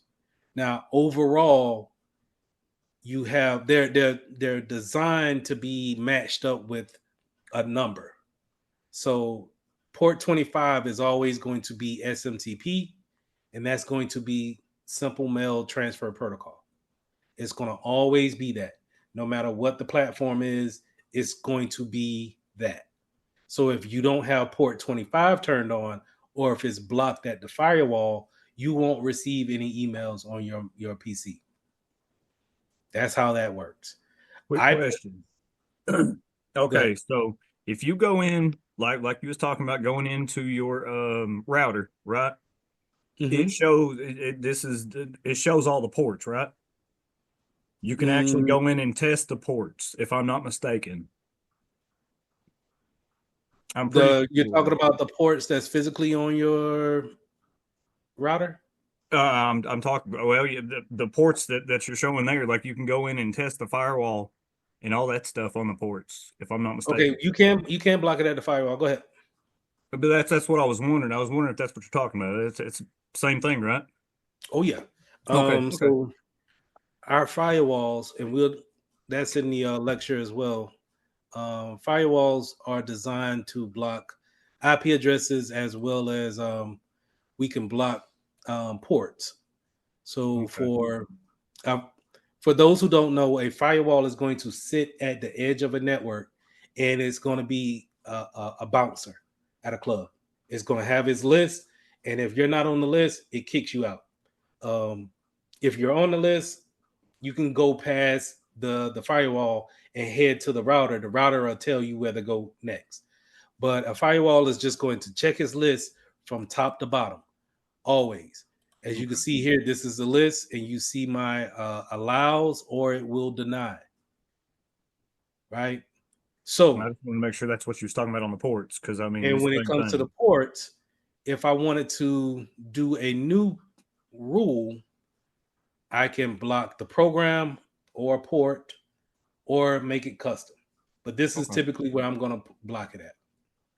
Now I could block it here on my local host because there's multiple types of firewalls, but for this class, we got one that's on our local machine, or on our desktops or on our laptops, and then we have one at the network edge that's sitting out there on the network. So hopefully everything is blocked at the edge, and then you don't have to worry about blocking anything on your local computer.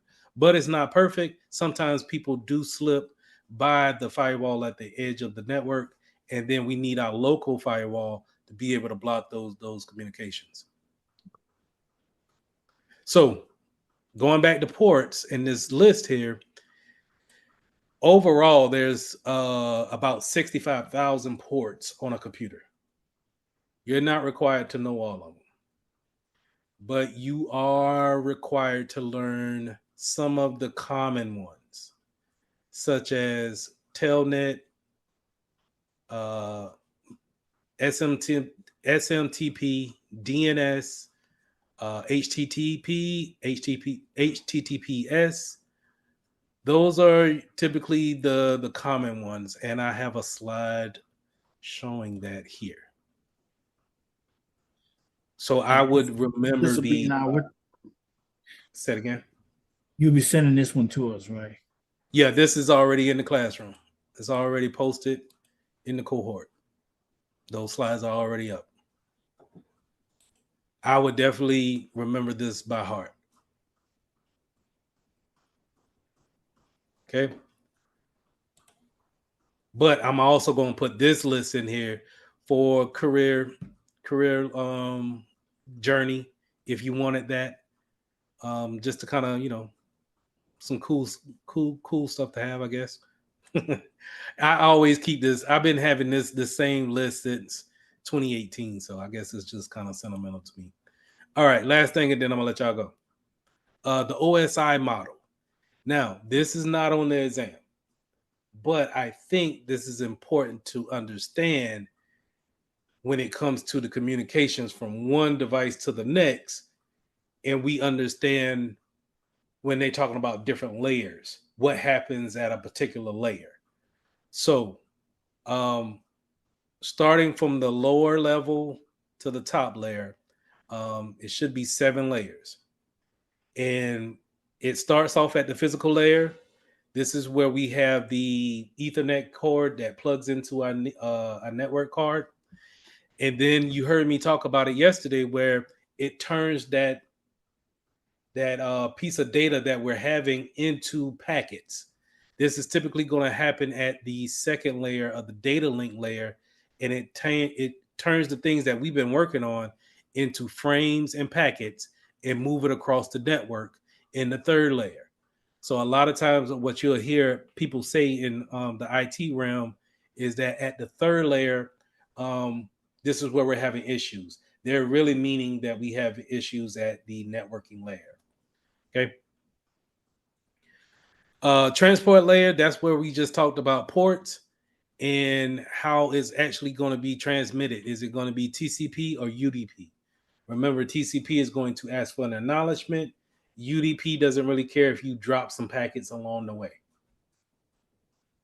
The session layer is going to determine once it goes up and it get past the transport layer, it goes up into the session layer, and it maybe reaches its destination. That in that destination PC is going to then look at it like, okay, what session is it going to go to?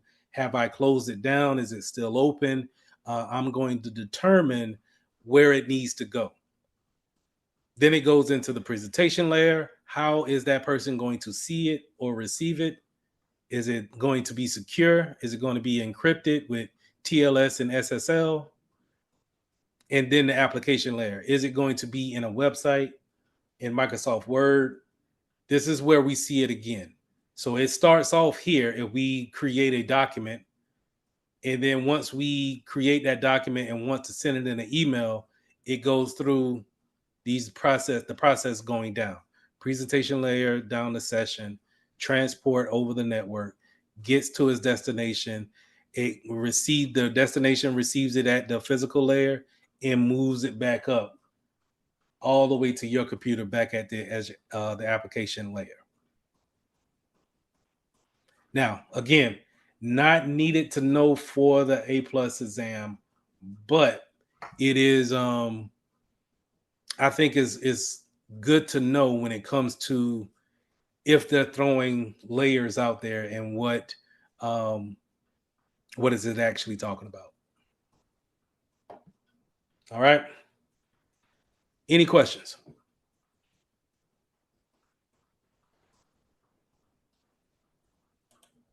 All right, y'all. That's all I had. Give me 1 second.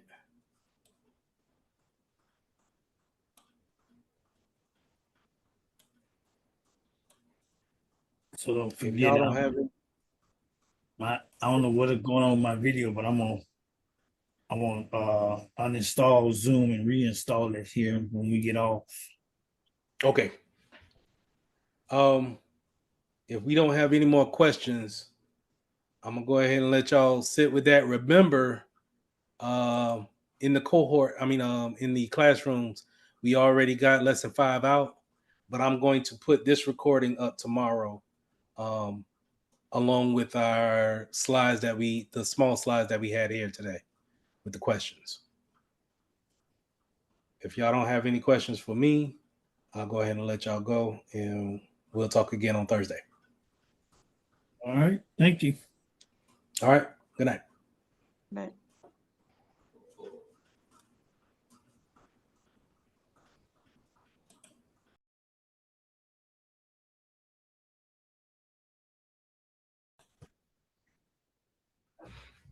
A network technician must allow employees' computers to securely connect to the corporate network from an alternate location. What is the best method for the technician to use? VPN. All right. Does anybody care to explain their meaning, what they think a VPN is? It's not wrong or right. Just let me know what you think a VPN is. From what I would describe it as is like a kind of a backdoor tunnel. It's a secret tunnel, a secure secret tunnel that you use to get the information from A to B. You're taking an alternate route, an alternate means of kind of an alternate route to get the data to point B. A secure tunnel to point B. All right. Awesome. Hey, Lee. Virtual private network. Hey, Lee. Yeah. I know what a VPN is, but I don't know what the other three are, though. Should I know what they are? So a DMARC, I'll say that for last. DHCP scope. So you heard me say DHCP before, where we're giving out those IP addresses by request. Device gets onto the network. Hey, I'm new. I got my MAC address. Give me an IP address. It asks for it. It's not static. It's DHCP. So therefore, it's always going to be dynamic in that exchange. A VLAN. Remember when we were talking about a LAN network, those computers that's connected together, maybe physically connected together, virtually we can go into that switch and make another LAN logically, meaning if I wanted to put everybody in the legal department in a separate VLAN, it's kind of like I took it physically, but I made it in make believe. And in the IPs, in the IP, when it comes to that, that's virtually split from the LAN. You know, so logically, it's not a part of that original LAN. Now, DMARC is something we never talked about. And remember, I said that CompTIA will throw a curveball in there just to kind of see where you're at. A DMARC is the entry point where the ISP, the telephone company, will come into your business and say, hey, this is the internet connection to the outside world. Where is your particular piece that's going to connect with our piece? So they'll bring their router in, and then they want you to have your router, and then that meeting point will be the DMARC. So with this question,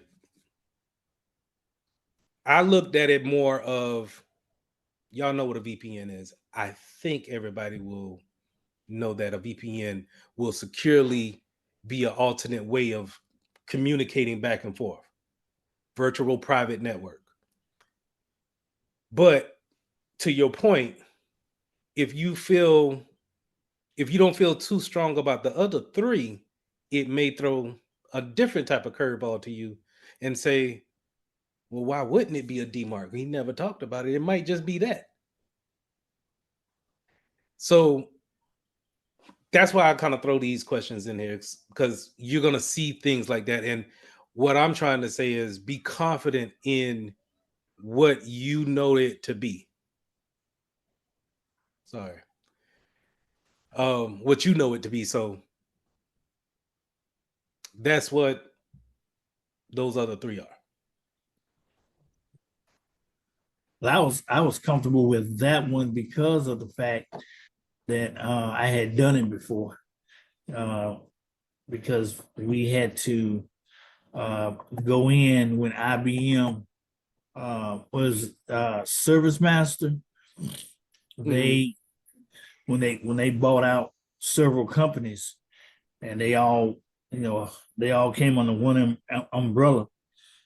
We had to go in and put VLANs in on the laptops because that's a new portable new laptops that all of the field agents were going to be using. So they had to be able to connect with the servers and everything on a private network.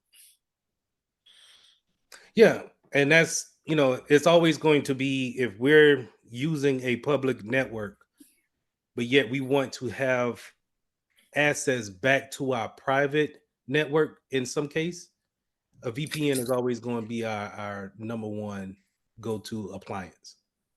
Sierra. Okay, and I just wanted to clarify if I'm kind of getting the concept of the VLAN correct. Okay, so basically you have everyone in the office, and VLAN would just be, okay, I want this department in their own little private virtual network. It's still connected to the main network, but they have their own separate private network that's specifically for that particular entity of the office. Correct. Correct. So Okay. y'all see I got the whiteboard up. All right. Let me make some duplicates here. All right, I'm gonna just do two over here, right? Give me a router. Put that joker right here. Give me that cloud. Remember what the cloud represents? The cloud represents the outside internet, right? This is where your DMARC will be, sitting here, or if you want to say here, but either way, this is where the ISP Time Warner is going to come and bring in that internet connection, and it's going to connect up right here.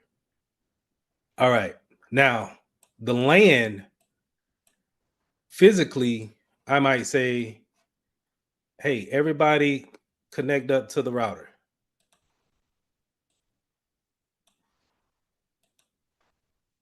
Right? Bear with me. Doing my drawings. That's a LAN, right? We can, but the thing about this is that we're physically stuck to the second floor. But guess what? We just hired Avery, right?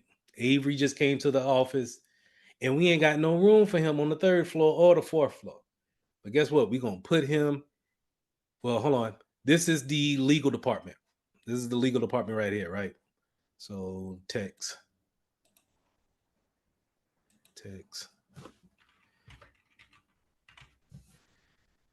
And I'm going to connect that group.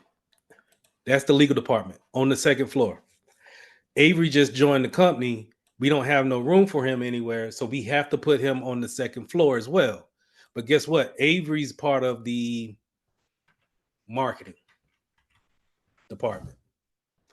Now, the legal department has access to their servers, their printers, their private things that they need. But if we give them all the same IP address network, then typically Avery is going to be able to see their stuff as well. Following me?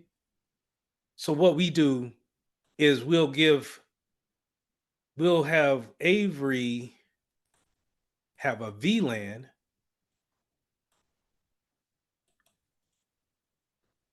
And we'll make that joke. I'm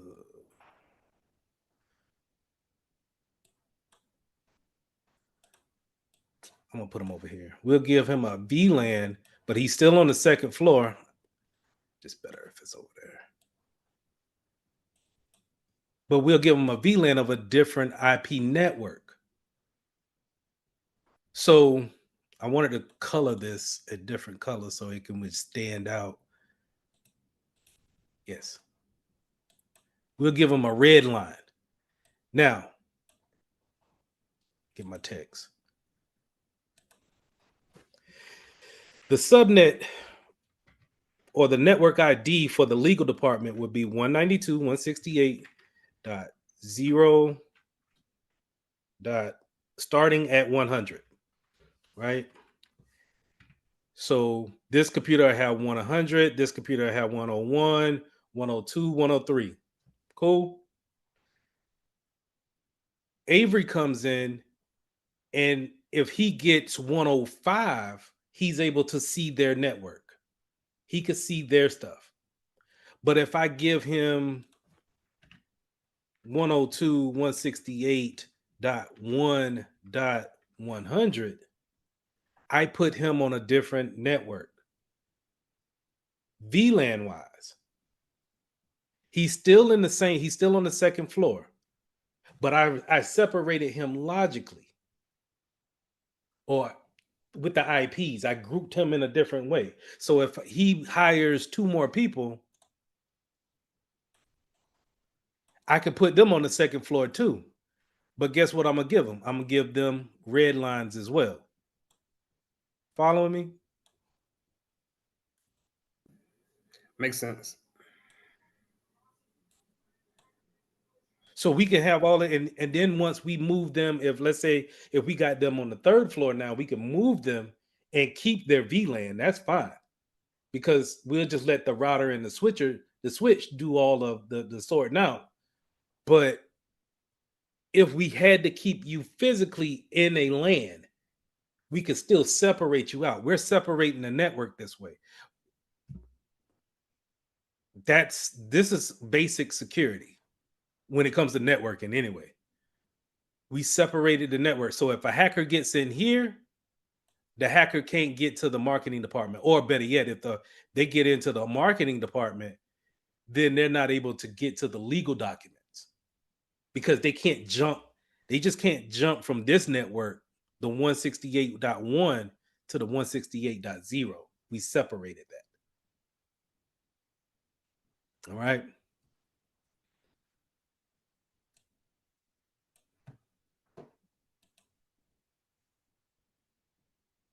All right. But that was with the landline, right? Not the VPN. No, the VPN.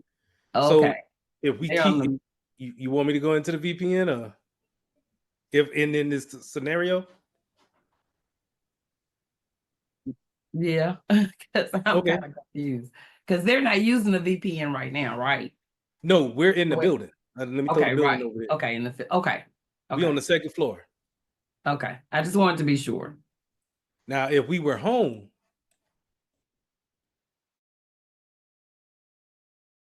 VPN, and if I was in the marketing department, I can use my VPN. Dang, where my line at? Give me a line. If I was in the marketing department and I was working from home, I throw my VPN on. Well, we can set up a VPN at home, right? Yes. But the most important part, what I want you to see is that I can throw them into the VLAN to only see the marketing resources. That's the importance of the VLAN. Okay, got it. Okay. And we working from home. We can work at the zoo, wherever we get the internet at. We could just be outside. Matter of fact, the cloud will be down here. But I'm not gonna do all that. I'm just gonna leave it up here. Well, technically, we will come in this way and go down to the router, then over to our department. Because the VPN is always going to come from the outside, the public IP addresses, into the private network.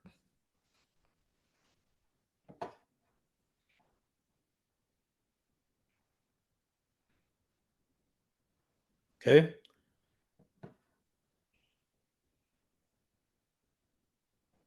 All right. It's a good discussion, though. Next question, 30 seconds.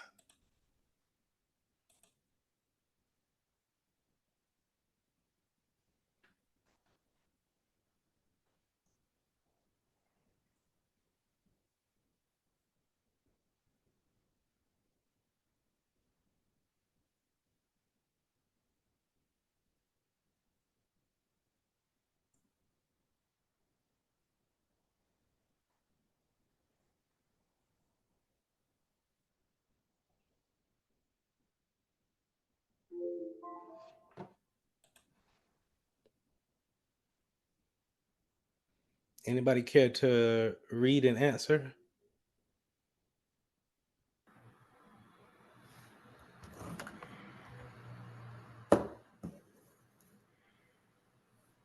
All right. An application developer wants to ensure packets arrive to the destination in order and none are lost when the application communicates across the network. Which protocol will the application developer use? All right. Why didn't we say DNS? Who knows what DNS means?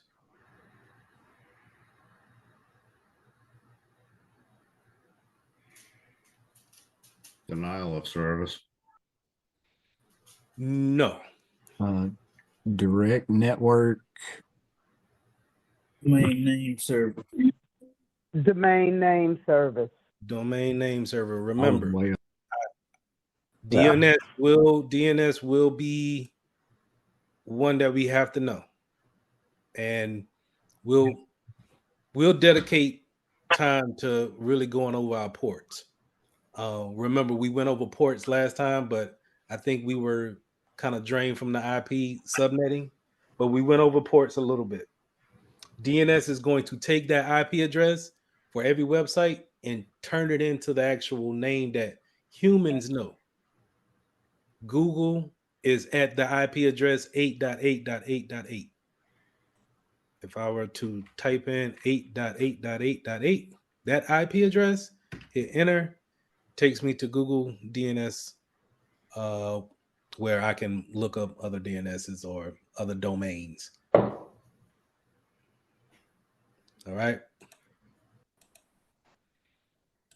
So IP address or IP Internet Protocol. So we pretty much understand why we didn't pick that one. So it's going to be between the UDP and the TCP, and everybody seemed to be on the same page when it comes to the TCP protocol. it's going to make sure that it gets all the packets there. I made the comparison to when I send an email or a picture in an email. If it drops some of my packets along the way, then some of my pixels may be missing in that email, in that picture, because it dropped my packets. It's not like UDP where dropping the packets is not as important. If I'm doing a phone call on a Zoom and then I get the robot type of uh, thing going on, it's dropping the packets as we speak, because maybe I'm pulling too much of a resource, or I don't have enough bandwidth at the time, and it drops the packets in order to keep the real time motion going. And what's the acronym stand for again? You got me on that one. TCP stands for Transmission Control Protocol, and then UDP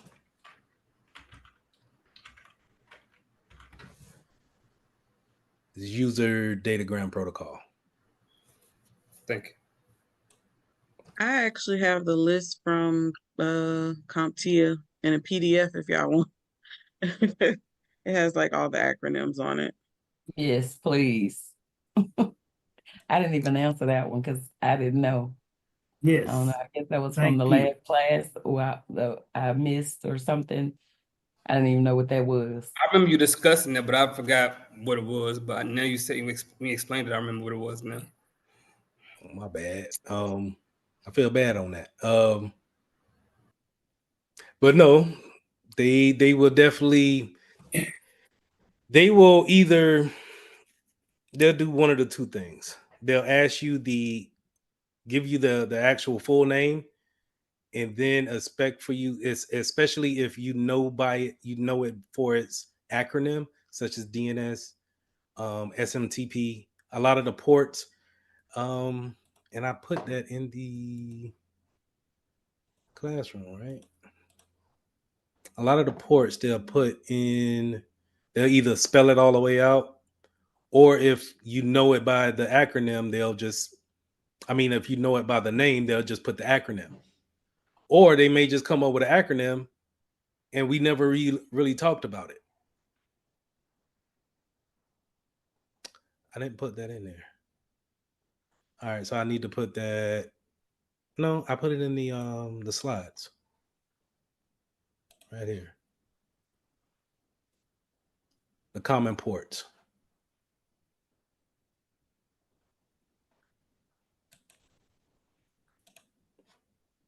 All right, 30 seconds.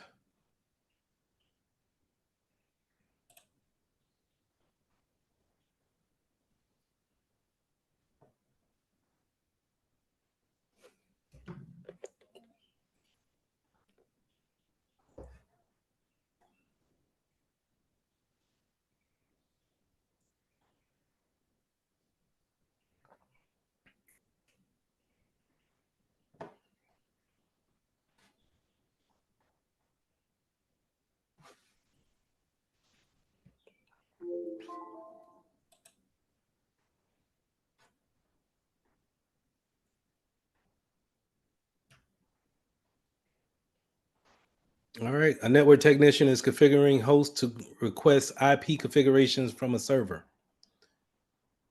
What protocol is the technician configuring? HTTPS, SSH, DHCP, or TFTP? And no, we didn't talk about TFTP. All right. HTTPS. A network technician is configuring host to request IP configurations from a server. It's requesting that hey, I got my physical address and I want an IP. It's not static. Okay, so it's SSH. No, correction. DHCP. DHCP. So we have to, yes, we have to understand that these protocols are different ways that we talk to each other in computer languages. This is how they do different features. HTTPS is when we're going and we're typing in our favorite web address and it gets a secure web address. So I'll go to ESPN.com. NFL draft is tonight. It's secure because we're using HTTPS. And normally back in the day, well, not too long ago, they had a little lock up here, and you may still see a lock for secure web addresses. That's using HTTPS for these type of sites. That typically means that they checked in with a CA or some type of certificate authority to get this certificate to say, hey, we are ESPN. We are who we say we are. Now, SSH is a secure way we can remote into a particular server. It's a secure way, and it's done with only a particular. I only do it with a application called Putty, but we're using a remote feature to actually log into a server from a remote space. DHCP is exactly what we already defined. Again, a device is looking to get on to the network and get a IP address.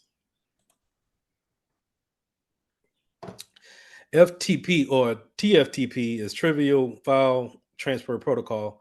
That's where we're going to be sending files back and forth. So let's talk about TFTP for just for a second. If I were to, we see in the chat, right, how we can, if we look at the chat and then we see a piece of paper at the lower left-hand corner where the chat is at, and it has a little paper kind of with a dog ear on it where it's folded a little bit. If I were to upload a document there and then send it to everybody, in order for me to do that, I'm using FTP. I'm using File Transfer Protocol in order to take a piece of document, break it down, and then send it to you that way. It's a form of communication the way we look at it. That same, but we can also take that same document and attach it to an email, and now we're using a totally different protocol, which is SMTP, which is email. All right.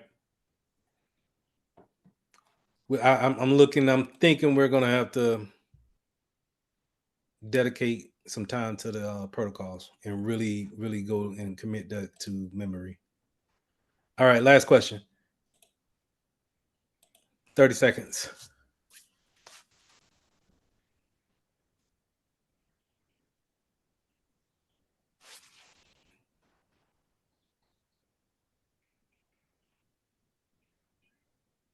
Oh, my bad. I guess we go on YouTube first.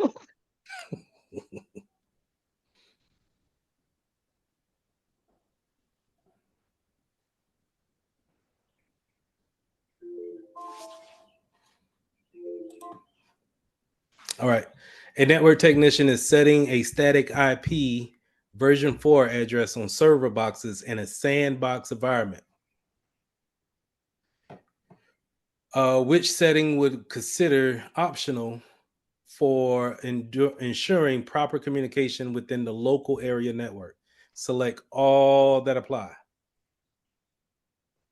Remember, if we see all that apply, if we see this particular piece right here, we're going to pick more than one. So if a network technician is setting up a static IP address in a server, in a sandbox situation, that means that they are practicing. This is not on what we call the live environment or production environment. Which settings would they consider to ensure proper communication within the local network? So proper communications would be our proper thing that we want. If we're talking about, let's eliminate 2, which would be D&D, right? I can see y'all ain't gonna like me after this one. Okay. All right. So if we're gonna eliminate 2, we're not looking to communicate outside of the sandbox. The sandbox is, think of the sandbox as my virtual machines here, right? This is what we could consider a sandbox. And no, I didn't talk to y'all about sandboxes, that term, but if you ever see it, that's what we're thinking about. Testing environment, something we can tear up, and we typically want it to be isolated from everybody else anyway. So if that's the case, then we're not really worried about the IP address or our subnet. We're just really wanting them to be connection or connected to each other. And if we need to get out, or we need some type of, since we need an IP address, we do need to know where the router is. So the gateway will be there. Remember, when I do my IP config dash all, is going to let me know where that router is. The reason why I want to know where that gateway is, just in case I need to go out to the internet, right? So if I go out to the internet, there's a battle buddy, so to say, that I need to go with me. And more than likely, I need that DNS server to be there with me. The important thing about the DNS server is that if you don't have your DNS set up, users are not going to be able to go to their sites, because now the machine is looking for you to tell it, hey, tell me what IP address is ESPN at. I don't know it by ESPN. What I would do is ask the DNS server what IP address is at ESPN.com, and then I'll go to that IP address. So in this question, if I'm going to set up a sandbox environment between more than one server, I need to have a IP address from a router. So I need my gateway. I need somewhere to get that IP address from. But then I need my battle buddy to run with me just in case I do need to get out. And then I need to be able to look for different websites with my DNS server. Hey Lee. Yeah. Can you give me a little information on the subnet mask, please? So that subnet mask, let's pull up that IP address. Remember when we were doing all that on Tuesday? That subnet mask is going to typically be that 255 that we've been talking about, right? And you remember we had that, Yeah. Given the fact that these bits are turned on, then what slash notation is this? This is going to be a 24/24. So that's why it didn't really matter here, because we were just doing something. A sandbox is not going to be like hundreds of computers. It's going to be just a handful of computers, maybe to kind of replicate a problem.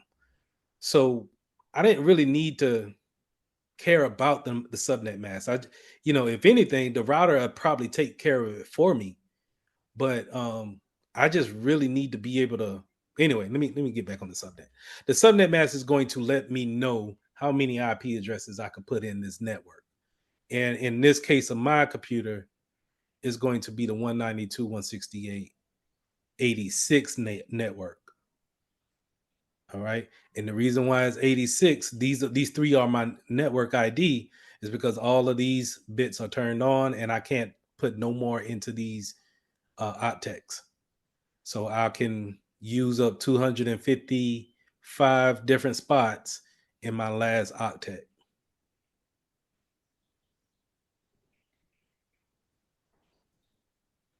Okay. Now that gateway, that default gateway, that's basically saying this is where your router is at. If you need to if you need to go in and check the settings in your router, anybody's router, it doesn't matter who it is or where they're from. If they're on the internet, they have a default gateway, and it's going to be at this IP address. Sierra. Okay, for DNS, I know DNS is like the phone book for IP addresses. Yes. Okay, and when you say alternate DNS, is that like having two phone numbers for the same website? Having two phone books for the same Two phone, but okay, that is what I want. For directories. Okay. So if this DNS server is down, I can always use the alternate. I can use Okay. the alternate to get out. Okay. All right, there. Okay, I got it now. I just wanted to make sure. No problem. That's let me know. Just like you see here, configure your network settings to use IP addresses 8888 and 8844. Let's see if we can put this into our URL and go there. Takes me to the same website. You see how it changed from 888844 to DNS.Google? That's DNS at work right there. It just changes the name so we can read it easily, but the computer knows how to interact with us. Okay. So if you have that alternate, like I said, because Google is not perfect, they go down from time to time. They need to do maintenance. And so if that's the case, they're not going to do maintenance on all their servers. So if they take down 8888, then we can still continue to work and have an alternate DNS. I want to say, give me 1 second.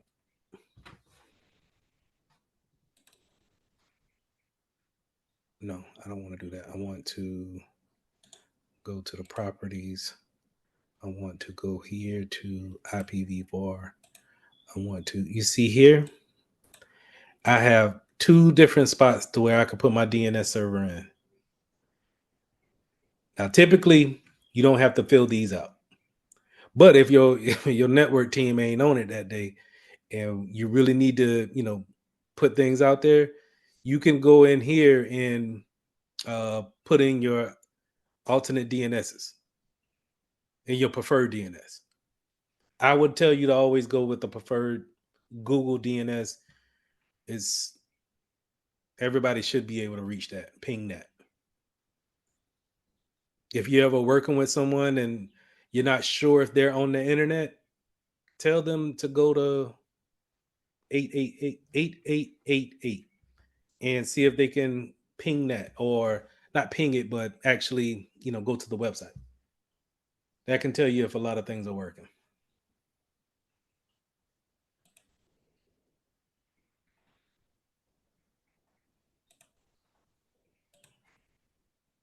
So y'all already seen it. I'm gonna go ahead and let y'all take a look at it.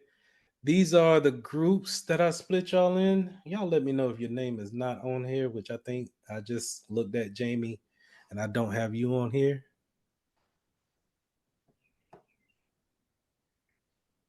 Let me know if your name is not on here or in a color Yes, group.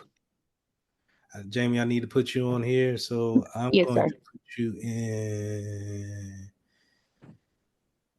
Thank you. Era's group. No problem. So, Jamie, what was your last name? Wallace. Wallace. All right.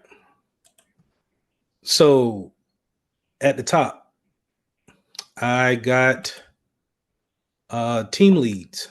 So each team is going to be color coordinated with their team colors, right? Team leads will be at the top in bold letters. They will host, and I'll put the instructions in the assignment. They will host the Zoom time. So whenever y'all get together and y'all figure out what time works for everybody in the group, Sierra, James, Kamara, Malaya, and Chat will host the Zoom call. Zoom is free. I'm expecting everybody to be able to use Zoom or however y'all want to get together. All right. Now I do have another set of people that's highlighted but yet italicized. Tiara, Mary, Whitney, Linza, and Dier. I messed it up again. My bad. Say it again. All right. Deidre. I'm sorry. All right. Y'all will be the scribes. You will drive the mouse around and you will screen record what you and the team find. I will let y'all can decide who uploads, but what I want y'all to do is take these groups, no more than 30 minutes on a call, get together real quick, and you got to find some information that we already talked about.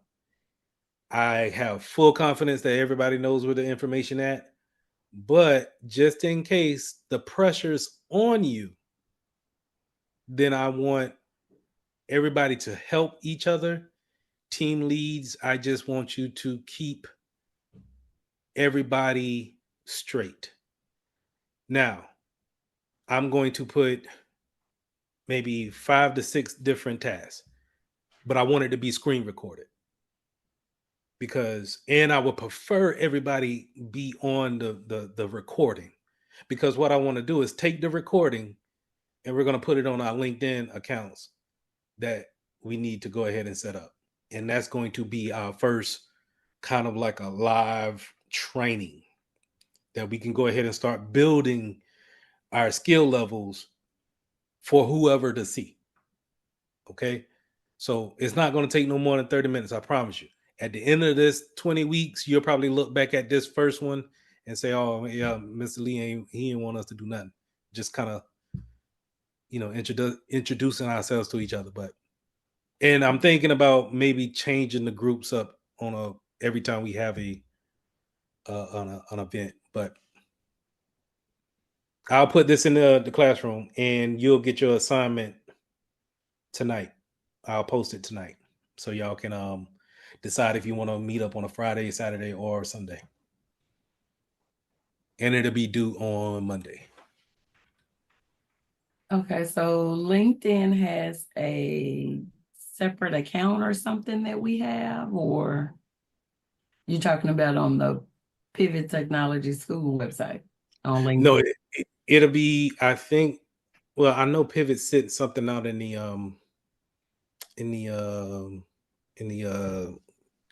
I forget the doggone name of the app, but they sent something out that they just purchased something.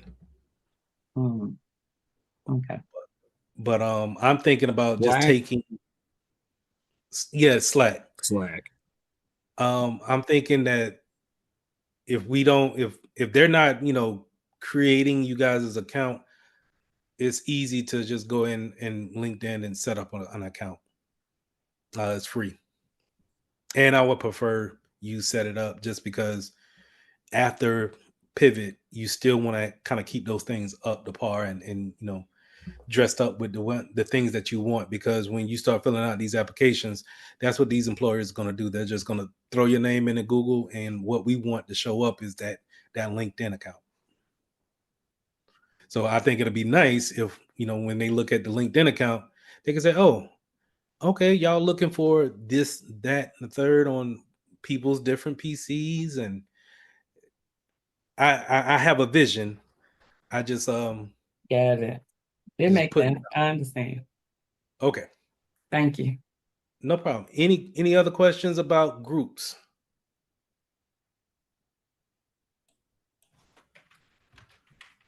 One more, I do. How will so do the groups give each other email addresses or phone number to communicate? How do I want to do that? You know what I'm gonna do? I'm gonna still put this in the classroom, but I will email y'all in 5 different emails with everybody's emails separate. You get what I'm saying? So everybody within that group can have each other's email and y'all can make the connection that way. Or So the team leads could probably look to see who's in their group right now and probably reach out to them during class.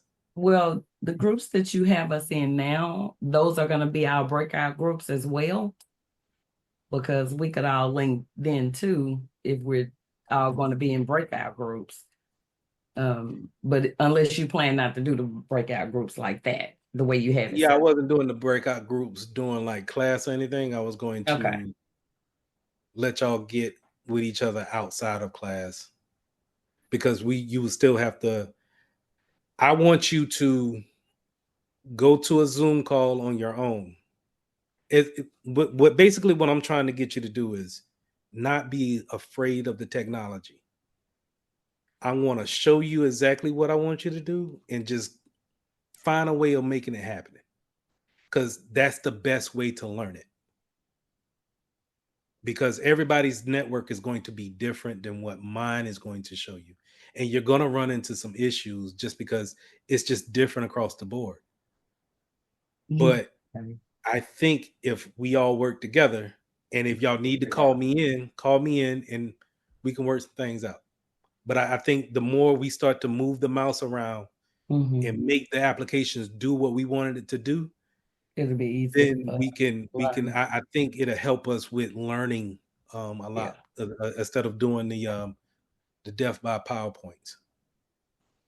So basically, each team captain sets up a Zoom call or something for their team. If they want to use Zoom, they want to use Microsoft Teams. If they want to use Google Meet, whatever works for them, they make the call. I'm pretty sure everybody at the team leads will be all right. I'm I not believe on everybody in the anybody's group will be all right. I'm sorry, say it again. Renee Whitelaw. I'm not. I don't see my name on anybody's list. Oh, hold on. I don't see my name either, Courtney Gibson. And you know, I was trying to go through my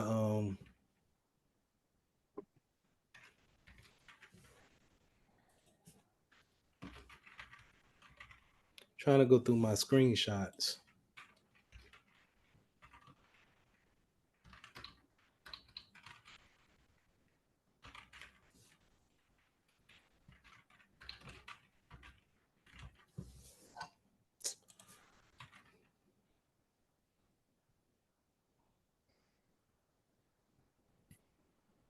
On Sunday too, when you do the thing at it'll be 5 o'clock my time. I'll be just getting off. So if I can jump on, I have to jump on my phone on the way to the house. It's not mandatory, but you know, just letting you know that I'll be there. Okay. Not mandatory, not at all. And it's more about, hey, I need one-on-one of let me know what this is. I'm having troubles figuring out what this is. Say it again. Tutoring. Yes, it's more on that level. Professor, I am so sorry for interrupting again. I'm at 3% with my batteries, but I can catch up and I'll get on one of those with one of the groups, one of my groups, to see if they can send information as to the rest of the class because I got only 3%. At an 8 game moment, my husband go from 3 to 2 and real quick. I caught half of it. I don't know if I caught the meat and potatoes of it. I'll go ahead and text it. The chat. Okay. All right. Any questions on the groups? Anybody who's not there?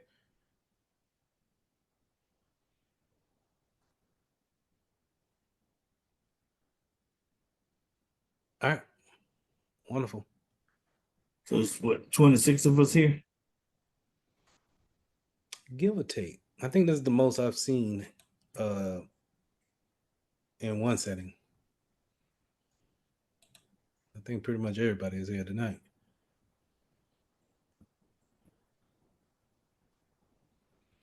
All right. I'll still send the emails out, but that'll be posted tonight. All right. Check this out. Let's get into these slides.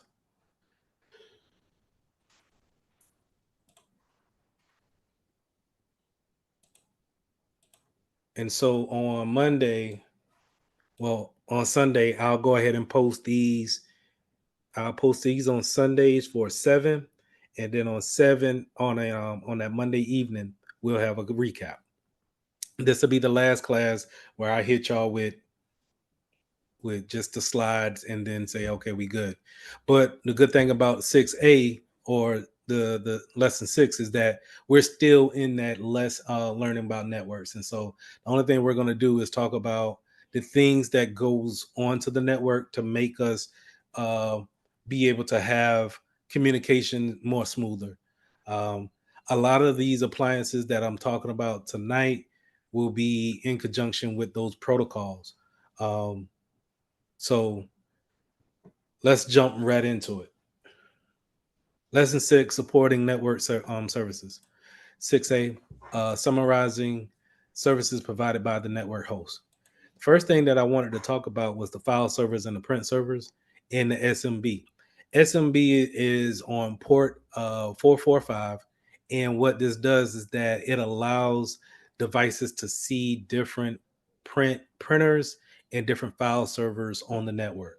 Okay, so remember our ports is going to be on all of our computers, right? We said last time that we can block our ports at our firewall, but in some cases we don't want to block certain ports. SMB will be one of that, right? So we don't want to be able to block the 445 port and then won't be able to see any type of printers that we put on our network, or if we got a hard drive that we tell everybody to save their stuff to, we can't see that if we put that there and then we block it. So want to make sure that those things are open, and then test if anybody can't get to it, then it's more of a problem with the network or with their actual computers, if they're the only one talking about it. We already talked about FTP before, right? With our question, being able to transfer those documents over the internet. Typically going to be using TCP port 21 and 20.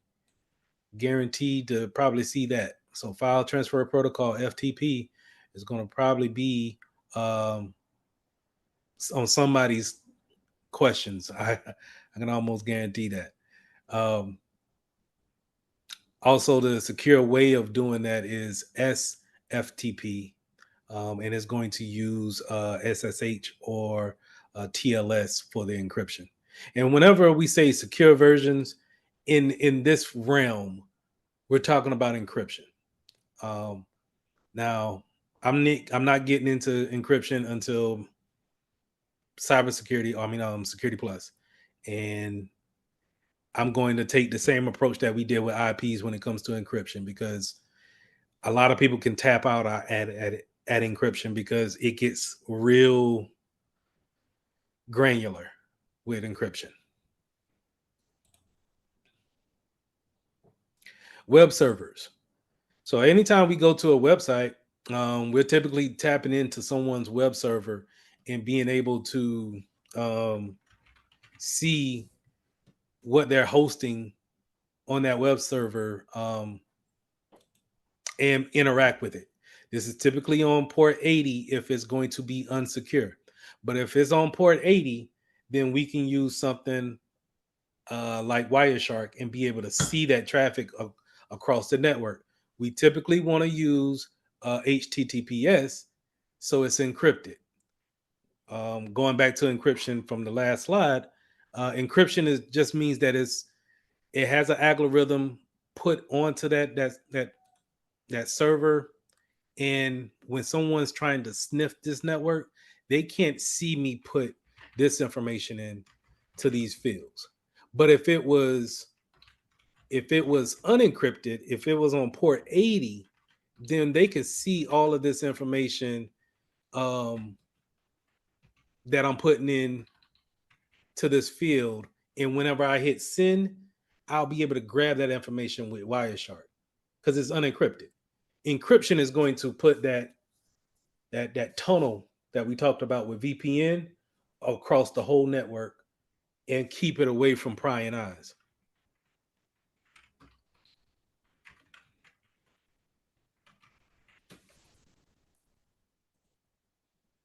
So when I hit send and it goes to my email address, if somebody's outside of my house and they're on Wireshark, they could possibly see that I made $10. Now imagine if I put something sensitive there. This is my bank account information. This is my social security number. When you go to your medical facility website, will they have HTTPS running on their web servers to make sure that they're not sending anything unencrypted across the network? You hear me say the word URL a lot. Well, uniform resource locators. This is what I was saying back with the question. Sometimes they will take this whole word and put it in a question, and we're so used to saying URL, and so you don't really keep up with what the actual acronym is. It's kind of a double-edged sword, but uniform resource locators is, what we typically use when we want to go to different websites up here in this piece right here.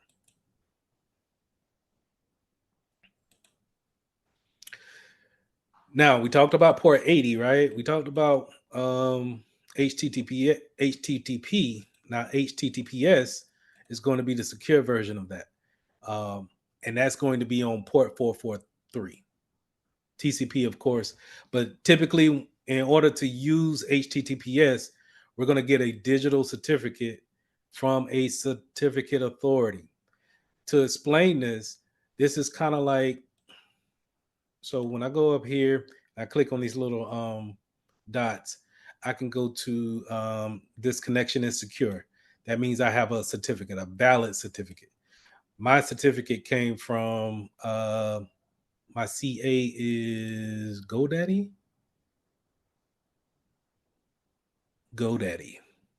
So you can see that I have a secure certificate authority, GoDaddy, that verified that I am mentaltechnologies.org. What's the equivalent of that is that, you go to the DMV and they give you a license. They say you are Courtney and you are allowed to drive a car, but you're not allowed to drive a Mack truck. So I'm allowed to be Mitchell Technologies, but I'm not allowed to be a medical facility. I'm supposed to be a technological company. I'm not allowed to do anything else other than that.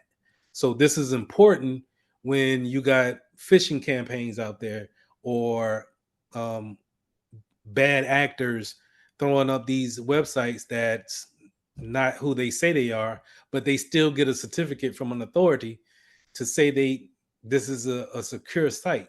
Normally, you don't get these. If you can't get a certificate, you can't be on HTTPS. Therefore, it's kind of a no-go. And Google would typically flag your website, so you can't really interact with it. You can. They'll just put a big warning on it saying that anything that you share information on this site is going to be unsecure. 100%. So mail servers. Mail servers is dealing with your emails and being able to have all of those emails come in and being distributed out to the end users. Now we can keep it in our storage or archive those emails up to a certain amount, and then we want to make sure that we clear out our storage of it before we actually run those servers over. Because if you run that storage out, you're pretty much not going to receive emails until you free up space. But this is typically going to be ran on port 25. I promise you, you'll see that too. Port 25 TCP is going to be SMTP. I typically say SMTP, but it's also Simple Mail Transfer Protocol.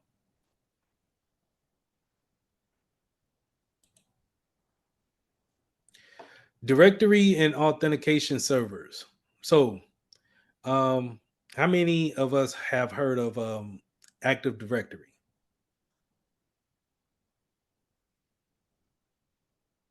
So if we heard of Active Directory before, this is where a lot of big companies, they'll have servers from Microsoft and be able to create your username and passwords using Active Directory.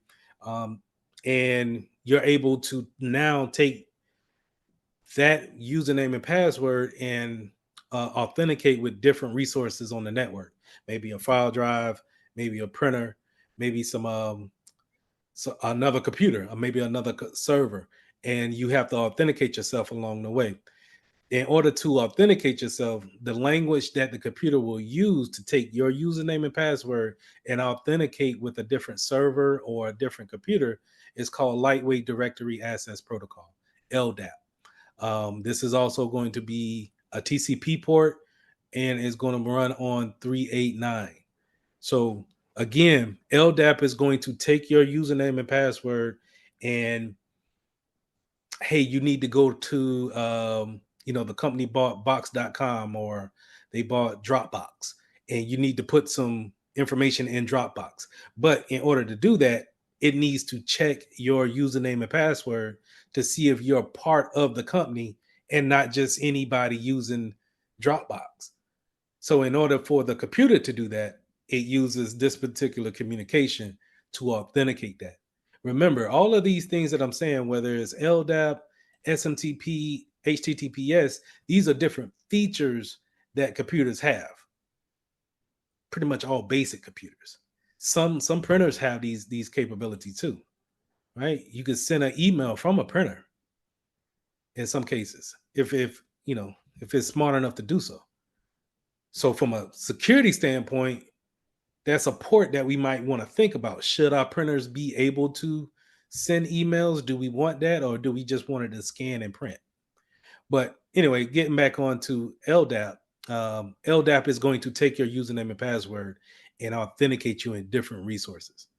Now, that process is called authentication, authorization, and accounting. And what does that mean is that you have to authenticate yourself. You have to know your username and password, but you also need to have the authorization to look at certain things. People have to give you the permission to do so. If you don't have the permission to do so, then you typically will be denied, or you have more authorization than what you need.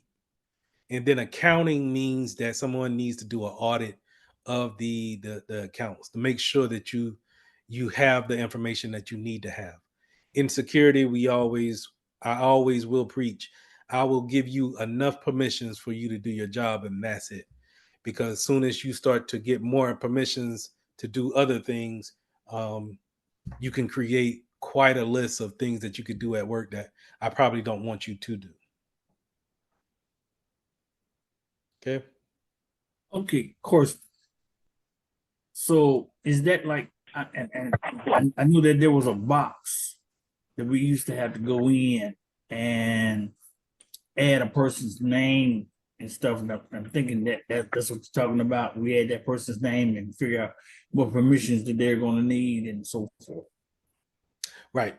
If they are, going back to our example of the marketing team, if they need permissions to the marketing servers, so they can see all of the designs that they're going to be working on in the different projects, then we can put that in Active Directory before they even start. So when they do get there the first day, they can hit the ground running and they don't have to track IT down trying to figure out, hey, I started yesterday, but I don't have any access on my computer. I could just get to Google. I need to get started on work. And so we can get all of that stuff squared away before they even step into the building. That's typically what we want to do. Yeah. So Al, this is Kay. Active Directory is really like the meat. I mean, it sets up the permissions, and like you were just saying, if a new person comes in, it can even have them routed to the printer in their area that they can print to. I mean, it is really a very important part of the whole setup of different departments and different positions and everything. So the Active Directory. So.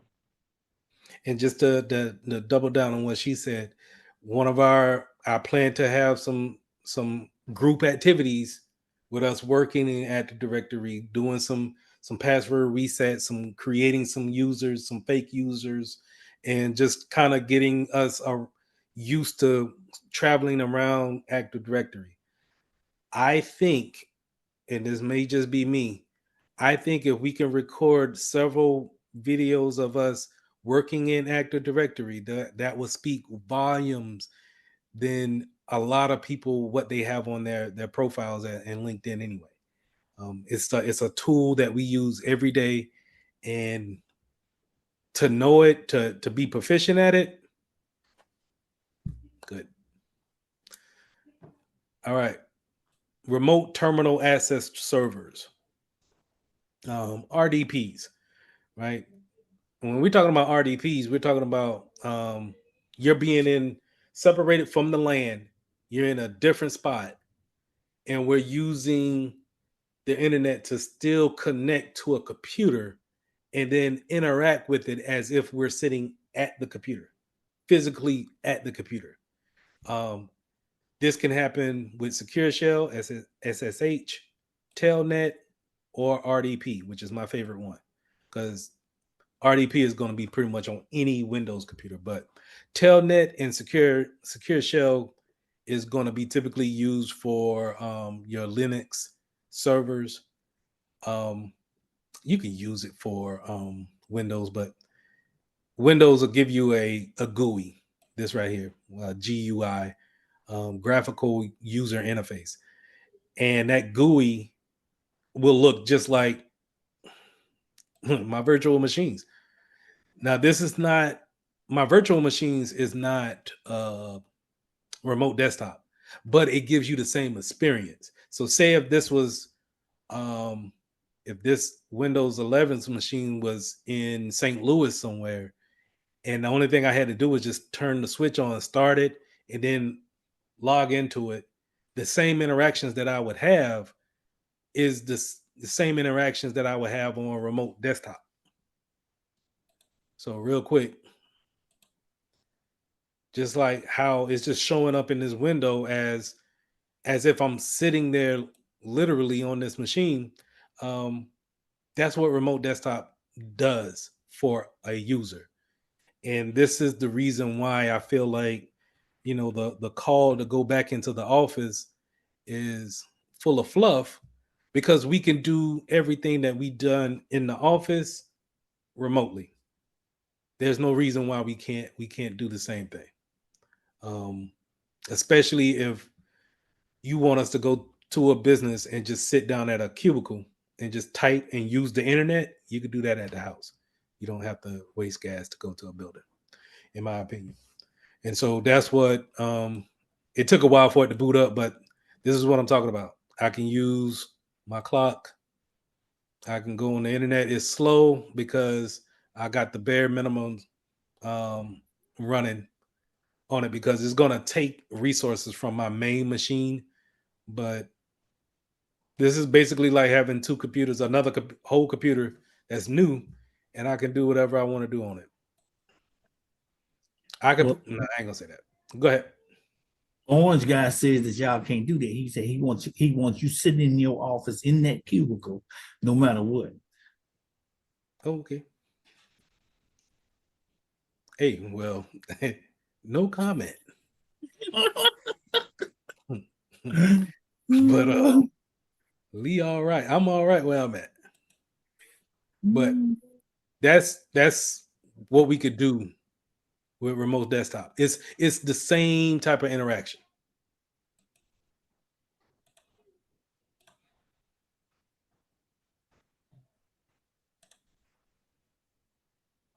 All right, network monitoring servers. So these are tools that's going to help us monitor the network. This is where the admin stuff come in. So as admins of your network, you want to be able to watch everything, really, because when you don't watch it, that's when the cybersecurity piece come into it, and somebody's sitting on your network and you haven't even paid attention to them, and they've been sitting there for the past 7 years collecting data, or better yet, probably transferring money, and you ain't know it. So you want to make sure that you have this particular protocol up and running, simple network management protocol. This is going to allow our security tools, our networking tools, all of our high speed. Hey, we need to spend $500,000 to put in know before or CrowdStrike or Dark Trace. We're going to put all these high speed tools in, but in order for us to have our dashboard, we need to set up our SNMP. Now I want to go to Exidium, and I know I should have tested this before I did it, but you know what? So you willing to spend that $250 on the front end, so you had to want to spend that $2,500 on the back end. You know, I thought about you today. We had a IT meeting, a whole department IT meeting, and it was a good 200 of us in there, right? And I'm just listening, and the director get up there and she said, "We spent $100 million last year. We ain't spending no more money this year. Take whatever you got." And I'm paraphrasing, I'm saying it in lead terms. Take whatever you got and make it work the best way you can, because we ain't got no money. Not like that to spend on anybody, anything else. And the main thing about that is that we ain't getting no raise in the past 3 years, and we've been working our tail off. We ain't getting no bonuses in the past 3 years, working our tail off. How can you keep talent and keep security high and mighty? Something got to give. And so I thought about you. I said Jonathan would have interrupted the doggone meeting right now and said, "Hey, I need another 100 million. Send it to me." I thought it was funny. Yeah, they probably would not have liked me right about then. Hey, I might have been without a job when I got done, but I'm pretty sure it is what it is. I don't have no complaints. I'm not complaining. I'll take what we got and make it work. But I was just, that's what I'm saying is that when the chief, that C level board start looking at the bottom line, and they see we made a couple of billion. I want to say close to $10 billion, but still you look at IT and you spent 100 million, and you don't see where it's benefiting that. Or you'll just say, yeah, we block 10 million threats. The C level don't want to hear that. They want to see results. They want to see some type of return on income. Yeah, so that the money can go up there to them, and they can go and get them a new Rolls Royce and go on that wonderful vacation that they talking about going, while you sitting in the you got to office do that, trying to figure out if you can even go across the street to the bus stop. You got to retain talent. And see, when you don't give raises every other year, guess what? People start to look. Oh, I could have been making this. I've been here the whole time. I could have been making this, and I do less. All right, Right. I'm gone. Check this out. What I was saying. SNMP, Simple Network Management Protocol. So that's where our tools at, right? So I wanted to show you my little tool that I got here.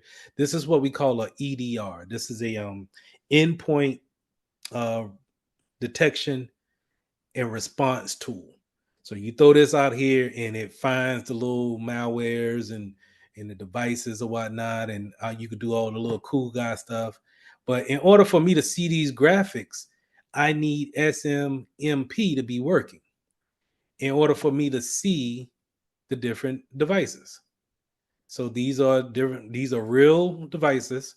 Hopefully, one of my group things or group challenges, we'll get y'all in here and we could play around with these devices.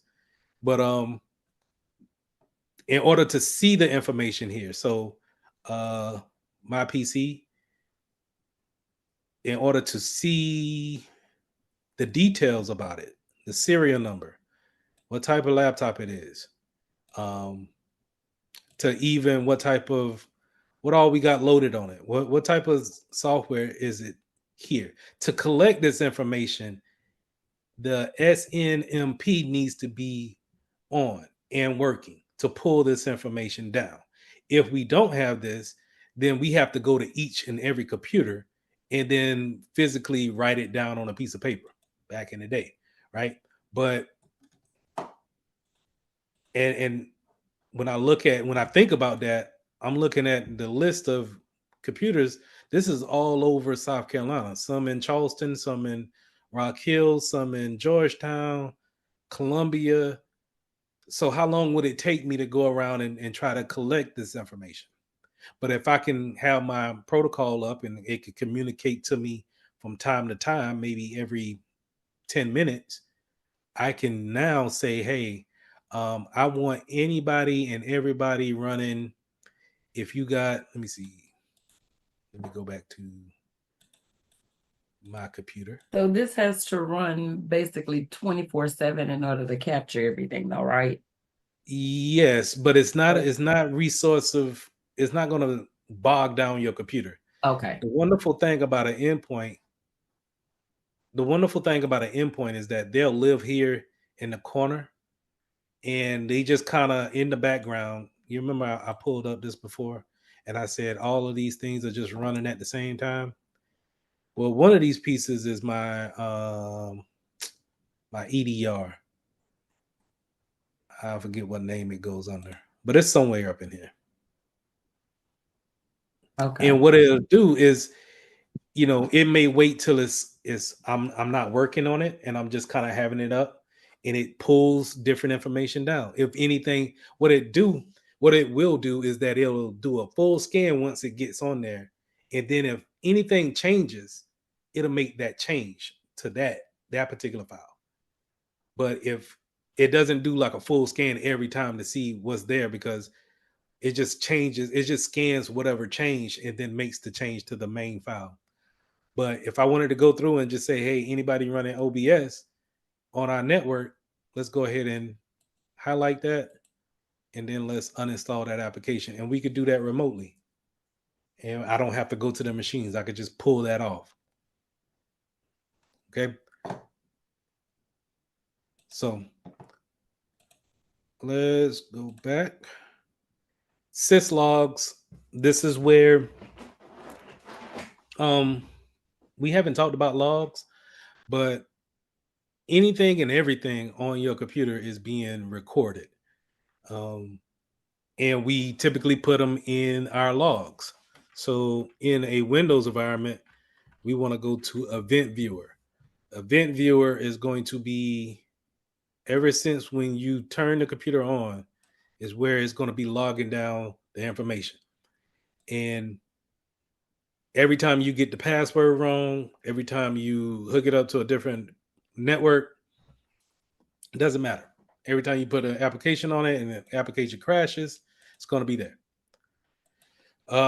This is where everything is. Now, a syslog, a system log, is going to be a lot more robust in a business environment, and it's going to be going to a server.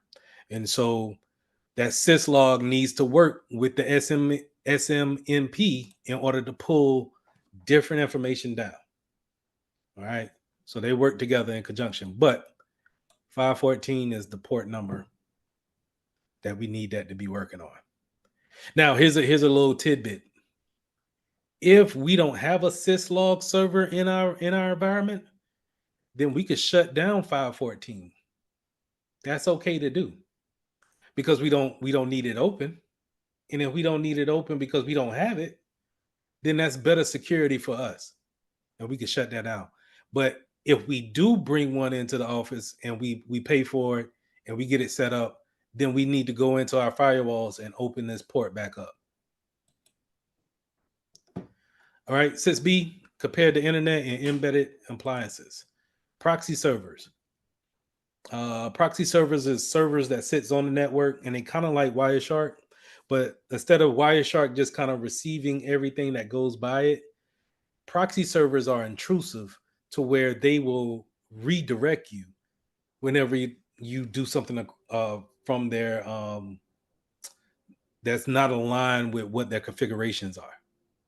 And so if you ever been in a business environment and you go to a site that's not allowed by that business and you get that block, hey, this is not an approved site, please go back to from which you came or whatever, and try a different way of getting to that site, or getting the information that you need.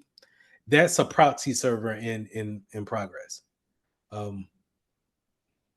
Not everybody have this, but it's important to hear. So if you see the word proxy, just know I want you to think of pivot. It is there to make you pivot your traffic, either take it a different direction or block you altogether.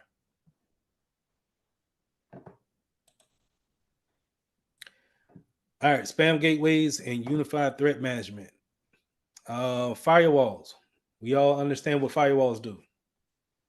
Good. Sitting at the edge of the network, checking his list to make sure that if the traffic is there and supposed to be there, it lets them in.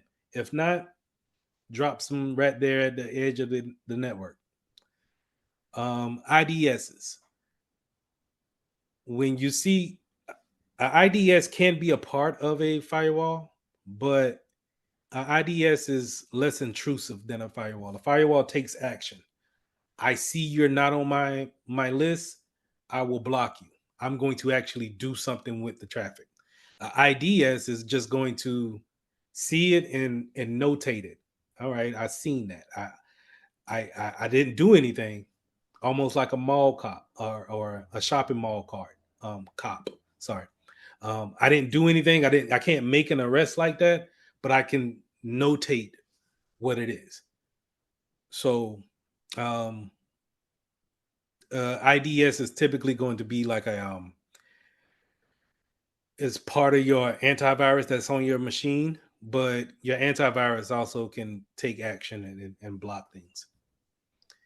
DLP is whenever we are trying to send out sensitive information outside of the network, and we have those different servers to actually put a stop to those things. So it can be configured to where it sees social security cards or numbers, bank account numbers, things of that nature, and be able to put a stop to those things before they go outside of the network. Unified threat management is going to be a server, a antivirus type of threat management that we can have, that we set up in the beginning of a computer or in the BIOS stage of a computer. We could set that up, be able to look for threats that comes into our environment.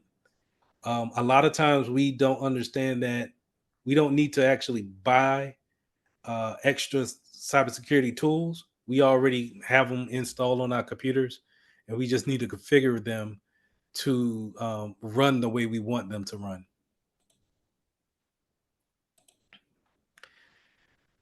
Load balancers.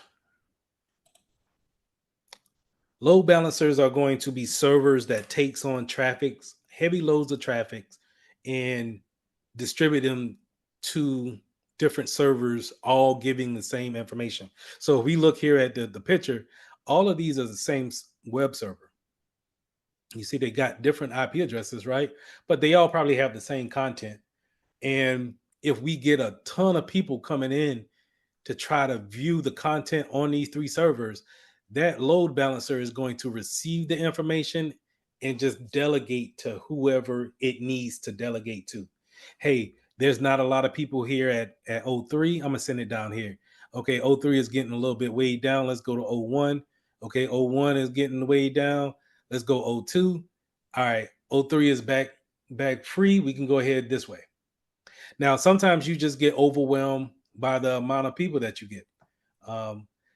I don't know if you guys watched the Jake Paul Mike Tyson fight last year, but that was a good example of them not having either enough resources or enough like load balancers to actually handle all the traffic that came in that night. Netflix was jacked up that night to where and you could see it where it got closer to the fight and the buffering became more intrusive. It became more noticeable.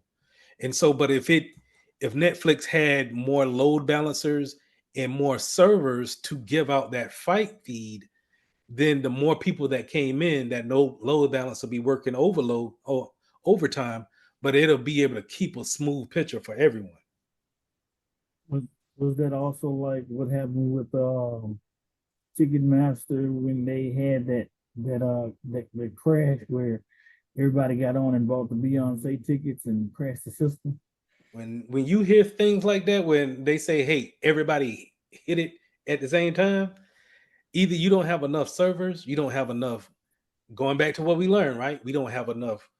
Maybe our computers ain't got enough RAM to handle all that, enough storage space to handle all that.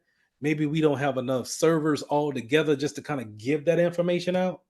And we just, because a computer is built to do one thing, answer one request at a time, each one. And so if you just all of a sudden have a million people come in and hit this server at one time, that's a denial of service attack. More than likely, if it can't handle it, it will just crash. It's not malicious, but that's what happened. And so the IT department, they need to have meetings before they do big events like that to make sure that their network can handle that amount of people coming there at one time. Same thing with gaming networks too. Like everybody trying to get up there and game at the same time and just bring down the gaming servers. Too much.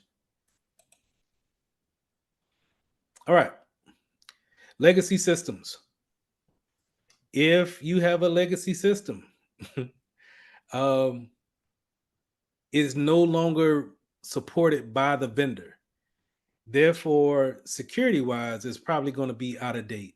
And so those security patches and updates that we normally get every month is going to be severely behind. And in a business environment, you don't want that to be the case because it just opens you up to more vulnerabilities as time goes on.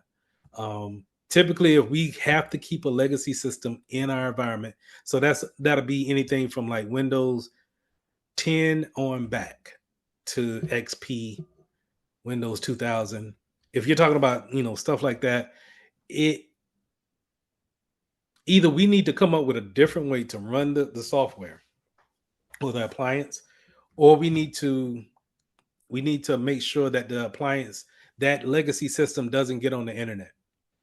Is not we just won't have it on the internet at all. It won't get an IP address or anything. It'll just be a what we call a standalone computer. Typically in the IT realm, we don't like legacy systems. All right, embedded systems and SCADA systems. So when we're talking about embedded systems, smartwatches, um, doorbells, smart doorbells, these smart devices that they have enough computers chip in it to maybe get an IP address, maybe do some features on it, but they can't really hold any like special applications. Um, and then SCADA, on the other hand, stands for Supervisory Control and Data Acquisitions. These are going to be your old school computers that's running your city water or the water treatment plant or the whatever uh, plant that you may have in your city. They typically can't upgrade these machines. These machines are probably going to be your legacy machines if you ever run across them. And the thing about it is that you just can't upgrade them. So if you can't upgrade them, because it would be, if it's running the whole sewer line for the city, we can't take that offline to see if a Windows 11 works with it. And if that's the case, and we can't create a virtual environment to see if it works either. So if that's the case, then we take those things offline and we don't keep them online and we don't try to upgrade them.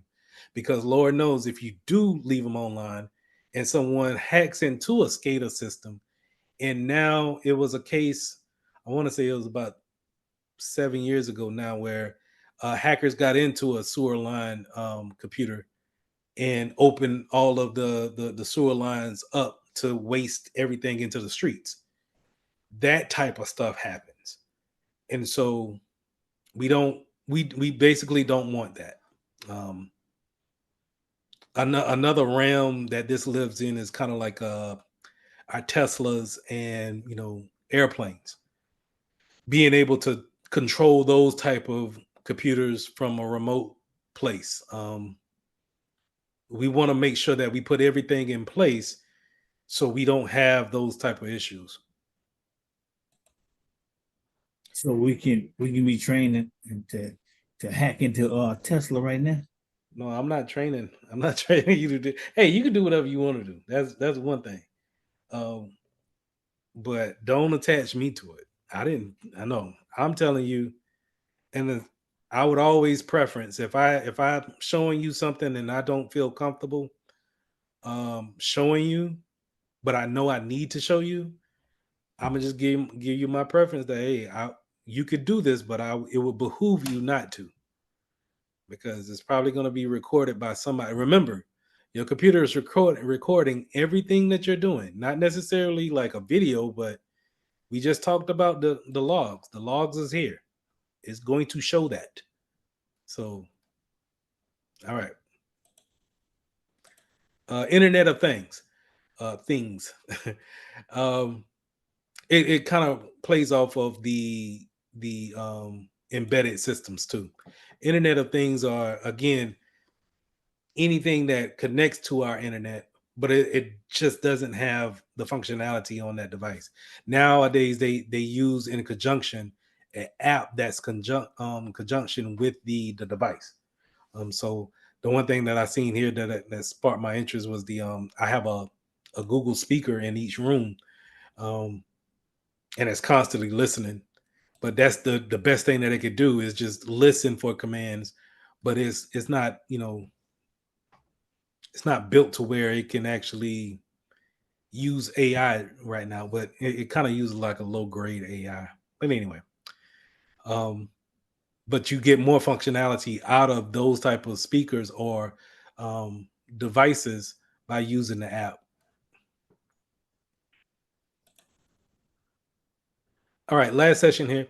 We got C6, troubleshooting the network. So if we ever come into a place where we need to, someone says the network is slow, or maybe it's your network that's slow, there's several things that we can do. The first thing that I would always say is if you're going to be looking at, if someone says the network is slow, look at the local computer first before we go racing to the router and reset. Um, Look to see if they are running patches.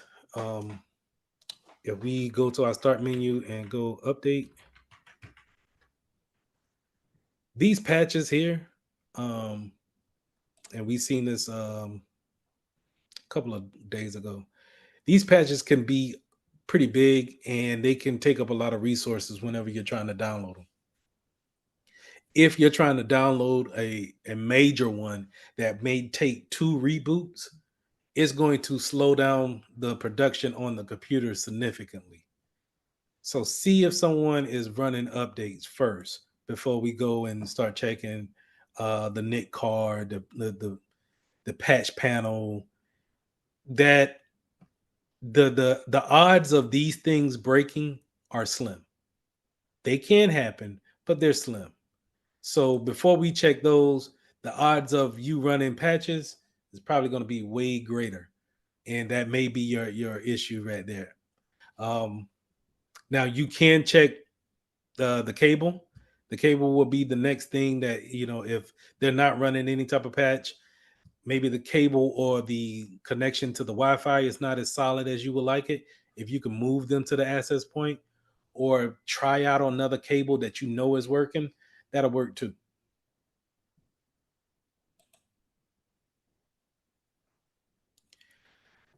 All right, so if you troubleshooting the network speed, remember I showed you guys this. I like to go to Google and just type in speed test and run their speed test to see if they're able to pull over 15 megs down and upload just maybe 10 over 10 upload, but just to see where they're at.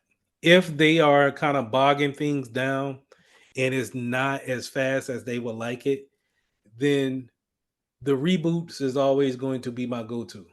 People don't want to hear that when it comes to the IT, but you will be surprised on how much a reboot will fix everything in a system.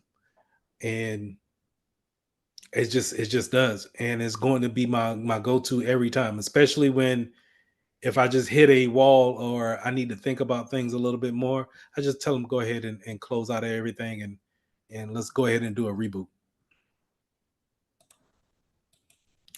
Now, if you're gonna also help with, if it helps with the speed, make sure we look at the Wi-Fi. Where is the box sitting at? Is it sitting around things? Remember that that Wi-Fi signal can be degraded by other appliances, and so we want to make sure that it's out in the open and we getting a good signal. If it's Ethernet connected, make sure we have good connection on that.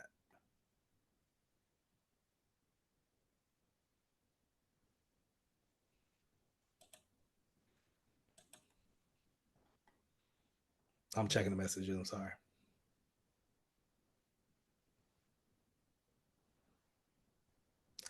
My bad. Let me jump back on this question.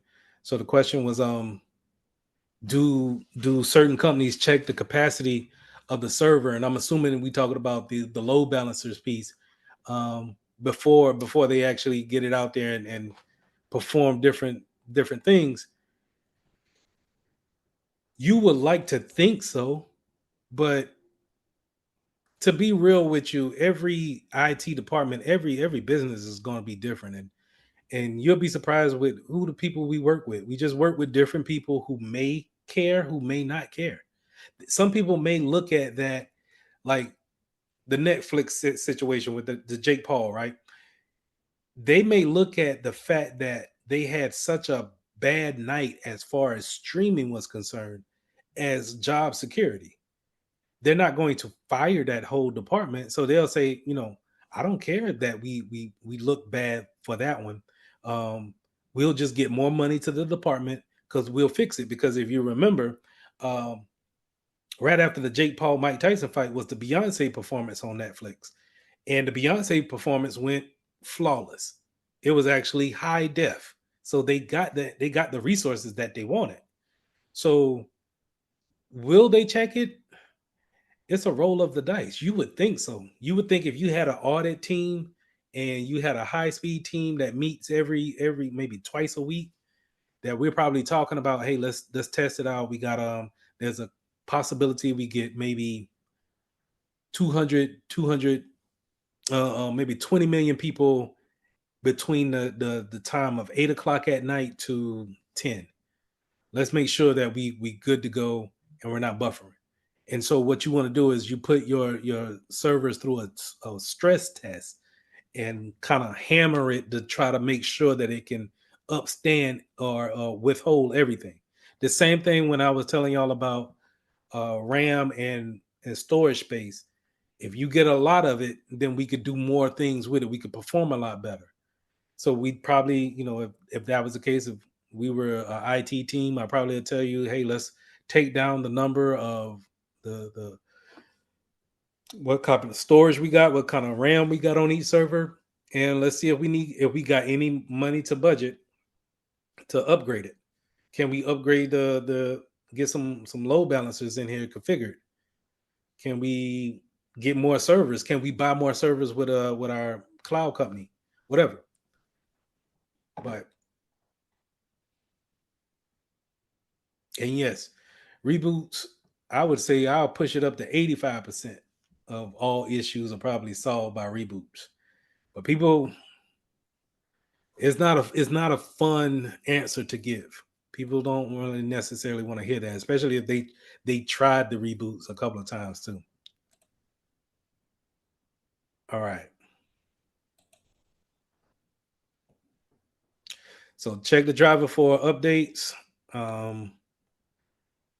All right, let's talk about malware and then faulty software.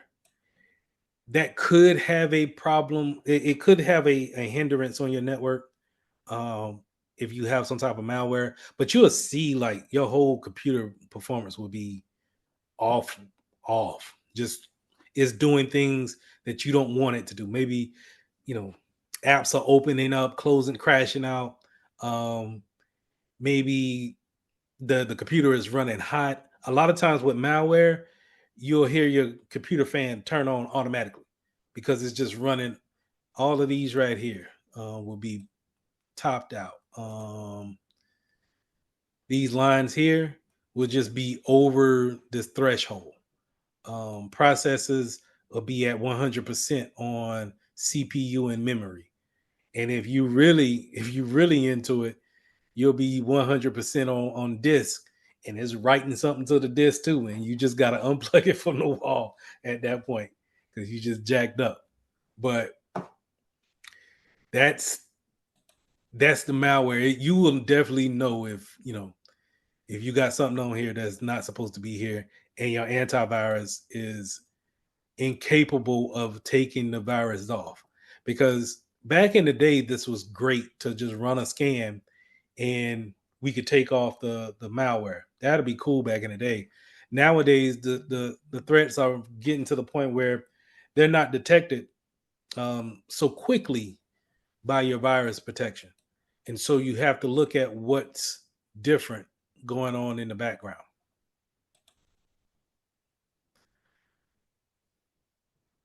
All right, last thing here. Another way that we could troubleshoot wireless is double checking our SSID. That'll be our wireless name. What are we connected to? Remember, these are your SSIDs. We could change this in our default gateway to whatever name we want to change them to. Um, we can make these not visible too. That's another security step we can do. So if I didn't want to show two of my networks, I can always just go into my router and just say, don't display this name. And then if I want people to just be on that private network, I could just remember my name and the password for it and be able to type it into their computer or phone. Then always, like I said, you can move closer to the wireless point or the access point, or make sure that it's free of any kind of debris or obstacles that it has to go against. Those things are typically a free up the bandwidth and give you a more solid connection. Because we all know if we get it's a difference between 4 bars, 3 bars, 2 bars versus 5 bars, and you really get that fast connection. Things are loading up a lot quicker.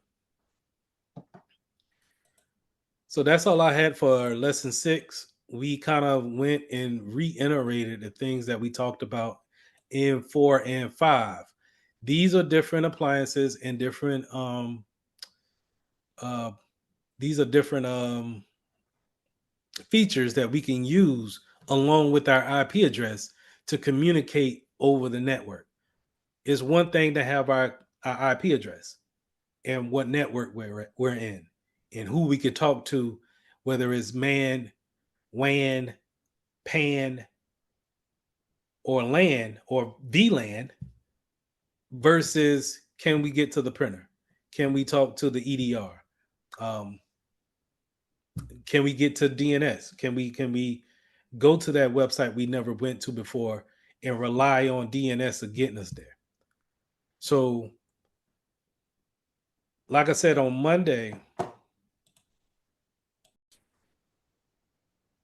all right, going to the labs, we're going to configure a Soho router. So, small office, home office router. Open up in a new window.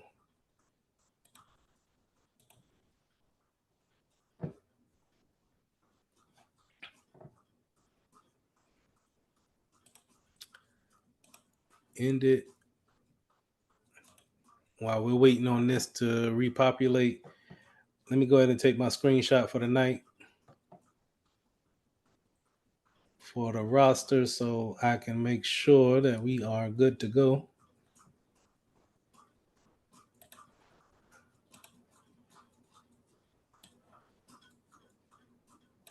Thank you.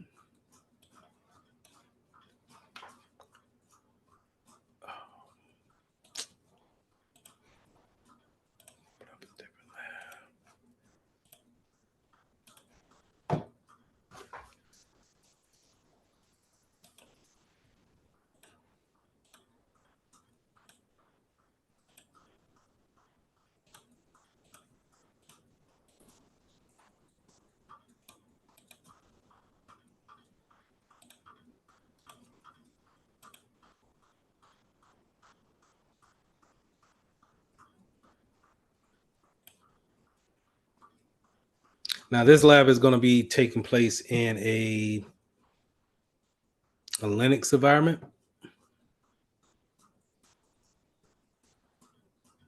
So it may look a little bit different. I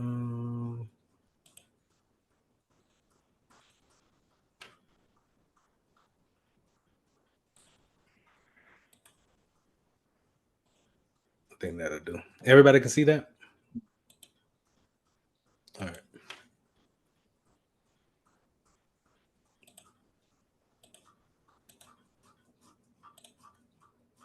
All right, perfect. All right, let's get it work. So the first thing we want to do is we want to open up this GNS3 icon, which is going to show us a topology of our network. So we want to go in here to our recent projects. We're going to go to home router GNS3.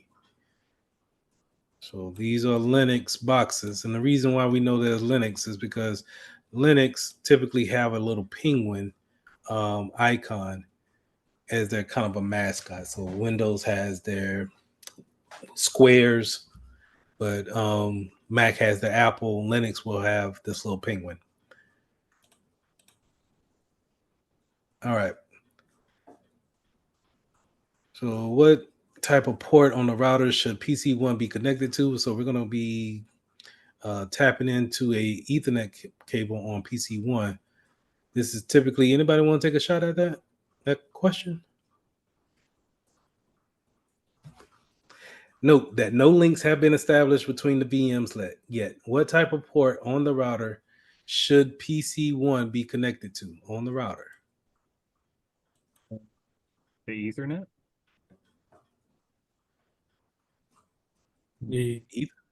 That's what you said, right? You can say either one. You're going to do a local area network, or you can do the wide area network. Either one. Would it be the landline? Well, it would be. What type of ports on the router? So we're going to be, should be connected to, okay, ports. The landline, right? Yeah. The LAN. Yeah, it should be LAN. The reason why we want to go LAN is because remember when we're talking about wide or we're going from city to city, right? Or or from building to building, we're going to typically have that cloud in the way, right? And then we're going to go outside the cloud for that wide area network. Yeah, we should. Well, if we're doing it that way, we're going city to city, it would be the WAN. It's going to be the LAN. So this will all be in, because we're operating on this side of the network. Okay. We're not going, anything on the outside of the network will be public. But right now we're keeping it private here. So everything is inside of the network, this local area. Yep. No different than when I was doing the 2 buildings, and I had those 2 Macs connected up to the router. All right. In the GNS3 app, let's select the Ethernet cable, and then what we want to do? Select PC1, the node. Also, sometimes they call endpoints nodes. I'm going to connect it to the Ethernet 0, and then let's move the cursor to the router. And then now let's pick LAN 1. Now, with these type of software here, these red dots means that there's no connections, more than likely because the devices are not on. But soon as those connections, those little blocks turn green, we have connection. Data is going back and forth, right? But for right now, it's not connected. Right click on PC1 and let's select start. Cool. So we have data coming on PC1 right now for, you see that turn into a green dot. Right click on the PC1 and select console. So let's go into the console here. And this will typically, sometimes it may come up as a CMD type of window, but this is going to come up as a whole nother VM, right? So it has its own desktop look to it. Okay. All right. In PC1 remote viewer from the top, click the system menu. Note that the adapter is not configured. You see that it's trying to connect, but it has nothing to connect to, right? Because we didn't turn that router on. Remember, that router should be still off. Okay. So connection is failed. Gave us that warning. What caused the failure adapted of the configuration? Now, these are the tricky questions, right? So check this out. We went over it, but maybe you caught it, maybe you didn't. All right, what's the cause of the failure adapted configuration? No DNS server available. PC is connected to the wrong type of port. The PC static address configuration is invalid, or no DHCP server is available. We went over it just a tad bit. Is it the last? We did go. Say it again. I think maybe the last one. Let me check notes. Do we want to stretch one out? No, sir. I know we may not know what DNS is, so we might want to keep that, right? Or do we know what DNS is invalid for the configuration?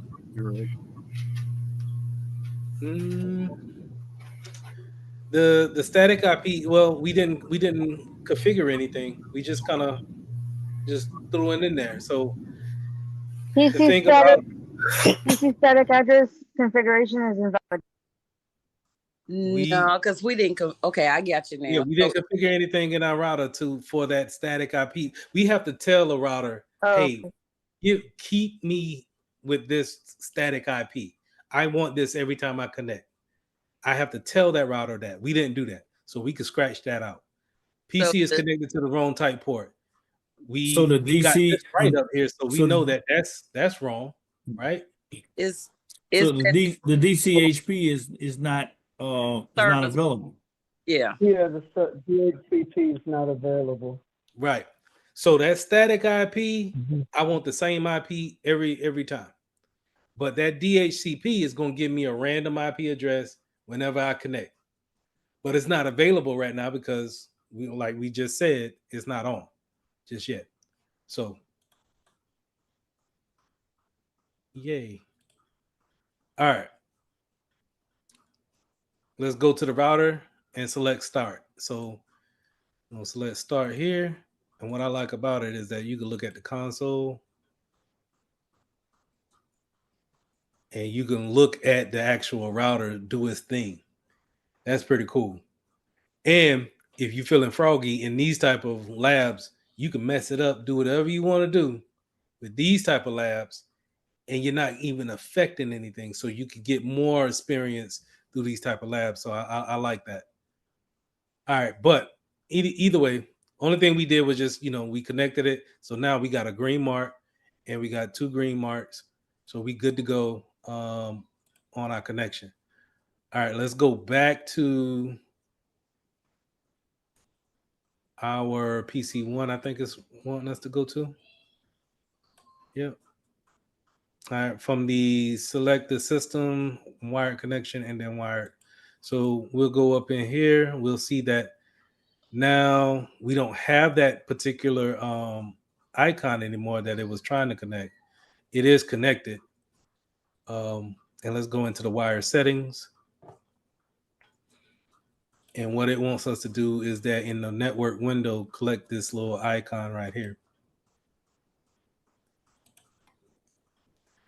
Now, which of the values shown in the dialog can be used across the router's manifest? The router's management interface. Enter the value exactly shown in the dialog. So what is this? What is it saying?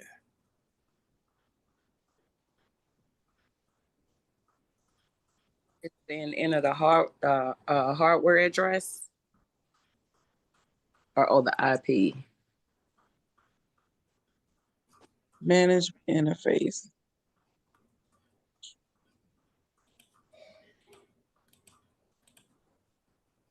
It's a configuration. It's a call item. So would it it would have to, I don't remember. The only one I've seen is the hardware address. So it'll be the DC. Yeah, the physical IP. Yeah, the It's the physical MAC address, right? There we go. Yeah. Okay, man. I'm seeing who talking. Which of the values shown in the dialog box can be used to access the router's management interface. Enter the exact value shown in the dialog. Okay. Let's go. Hardware box address. We all agree? We willing to put that? Yeah. Yes. All right. Yes. Meter connection has data limits or can incur charges as well. So it's basically. I'm sorry, I'm just reading here. What's on my screen here?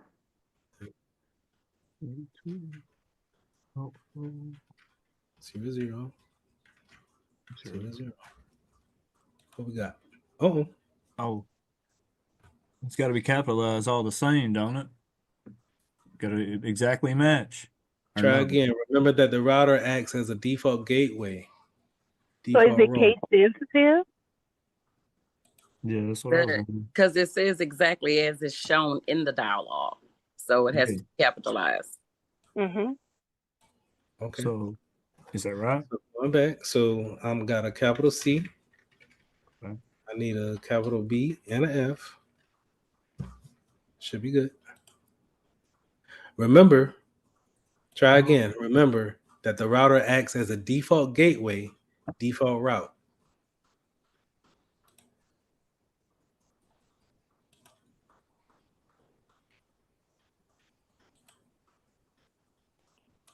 Are there any default gateways up in here?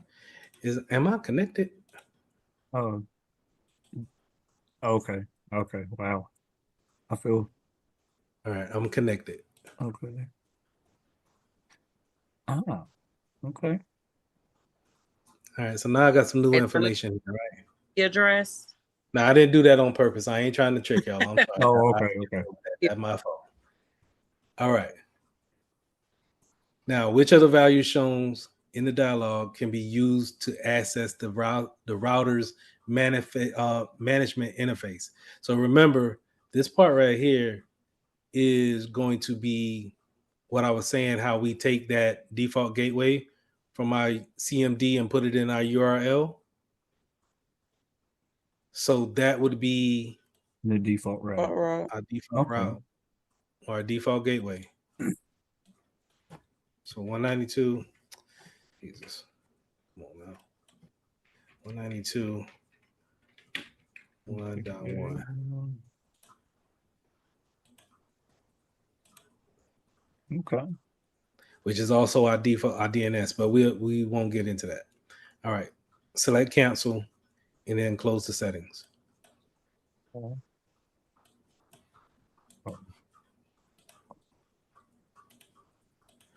All right, let's manage the router. Close the settings. On PC1, open the Firefox window. We're going to go to our default gateway, right? 192, 168.1.1. This is what you will see typically when you go into your own PC, your own router at your house. It'll come to a web page like this, and it will ask for a username and password. If you look on your box, on your physical box in your house, it should be a username and password somewhere. It may be around the barcode or the serial number, but it's there. In this case, it wants us to log in without any password. So our username is root, and we're just going to log in. And so now, I want you to think about it in your own terms in your house. If your username and password is now on the box and someone can just go to your default gateway, they could typically just go into your own network and then shut it down whenever they feel like it. Change the password on you and shut everybody down. All right. So those things are, it should be, well, it's there. All right. Logged in. Let's go. I'm sorry. Technically speaking, it's illegal, right? It's illegal for them to be able to do that. Say it one more time. Is it technically speaking illegal for them to do that? It is technically illegal.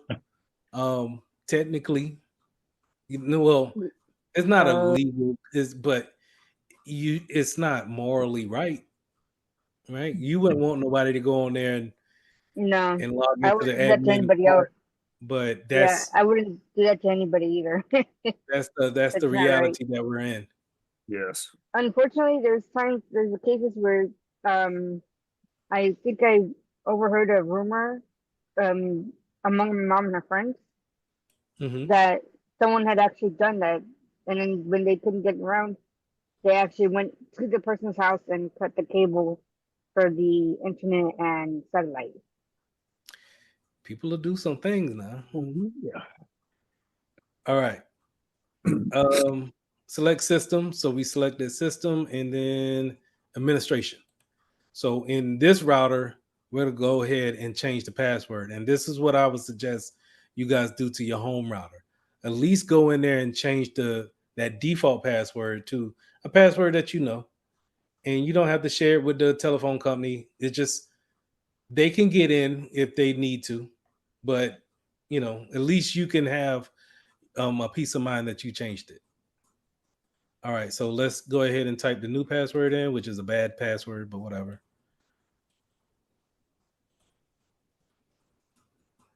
All right, changed. And let's select log out to make those changes work. And then let's select the score. It says, hey, we did right.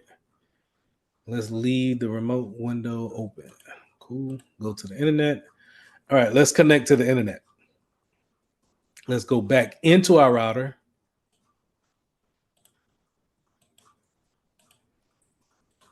And then we're going to go to network and interfaces. Network is down here. Interfaces. And what I'm doing now, this is typically what I do at work too, where I'm following directions, or if I'm used to a software, I'm just going through different configurations and making changes.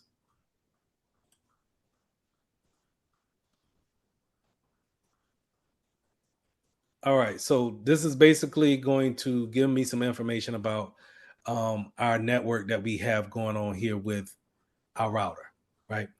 So what it wants me to do now is to go back to GNS3, add a link, select the link icon and connect to the WAN.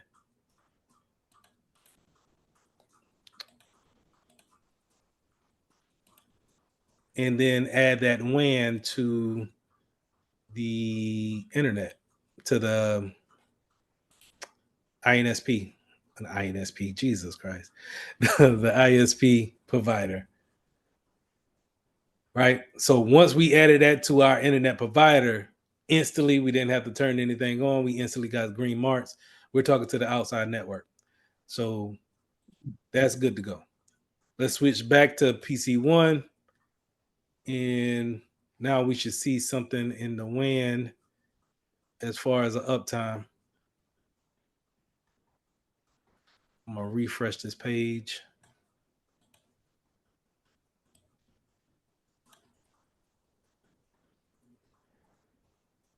And we can see here in our WAN Ethernet now on our router is that we have an uptime. So now we actually are communicating here and we can see that.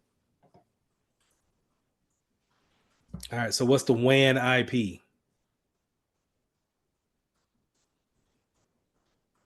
Two 203.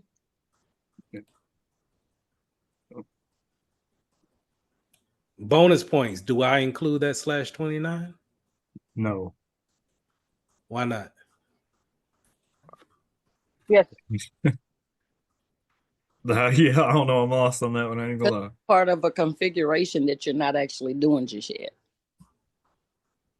But the IPv4, the /29, I think you have to actually add everything as is, because the last time we tried to do it without it being as is. For this particular one, you would just have to add the IP address. I threw it in as a bonus, but the /29 is more of it's a configuration of how many addresses you can have in this network. And it's not indicative. That's the wrong word. It's not a part of the IP address. It is, but it's not the identify. It's not an identifier of that IP address in this case. So it's just one of the several that you're allowed to have on that router. You can have in this case a /29. You can have, I want to say, hundreds, if not high hundreds, if not thousands of IP addresses coming off this address. So instead of the 203, you might keep the 203.0, and these might go all the way up from 113 to 255, and then start back over with the 3, go up to 255. So it's a ton of addresses that goes along with that in that network. We'll go over that later. But for now, I was just trying to be a nuisance. Curveball? Yeah. Just be a nuisance, just to see it. That's exactly what CompTIA is going to do. Okay. I'm not even going to get into that. We may not ever talk about CIDRs in this whole course. And then you go there and they'll throw a CIDR in there and say, oh, well, you got it wrong.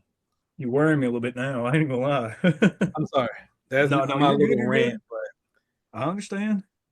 All right. We open a new tab in Firefox and we're going to go to Never SSL, the website, to check to see if we can get a connection. And so Never SSL normally pulls up. They're doing this as a test website that doesn't involve encryption.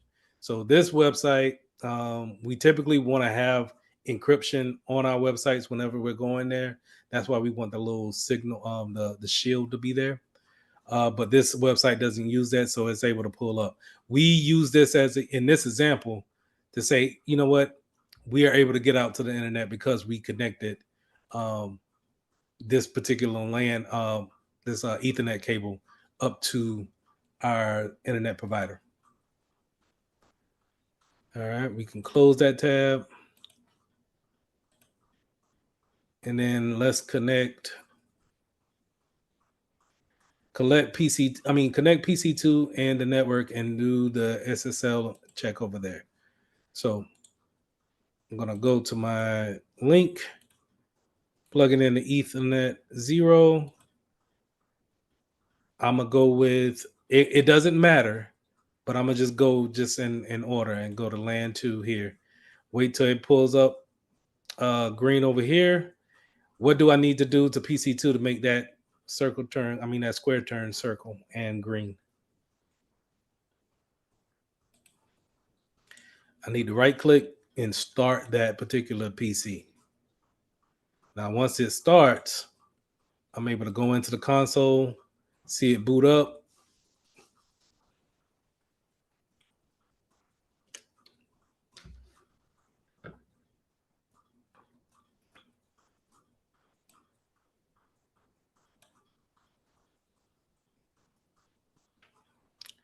All right.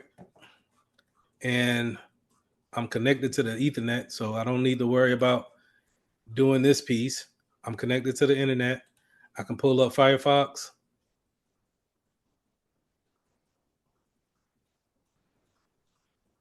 And I can go to the website. Awesome. Score it up. Good to go. All right, last thing here. Let's go ahead and let's go back to our router and let's configure DHCP. Let's go back to PC1. And in the status, click Overview.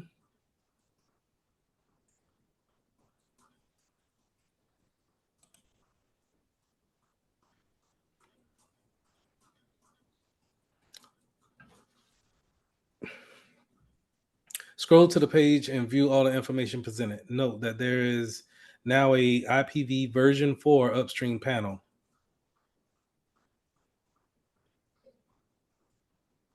So we have active DHCP leases. This is where our router is giving out IP addresses. This is how long they can lease those things for 11 hours. And then it gets another one, right?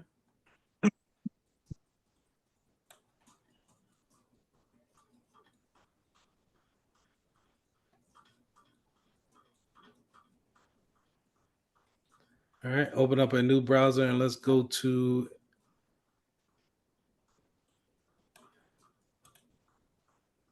browser tab. And let's go to this website here.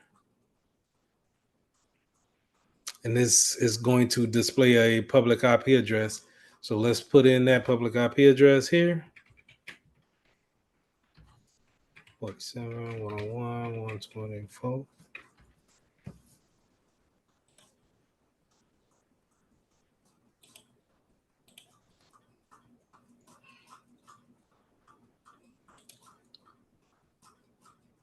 All right, let's close that tab. Go back to overview. All right, on the status overview page under active DHCP, you should see IP version 4, the lease for PC1 and PC2.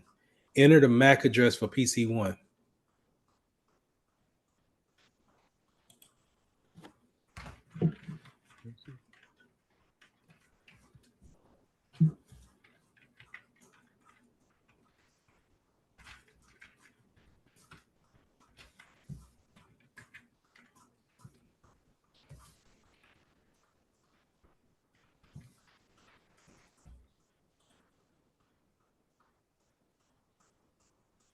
Oh, Oh, it's Lord. case sensitive.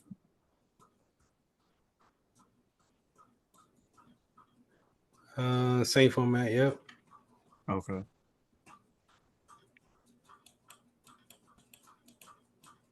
So keep that in mind. Okay.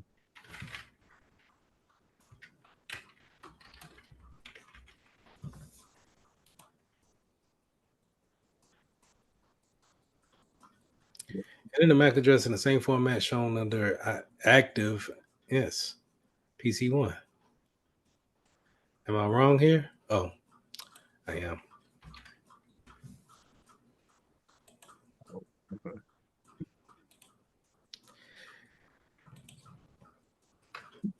All right. Enter the IP of IP version 4 address for PC1, which is 192.168.1.166. Score that up.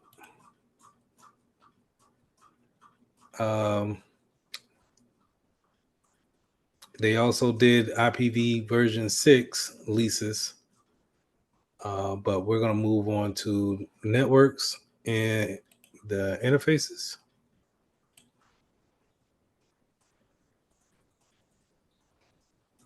Within the LAN interface panel, click the edit button. All right. Now on the general tab setting, note that the gateway default router is the interface of the IP address of the WAN interface. Yes.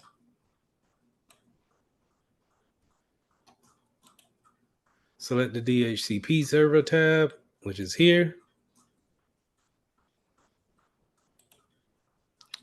All right, bonus question, and then I'll let y'all go for the night. What is the first available host IP address based off of what they have here? 100, ain't it? So how would I write that? Dot 100? No. Damn. The first available host. Yeah. Okay. Okay. Like that? Okay. Yeah. Right. Because it starts at 1, right? But that's our default gateway right here. Yeah. But since in our DHCP server, what we're going to do is now we're going to say, hey, anybody connecting to our network, you can connect, but we're going to start IP addresses starting at 100 on our network.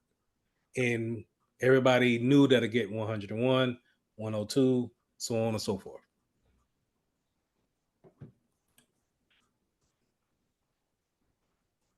All right. I know it was a lot. I know it's late.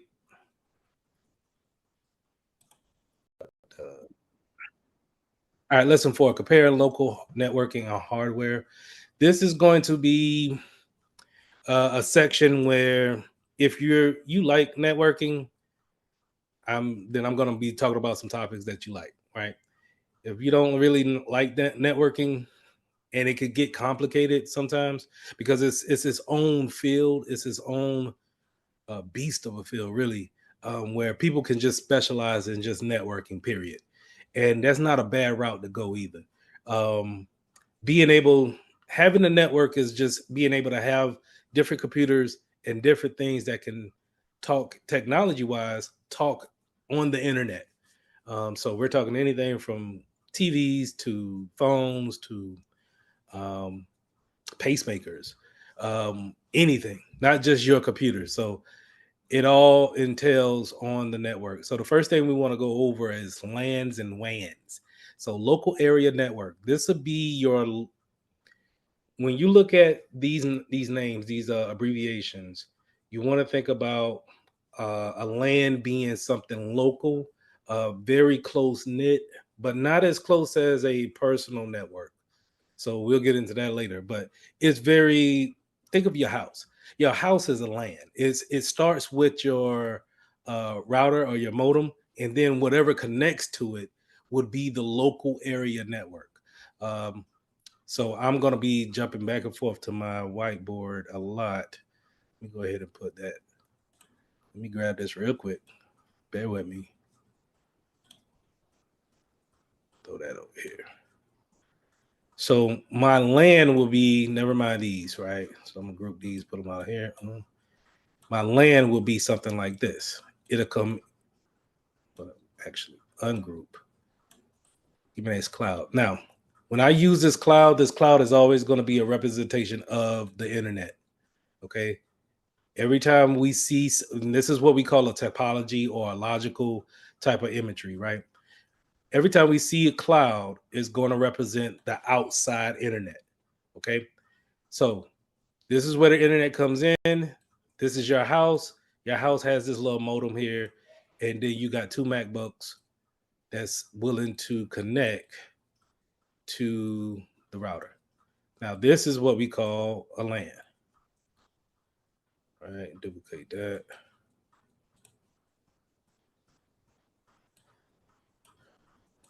This is technically a LAN, right? And then we say one more, and just to make it all together. All right. That's going to be anything else that joins in, whether it be a phone,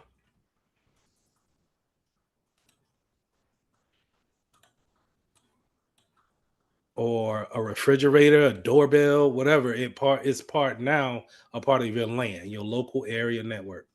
Typically, when we look at our networks down here in the lower right hand corner on a Windows machine or upper right hand corner on a Mac, we could see different LANs here that we could connect to. Now, wireless local area network, same thing, where it's the local area network, but it's just wireless. So typically, we can also say, hey, we could disconnect these things from let's say a physical, if that was a physical connection, Ethernet, and now they're all on Wi-Fi, then that's a wireless local area network, right? We're still on the we're still conjoined on the same network. And I don't want to make that confusing. We're still on the Mitchell router or the Mitchell main underscore 5G, right? So whenever you're looking at your computer and you see whatever Wi-Fi you name your internet to be, or whatever Time Warner or whoever set it up, whatever they named it to be, that's your local area network. But for the wireless part, we're not connected. But on these modems, nine times out of 10, they probably have some type of Ethernet connection that you could connect to. All right. So these are also known as 802.11. That's the standard for Wi-Fi. You're probably going to see that again. So keep that in mind. It's also known as 802.11. Now, wide area network, WAN, is going to be where we can take this cloud and we could take multiple. Did I duplicate it? All right. We could take multiple buildings and we could connect them together, right? So what does that look like? Is kind of like this. So we could say this is in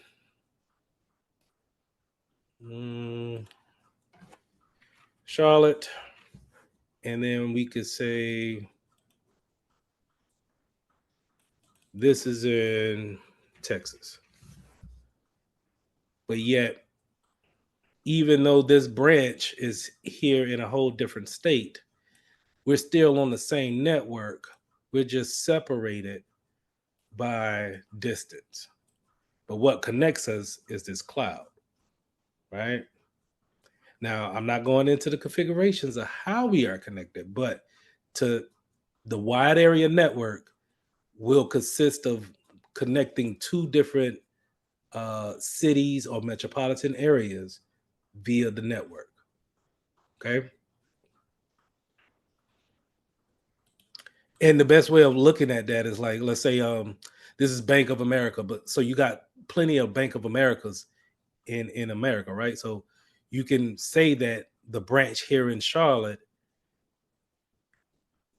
can open your account, but let's say if you fly to Texas that next day and you go to Bank of America there, you want them to see the same information of the bank account you just opened, right? How they do that is through a wide area network. They have it configured to where now they don't necessarily have to dig a particular Ethernet cable all the way from Charlotte to Texas. They don't have to do that to connect these two. But yet we can use routers and we can use different uh, jump spots with our network in order to go from state to state, really from country to country, all over the world, connecting everything. That's why the network is such. It can be its own. You don't necessarily. I'm not getting into it. Networking is its own beast at the same time. Is, All right, is Metropolitan. that is that a setup like what they would call VLAN? A VLAN is more on your local area network, and that's virtual. So we'll get into. I don't know if I got either today or tomorrow. We'll probably get into VLAN, but no, VLANs is more keeping it more logical. I'll be on the whiteboard explaining that a little bit more versus it being um, a physical segmentation of the network. All right. So just like with wide area network, metropolitan network would fall under that category, connecting two cities. But the wide area network, not only that can they connect the two cities. Let's say if we wanted to say uh, uh, this is one campus, a school campus, and this is the library, and this is the academic building. Um, while we don't have to necessarily dig a cable all across the campus to try to connect everybody, we can use our cloud to connect everybody through the network. Okay. So whenever you see the word Soho, it's going to be a short term for small office, home office. These are typical small routers and modems that we see in our houses that's given from a internet provider, which is going to probably be somebody like this, Time Warner, or over here in the Carolinas, we got Spectrum.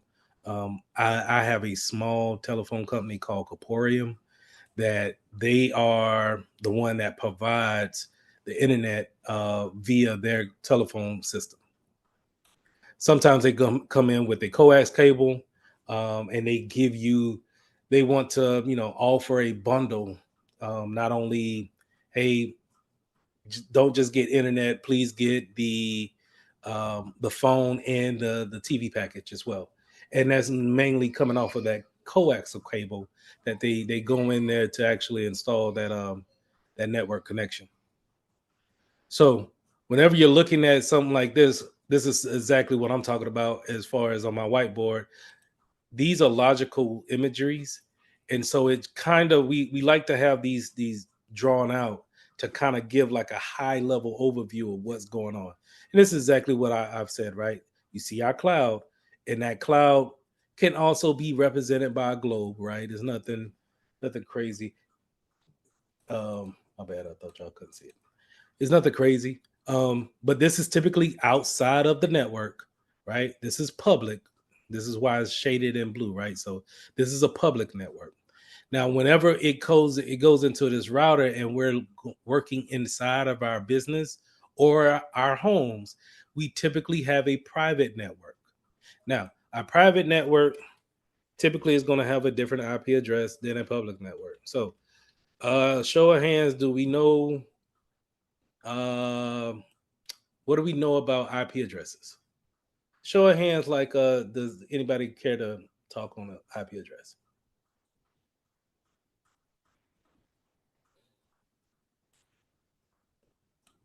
Say it again. IP address. I called you Karma last time. Is it Camara? It's Kamara. Okay, I'm sorry. It's okay. You can either call me Kamara or Cam or anything like Cam. that. I Yeah, got Cam you. is easy. Okay, I got you. Go ahead. IP address. IP address is where the signal is coming from. Pretty much.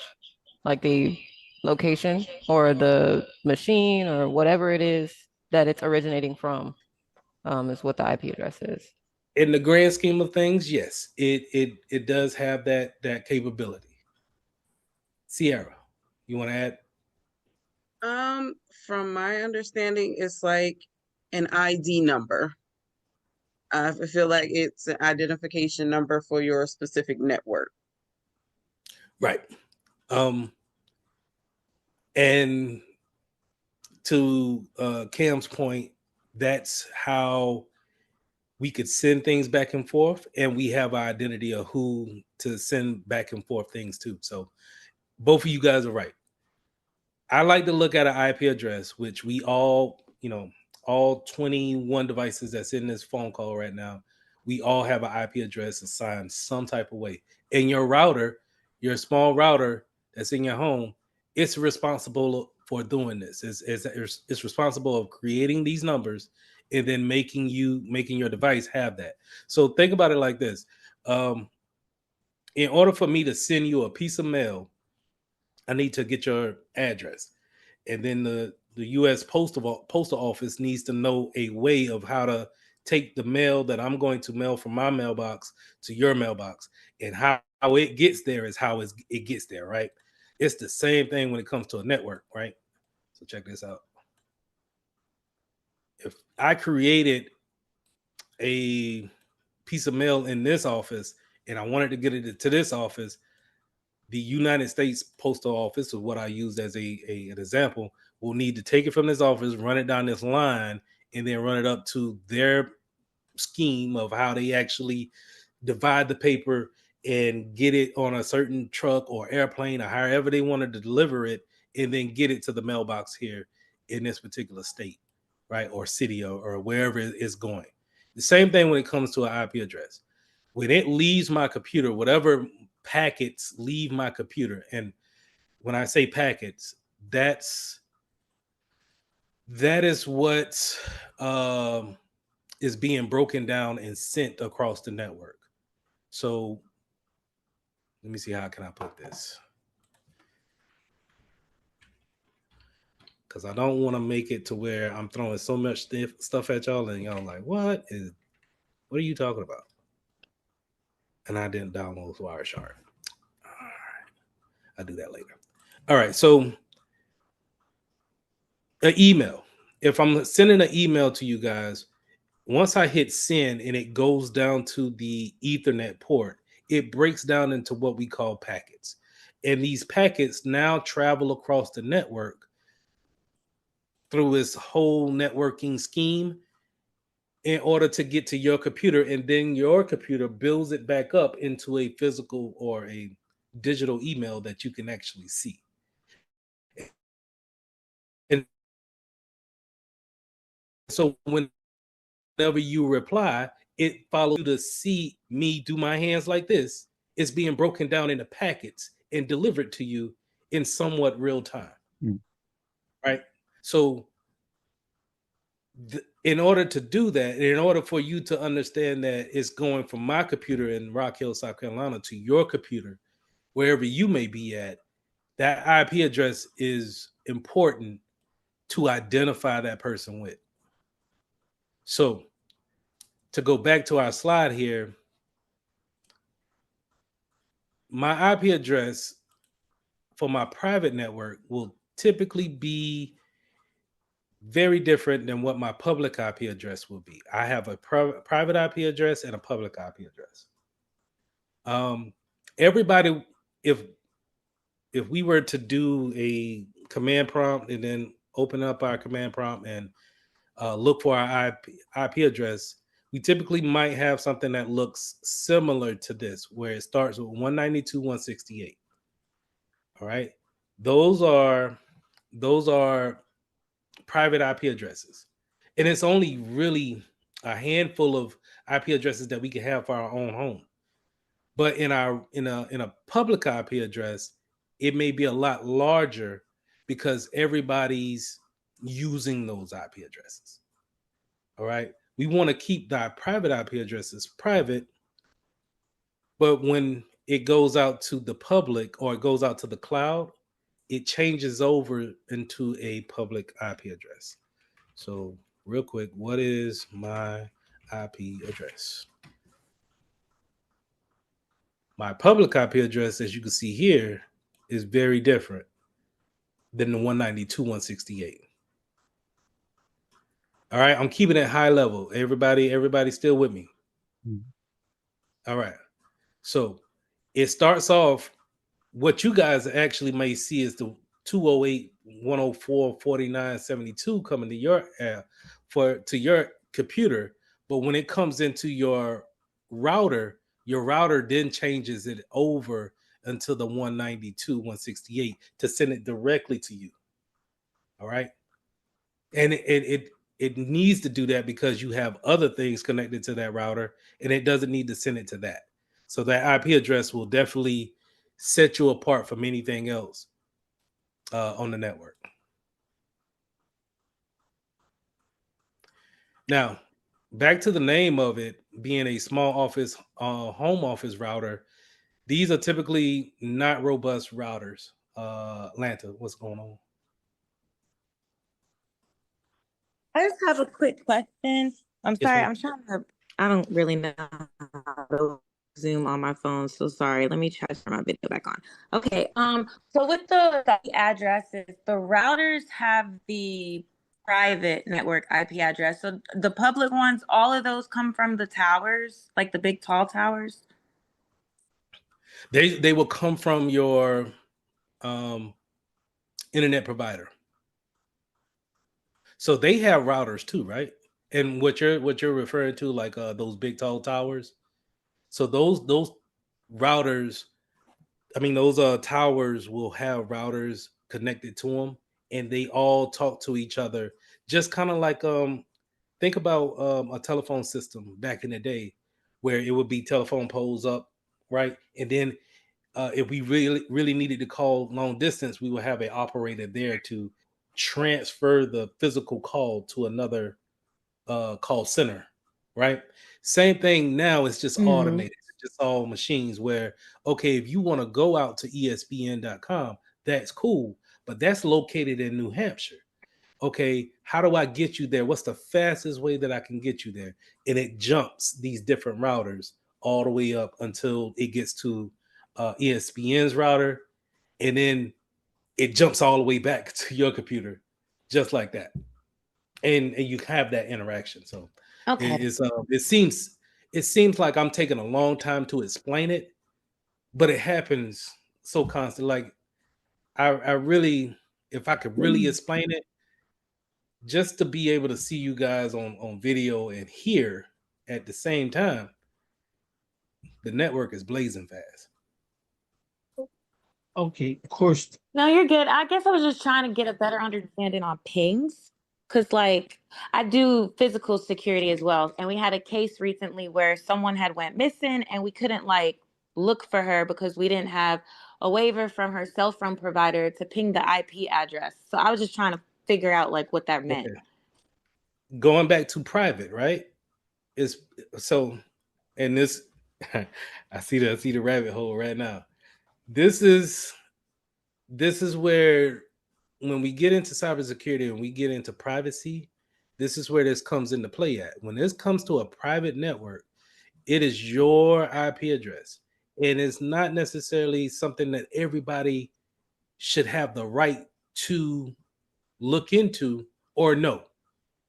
So it's illegal for me to hack into Anthony's network and to see his IP address or his IP address of his phone.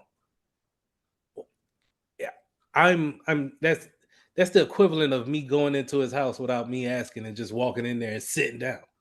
That's the equivalent of it. So to your point of saying we didn't have the private IP address in order to ping her address, that's a privacy type of statement that you're dealing with. If it's almost like you need consent to let that information Right. out. And so in order for that to happen, who will get in trouble? The ISP is going to get in trouble if they leak that information out.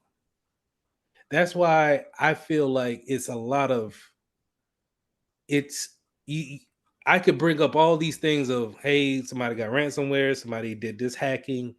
People are always doing all this crime on the internet. Nobody's going to jail for it. Because if we really put the money and time and effort to try to retrace everything back, we will have a bunch of problems with our internet providers giving that information away. So only when we're talking about true forensic type of cybersecurity investigations, maybe you might can get that information like that. But you're gonna have tough cases like that where it's just the information is unattainable. We haven't figured that part out. It's kind of like the Wild Wild West, in so many words. Of we haven't created a standard yet. That Thank you. was gonna be my question too. Is that like she was just saying, it should be some type of standard procedure to whereas in the event of an emergency that you're able to tap into a person's what's called because see and I know that I don't know if if y'all had to do it what is it, Iana, where they had I've seen people they've had to get court orders to break into these people's phones, but there should be something that says, okay, like she said, if we got a senior citizen or elderly person who may have a health issue, uh, or a medical issue that they have to be found within a certain time frame, uh, and I've seen it happen a lot of times. We get the reports of missing elderly people who have medical conditions. So, I mean, I don't understand why is it that you have to go through all of this unnecessary stuff just to try to find an individual who uh, may or may not you know may or may not be where knowing where they are or anything. It is. You ever heard the term can of worms? Yeah. Opening a can of worms, and that's where you're getting at. Where it may sound like a good idea in this scenario, but there are scenarios where it's just like, all right, okay, if we could do this for the senior citizens, can we do this for people under 18? Do we really want to? I mean, we all. I'm assuming everybody in this class has been past 18 for a while now, right? So we know what type of teenagers we were, and I don't even know what type of teenagers we would have been with the internet, but we didn't have it like that. But what I'm getting at is that, do you take away that privacy piece of it and say, you know what, I have suspicions of this, that, and the third. I'm going to open your phone and see what's in there.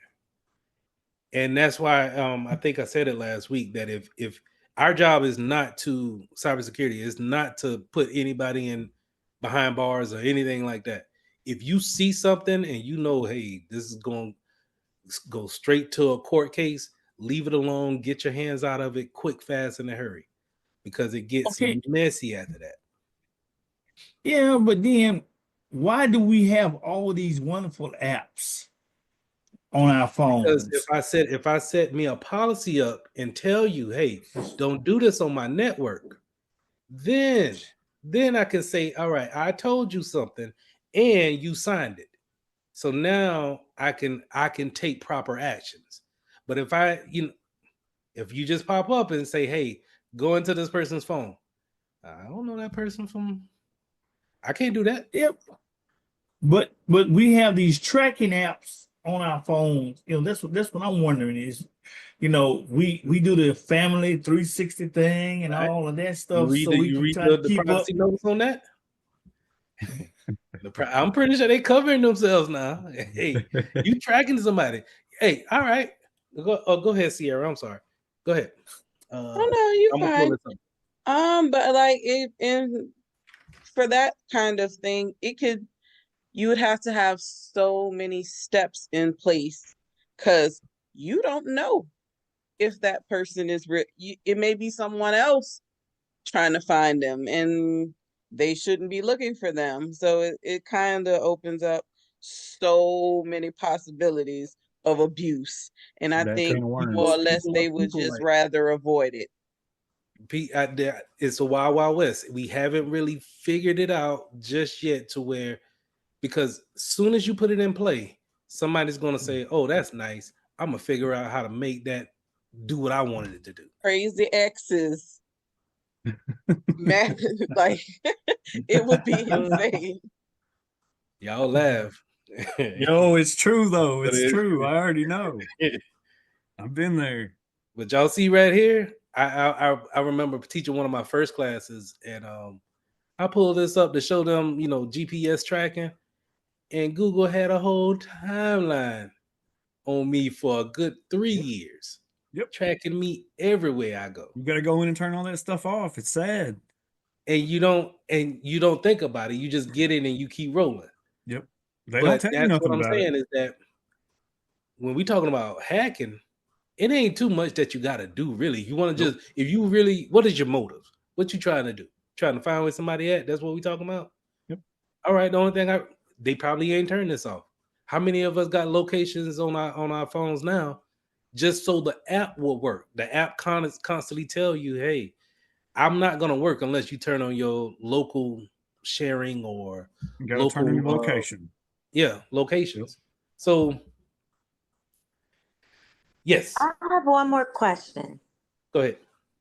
So how does that relate to like VPNs and regions? Because like I know with VPNs, you can I guess mask your location, but I'm a little confused because for example, I own a business, so sometimes I have to buy wholesale. So some of my vendors, they're not in America and the websites might be restricted and my vendor will be like, oh, we'll just use a VPN. Or if it's an app and it's not in my region, I just change my region to like China. And then all of a sudden I can download the app, but I'll still have problems. So how does that relate to like the IP addresses? So okay. Am I masking Um, my actual IP address when I'm trying to make an order? no, you're just using a different router or route. Like let's say if going back to the analogy of a mailing the U.S. Postal Service, right? Instead of using FedEx, now you're using UPS. That's the easiest way I can say a VPN does it. So instead of you still work for this company here, right? And you still want to use the internet, but they're just saying, oh, okay, it's restricted up here to get there. Only thing we're gonna do is we're just say, hey, come here, use the VPN, and now you can use this purple cloud, and now you don't have to go through the normal traffic there and get blocked. You could come here, and now instead of it saying that you're coming from Atlanta to go into Charlotte, you're coming through Tallahassee, and you just took a different route. That's not It's a restricted. different region.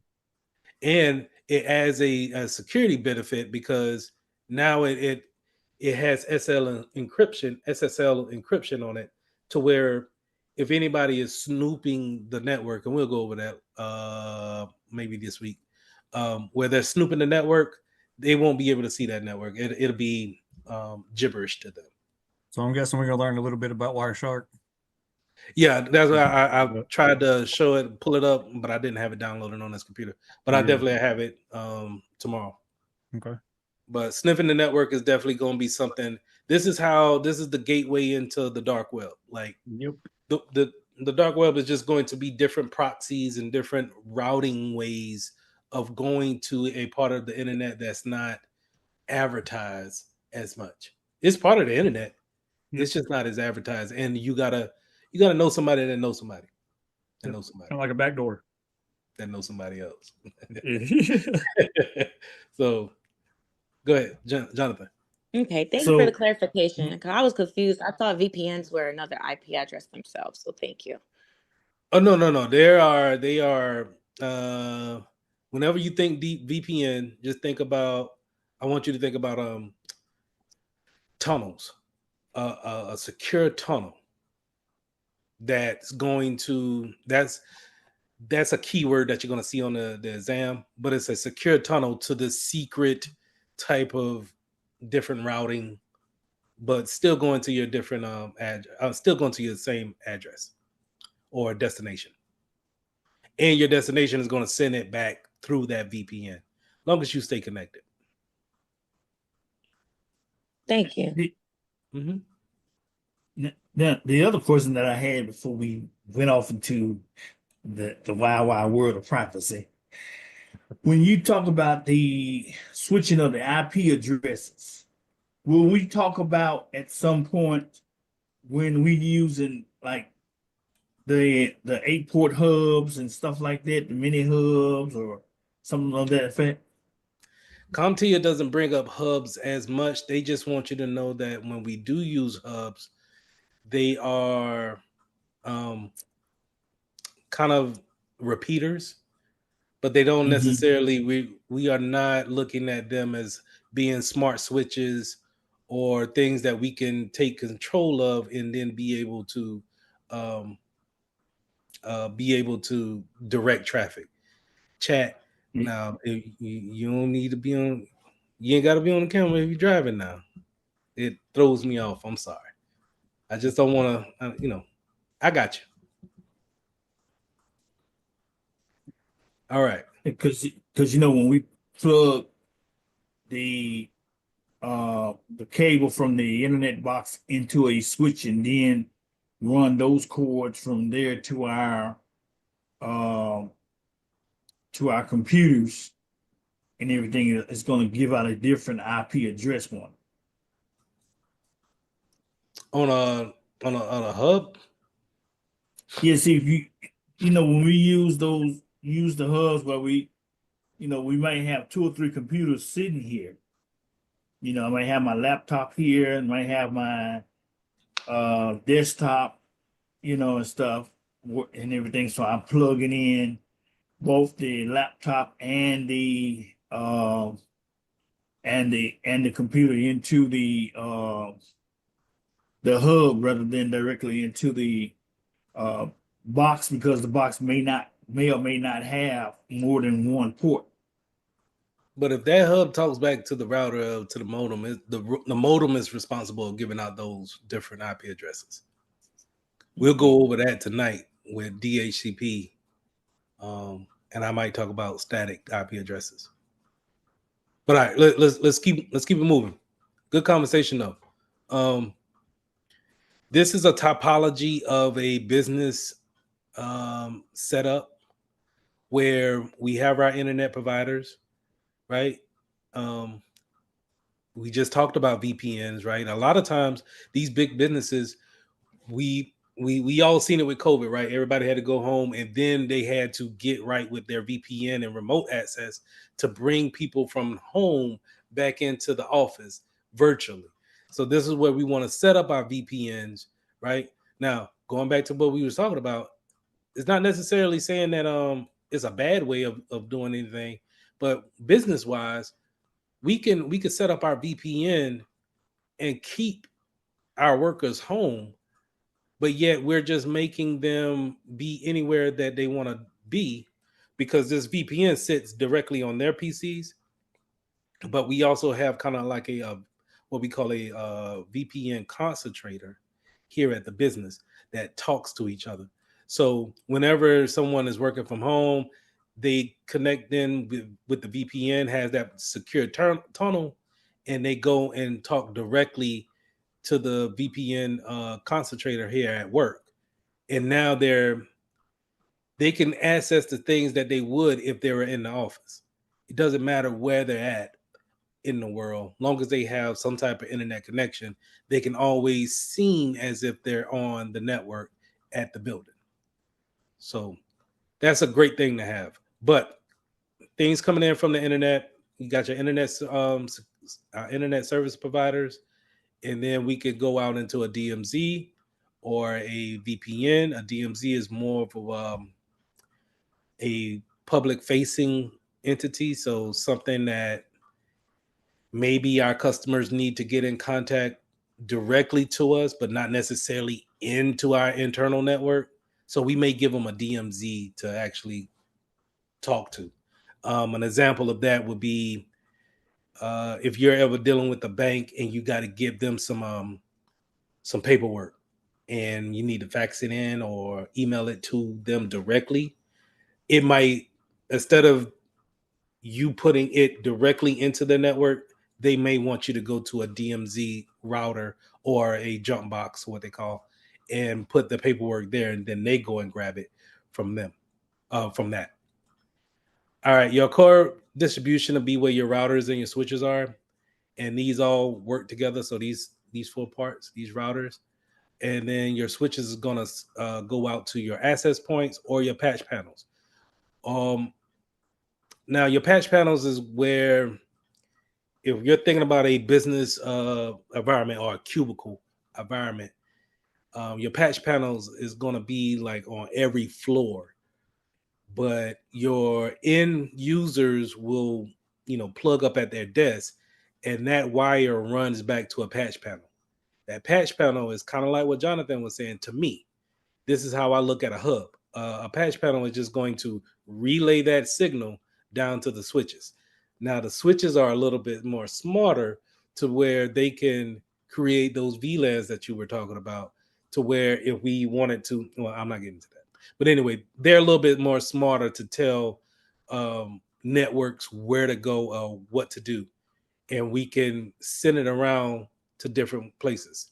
You also have access points, so these are going to be typically Wi-Fi, and all of your Wi-Fi devices can connect and talk on the same network as your plugged-in devices. But then we have some resources here, servers and then printers.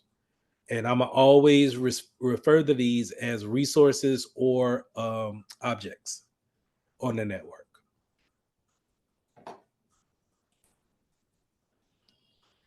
Data centers are we familiar with data centers, or have we seen data centers before, like a legit data center? They typically are going to look like this. Some of these are a little extreme, like that's extreme, but not really. Like the data center for Google is something like this. The bank that I worked for in Columbia, South Carolina, it was similar to this, where you have servers and routers and switches just kind of taking up a warehouse spot, and you wouldn't believe how important airflow is for this particular building. Um, you wouldn't believe that airflow is probably going to be one of our topics in Security Plus, because we need to make sure that if you're running all these servers at the same time, 24/7, and what's the main thing we talked about in the first couple of lessons? Heat, right? All of these things are going to be generating so much heat to where you need tons and tons of just airflow to try to get these computers, these servers, to cool down.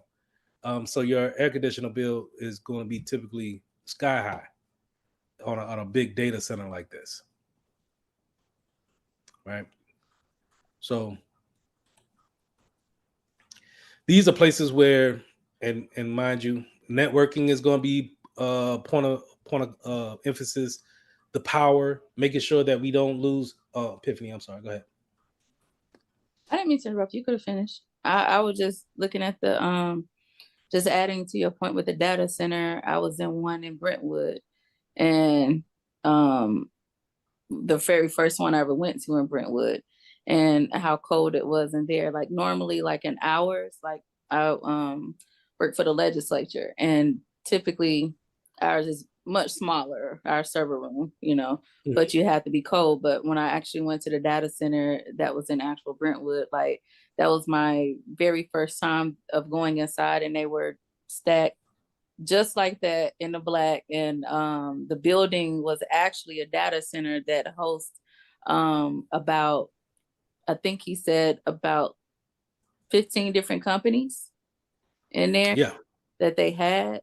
And I was just blown away by it, because it actually, the one that you had beforehand, it looked kind of like that one with all the gray ones, but just how cold it was in there and all the wires, because I was like thinking I'm doing something in our server room until I pull up on a data center, and I was like, damn, like, nah, you really ain't doing nothing. No, it's just it's a network, right? And that's what I'm saying.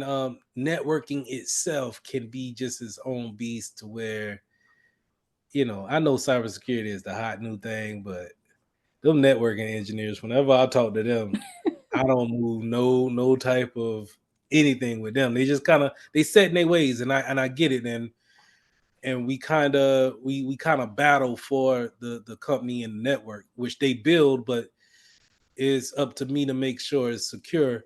But these are just this is what makes the information attainable. This is what gonna where we can create the data, but this is what makes it available for people to actually get to and use it. So when something goes down, now imagine when we were talking about the RAID system, um, this is where we can.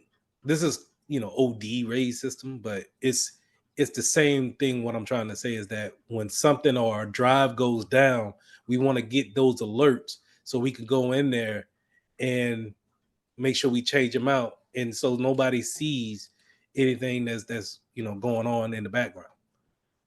That's why SolarWinds is kind of very important to have. Yeah, have those alerts always. Mhm. Now, Sierra, to your question, is it bad for the environment?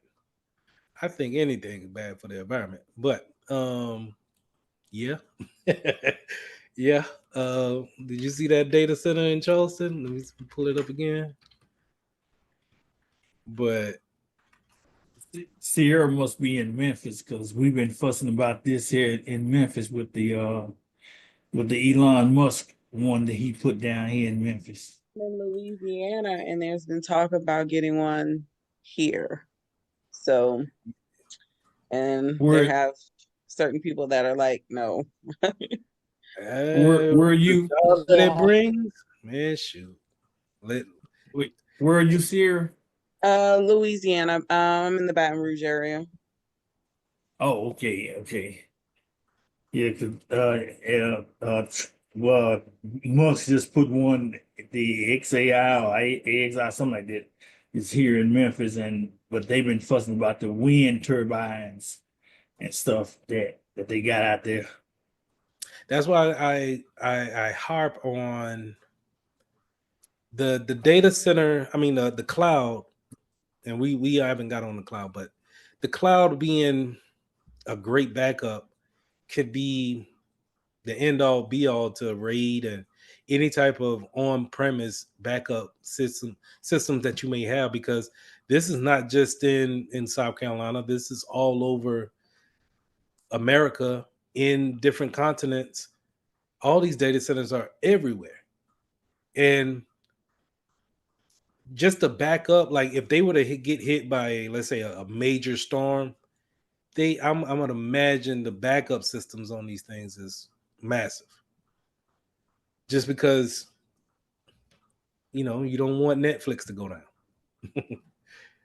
But But now when you talk about data backup and stuff like that, when we're constantly telling them to have offsite servers and Mhm. everything, I can't understand the problem of having these data centers if we're training everybody to say, okay, you got an office here in Memphis.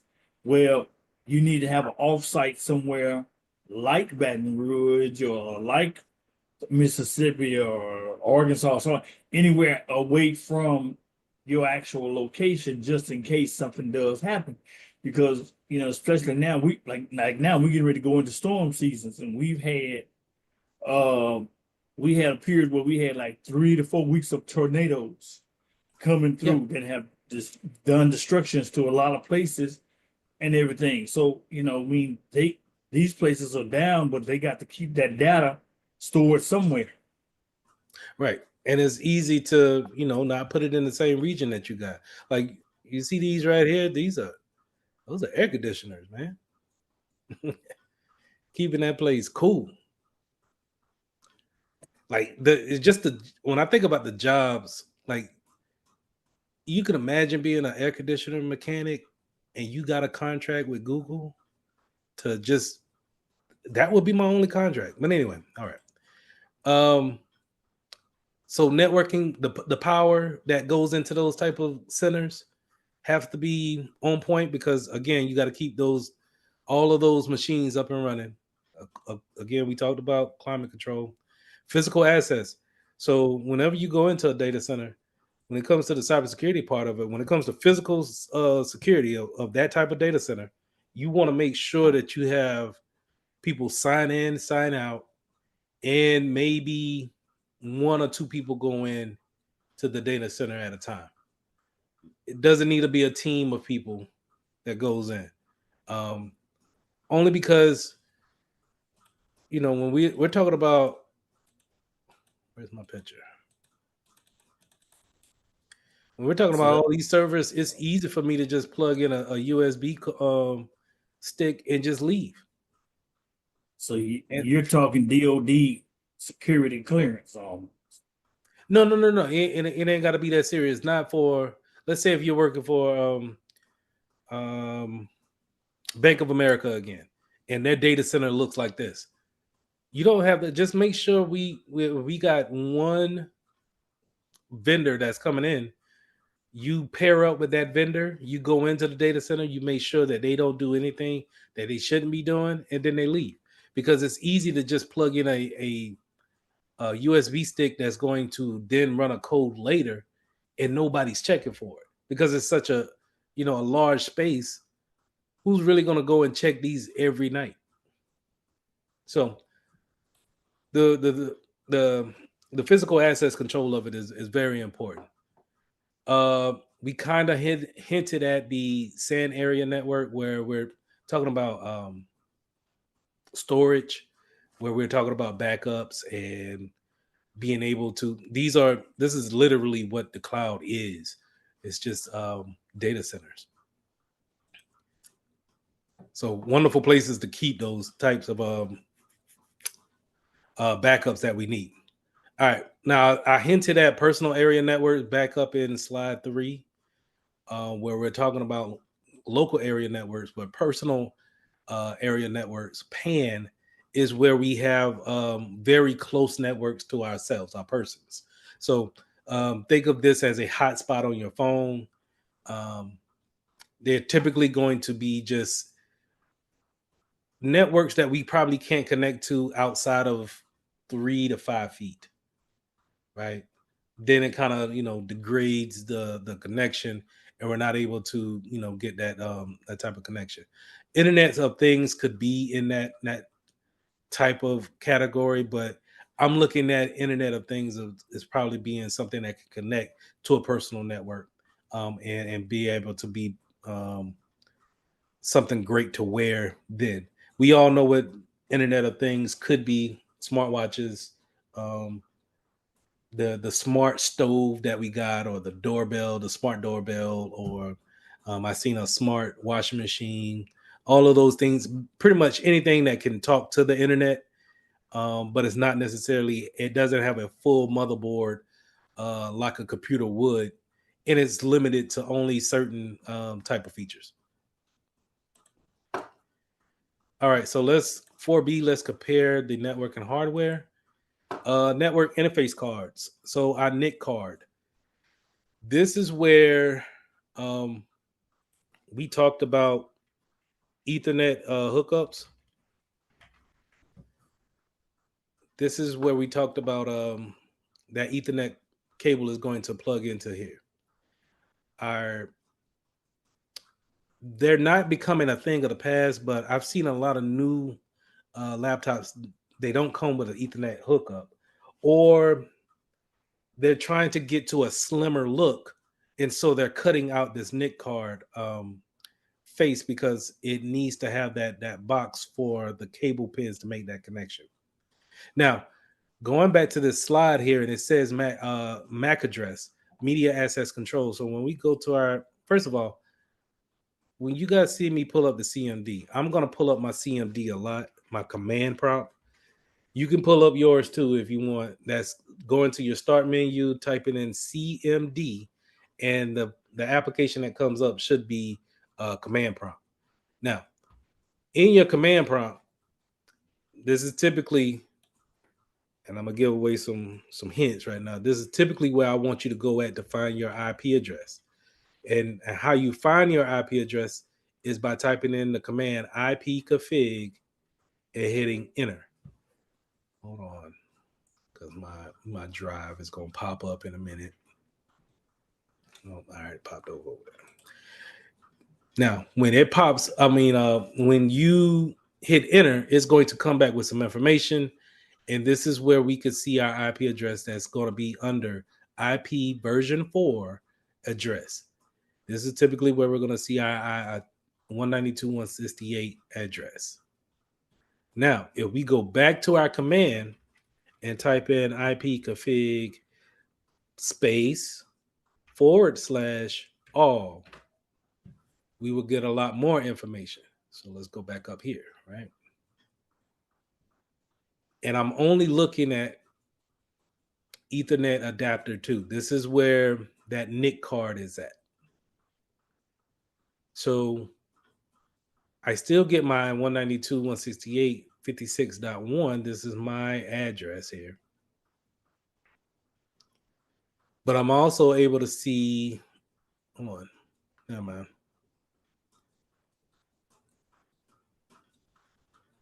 No, I'm here. Yeah. Make sure. Oh, 56.1.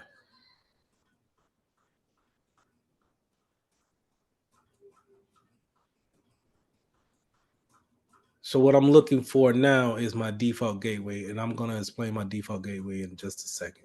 But I was confused on if I got 2 NIC cards in here or not. Probably do. All right. So I got another IP address here on the version 4.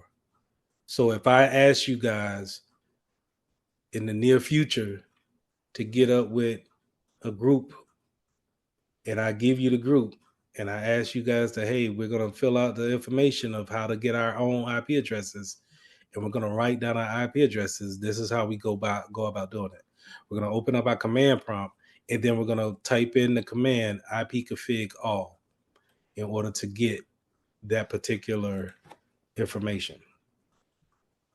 I'm going to put that in the chat. Just in case y'all might, I don't know, have a group discussion this weekend. Now, another important thing to know about is your default gateway. Your default gateway is going to be the address of your router in your house. Now, your router in your house has a login page that we'll talk about later. But how we get to that login page is by putting in this IP address in our URL, and then it should take us there. If you haven't been there, don't do it yet because it may throw you off and throw you out of the class. Let me do that, and then y'all can try it on your own. All right, but it also comes back with some other information such as a MAC address. Now, the physical address is AKA the MAC address. It doesn't say that here, but trust me, physical address, AKA MAC address. For the exam, know that. Physical address means MAC address. The MAC address means physical address. And it typically will have a nomenclature like this. It's paired up with letters and numbers. And it's going to be 2-2-2 of a pair, right? So it's going to be 6 digits altogether of these pairs. And these first 3 digits are going to be from your manufacturer. And then the last 3 digits is going to be unique to this particular adapter or whatever that has that MAC address. I'm going to say that again. So the physical address is the MAC address. The MAC address is the physical address. The physical address or the MAC address will typically have 6 digits, but they're paired up in the different hashes or place marks, right? It could be letters or a combination of both. And the first 3 digits or the first 3 pairs is going to be the manufacturer, whoever made this network card. And then the last 3 will be unique to this particular one that's in your computer. All right. Don't worry about version 6. Don't worry about these just yet. I know it's looking like a. Don't worry about none of these. All these have purpose, but let's just look at IP addresses, the MAC addresses, and we'll talk about subnet mask later. Excuse me. Yes, ma'am. So IP addresses, MAC. What about Wi-Fi addresses? Because I know, like on my phone settings, I saw something one time called Wi-Fi address, and it's six different. It's pairs. It's six pairs, like 54 dash blah blah blah dash blah blah blah 6 times. Your Wi-Fi address should be the same thing as your IP address. Okay, Should be. so it's the same. Yes. Okay. In order to like, okay, don't take that literally, right? So if I were to, I'm on a Ethernet connection right here because if you look in the lower right hand corner, if you can see that, it shows a little computer with the Ethernet cord right beside it. That means I'm physically plugged in. If I were to change that to a Wi-Fi signal, the phone call that I'm on with y'all will blip, and then I will have a totally different IP address. But the naming convention would be the same. I will have these 4 ports or 4 numbers. It would just be different numbers. I might have 63 instead of 62. Okay. Okay. It should be the same. So if you had a longer number, it might have been an IPv version 6. This right here. It could have been that. Now, for mobile devices, IPv version 6 is a lot better, but we'll get into that later. But I just didn't want to, I didn't want you to get confused that what you said was right. It is this, it's the same thing. It should be the same thing, but I'm not too sure on why it would look different. Okay, and I think I'm just a little hemmed up with the Mac being like the physical. Like when you say physical, that means the owner's actual physical address as well, like their mailing address. Don't get confused with that analogy in that. Okay. So when I say physical, when I say the physical card, I mean this particular card that I could buy from Amazon right here and throw it in a computer. I mean Okay. that physical. Okay, got it. The card. Got And it. that Thank you. physical is AKA the MAC address. And the reason why I don't want that to be mixed up is because on the exam they're gonna ask you, they may ask you, they may have something on here like give me the MAC address of the Ethernet 2. And you have to look down here and it doesn't say MAC address, it just says physical address. But you have to know the difference. You get what I'm saying? Mm-hmm. Okay. And I Thank just you. don't want that to get mixed up. Okay. Can you go over the MAC address one more time? I know the first three you said was the make of, like the computer. Yeah. So check this out. So yeah. the physical address is the MAC address, and the MAC Yes. address is the physical address. Yes. The first 3 octets, I'm gonna just call them octets, but they're placeholders, right? So Okay. we could do this, and let me get me a little window out here. Bear with me. No, you're good. And I'm gonna say, we're working on. Let's work on this one right here. Okay. So 0 A 0A dash 00 dash 27.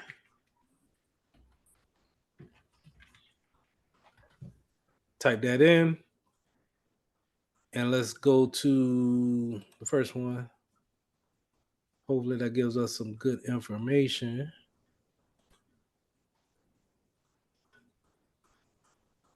So this is a unicast product. Okay. Unicast might be a company that makes, oh, hold on. They might make, the Ethernet card is what I'm trying to say. Okay. But that first 3 octets is going to determine who is it built by. So let's do another one. Let's do another one. I don't think that was a good one. CC, I'm doing this one right here for the other one. CC28. My numbers ain't working, man. 28.